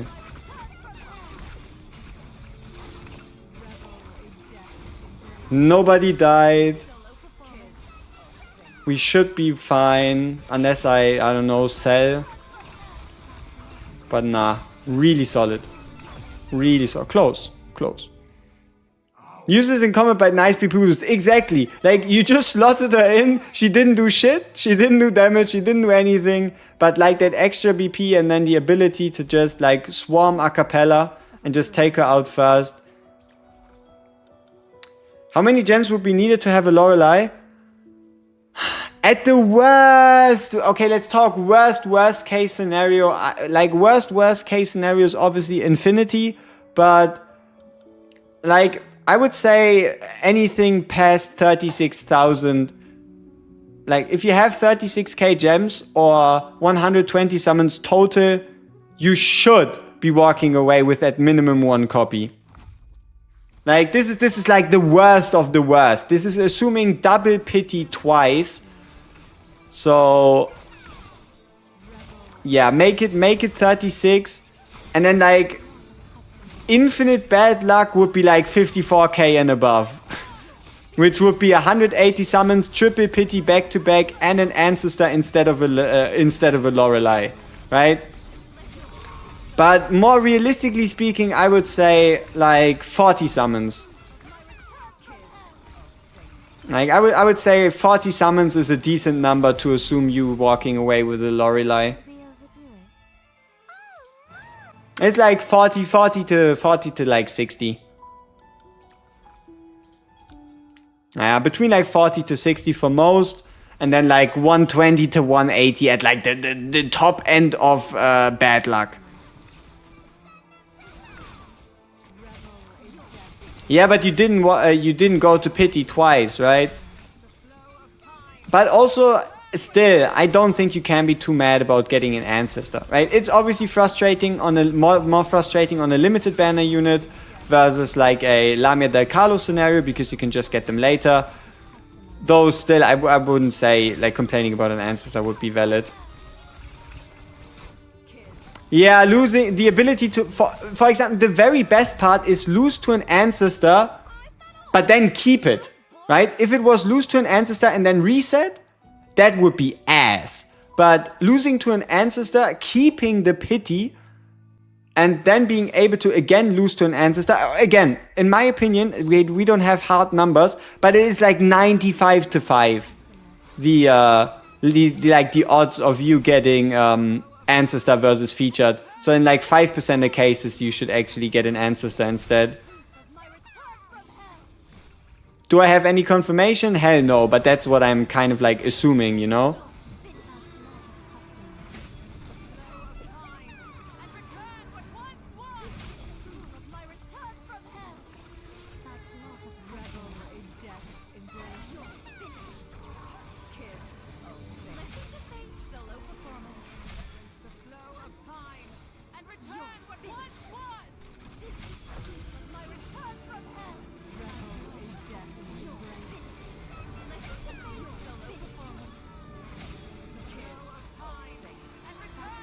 Always keep in mind this guy is finished. Please, don't stand in my way. Your heart is broken when you really want her. You'll get her. Like, you know what? You might as well just pull her from your next perfect chart. Oh, come on, Hati. You couldn't move on a little bit more to the side. Like, is that too much to ask for?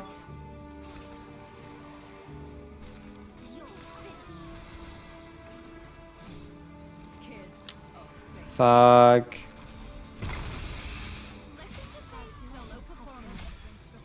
But yeah, I guess I misplayed, right?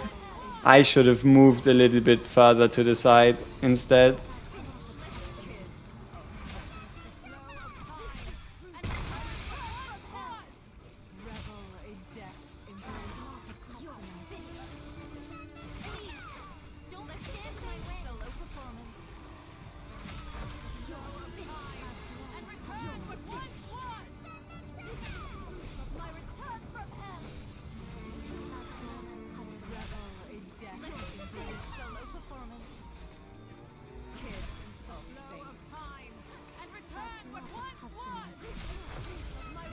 You see this Bella summon spawning from right here?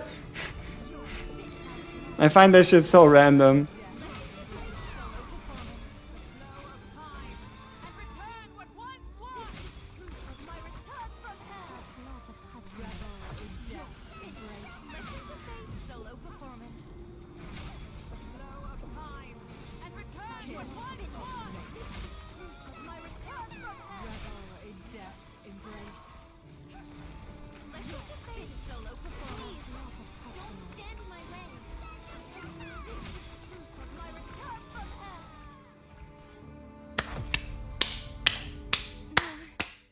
There we go. Chapter 11. Big money moves. Why the fuck are we in chapter 12 already? What the fuck are we doing? Like, what the fuck are we doing in chapter 11, in chapter 12? Right? Like, what are we doing in chapter 12? How are we here? This is not how it's meant to be. But yeah, I guess we're just playing it really well. Alright. Ah, shit. Bang. Bang. Bang. Come on. Hit me with it. Hit me with it.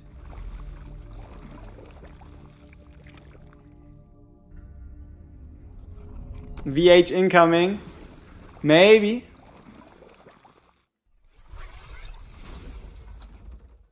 I have always awaited the arrival. Ooh, sweet.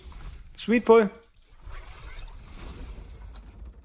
I shall uphold the divine. Okay. Not bad, not bad. Bing, bang, boom. Indeed. That's the way it goes. Bing, bang, boom. That is our second back-to-back SSR. You know, the game is really wide like that sometimes, huh? You can get an answer and then you go 1, 2, 3, 4, 5 without anything. Then you go full pity and then you do this. Man. Indeed game changing. Not necessarily for us though, but an extra copy is an extra copy.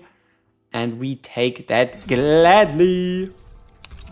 Alright, so that brings Stereite to a 1 Awakening.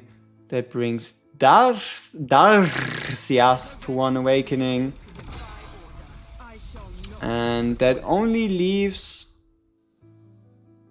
Who did we just pull? No, we should be fine, right? We upgraded everybody? We did. Nice. Also, I can't be bothered. I gotta be honest with you, I can't be bothered to do all the clicking to level up all these other heroes. So that's why we still have their respective level up shards there. It's just too much work. Of the sun. How's Mass doing? We got a second one. So, yeah, she's doing well. She's doing well. Mrs. Mass. Oh yeah, I know, but we're out of resources. So there's no point in us doing any clicky.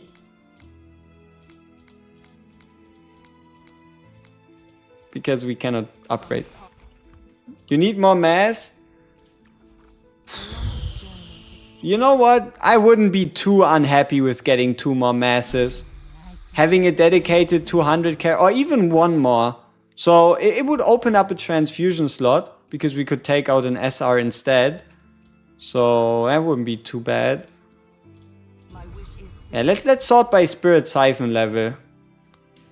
So this is what we have. Our favorite. And then we have a triple Dicarlo. 1 Steri, 1 Augustine, 1 Octavia, 1 Darcias, 1 Mass, 1 Hearty, and the rest is 0. She's more useful than Kane? Absolutely. 4 minutes to go for Asia Daily Reset. How does it become an hour longer every time? Wasn't it 16 hours? Okay, it is 17 hours then. Fuck me, man. I feel like it becomes longer each day.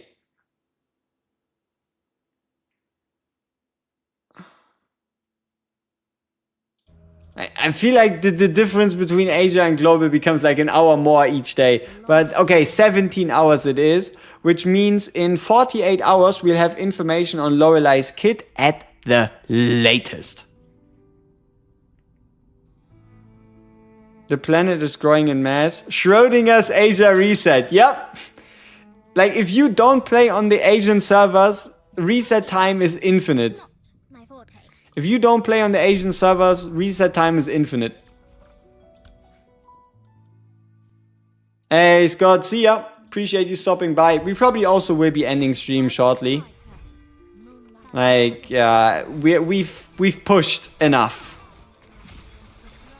Yes, there is such a thing as pushing enough, because I don't expect us to do... Yeah, like, I don't think we're gonna cause any waves in chapter 12.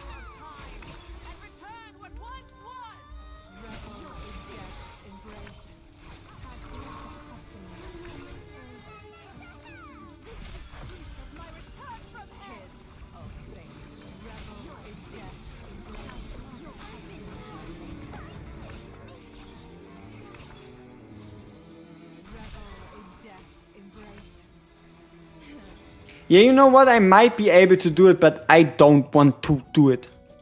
Is there a way for your players to join the Asia server? VPN. Use a emulator. Use a VPN on the emulator. Go to like Japan, Asia, Korea, China. Then download the game from the Play Store. Open the game and you should have an Asian account.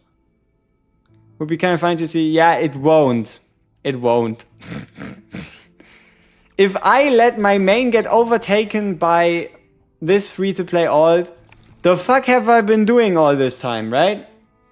Like, the fuck have I been doing all this time if that happens? What did I do? What did I do all this time on my other account if it were that easy?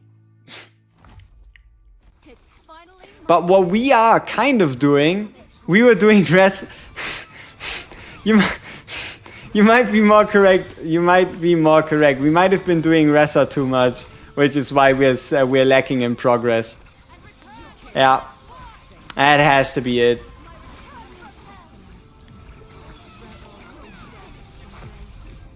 You know, I can't lose the feeling that our Daikalo on this account is stronger than our main account Daikalo, but that's just not possible, right?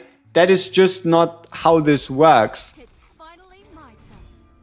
But I can't lose the feeling that this Daikalo feels stronger than our mains Daikalo. It's obviously not the case because we have better gear, slightly higher skill level investment. We might have lesser affinity actually on this on our main account on our main account Daikalo versus this Daikalo. Did we overdo it?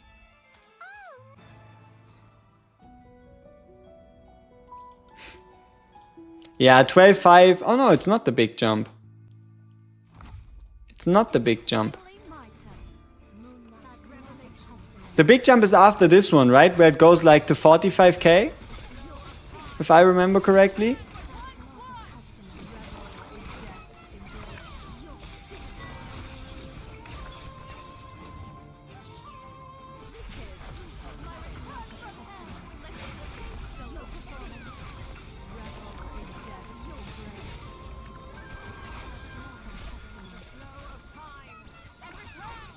$12.8 is the one you're currently at. Nice. I am. I'm already debating how I make it work that I create a higher tier for Daikalo.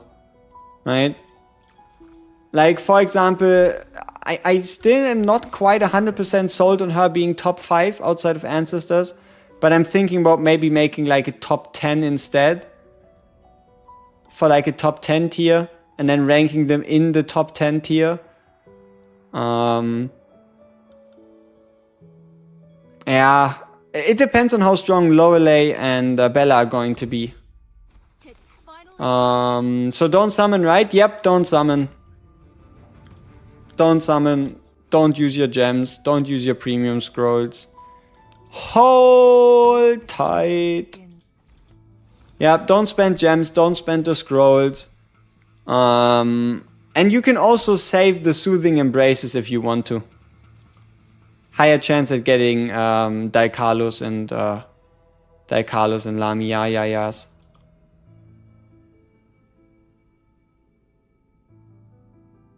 Huh? What did you record?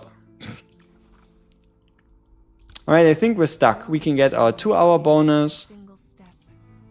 Hey, you got the same as we got on the perfect charts. Nice.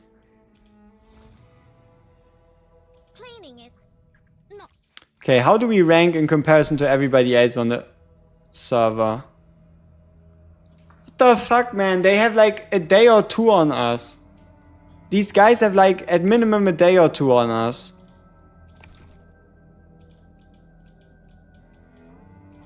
Like it's at minimum a day, potentially more.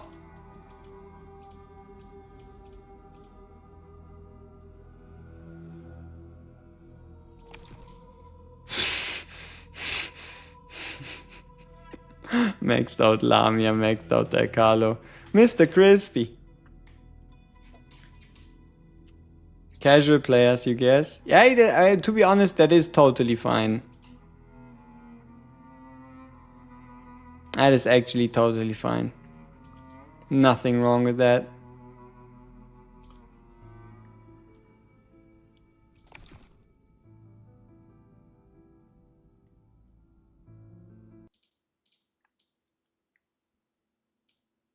Spot the difference.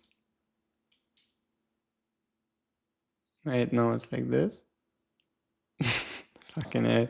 Need to fucking dye my hair pink, huh? Alright. I think that's it, people. It's been an absolute pleasure having you. It's been an absolute pleasure having you here again. We are 3 days away from Summer Madness. Yeah. Yeah, pretty much.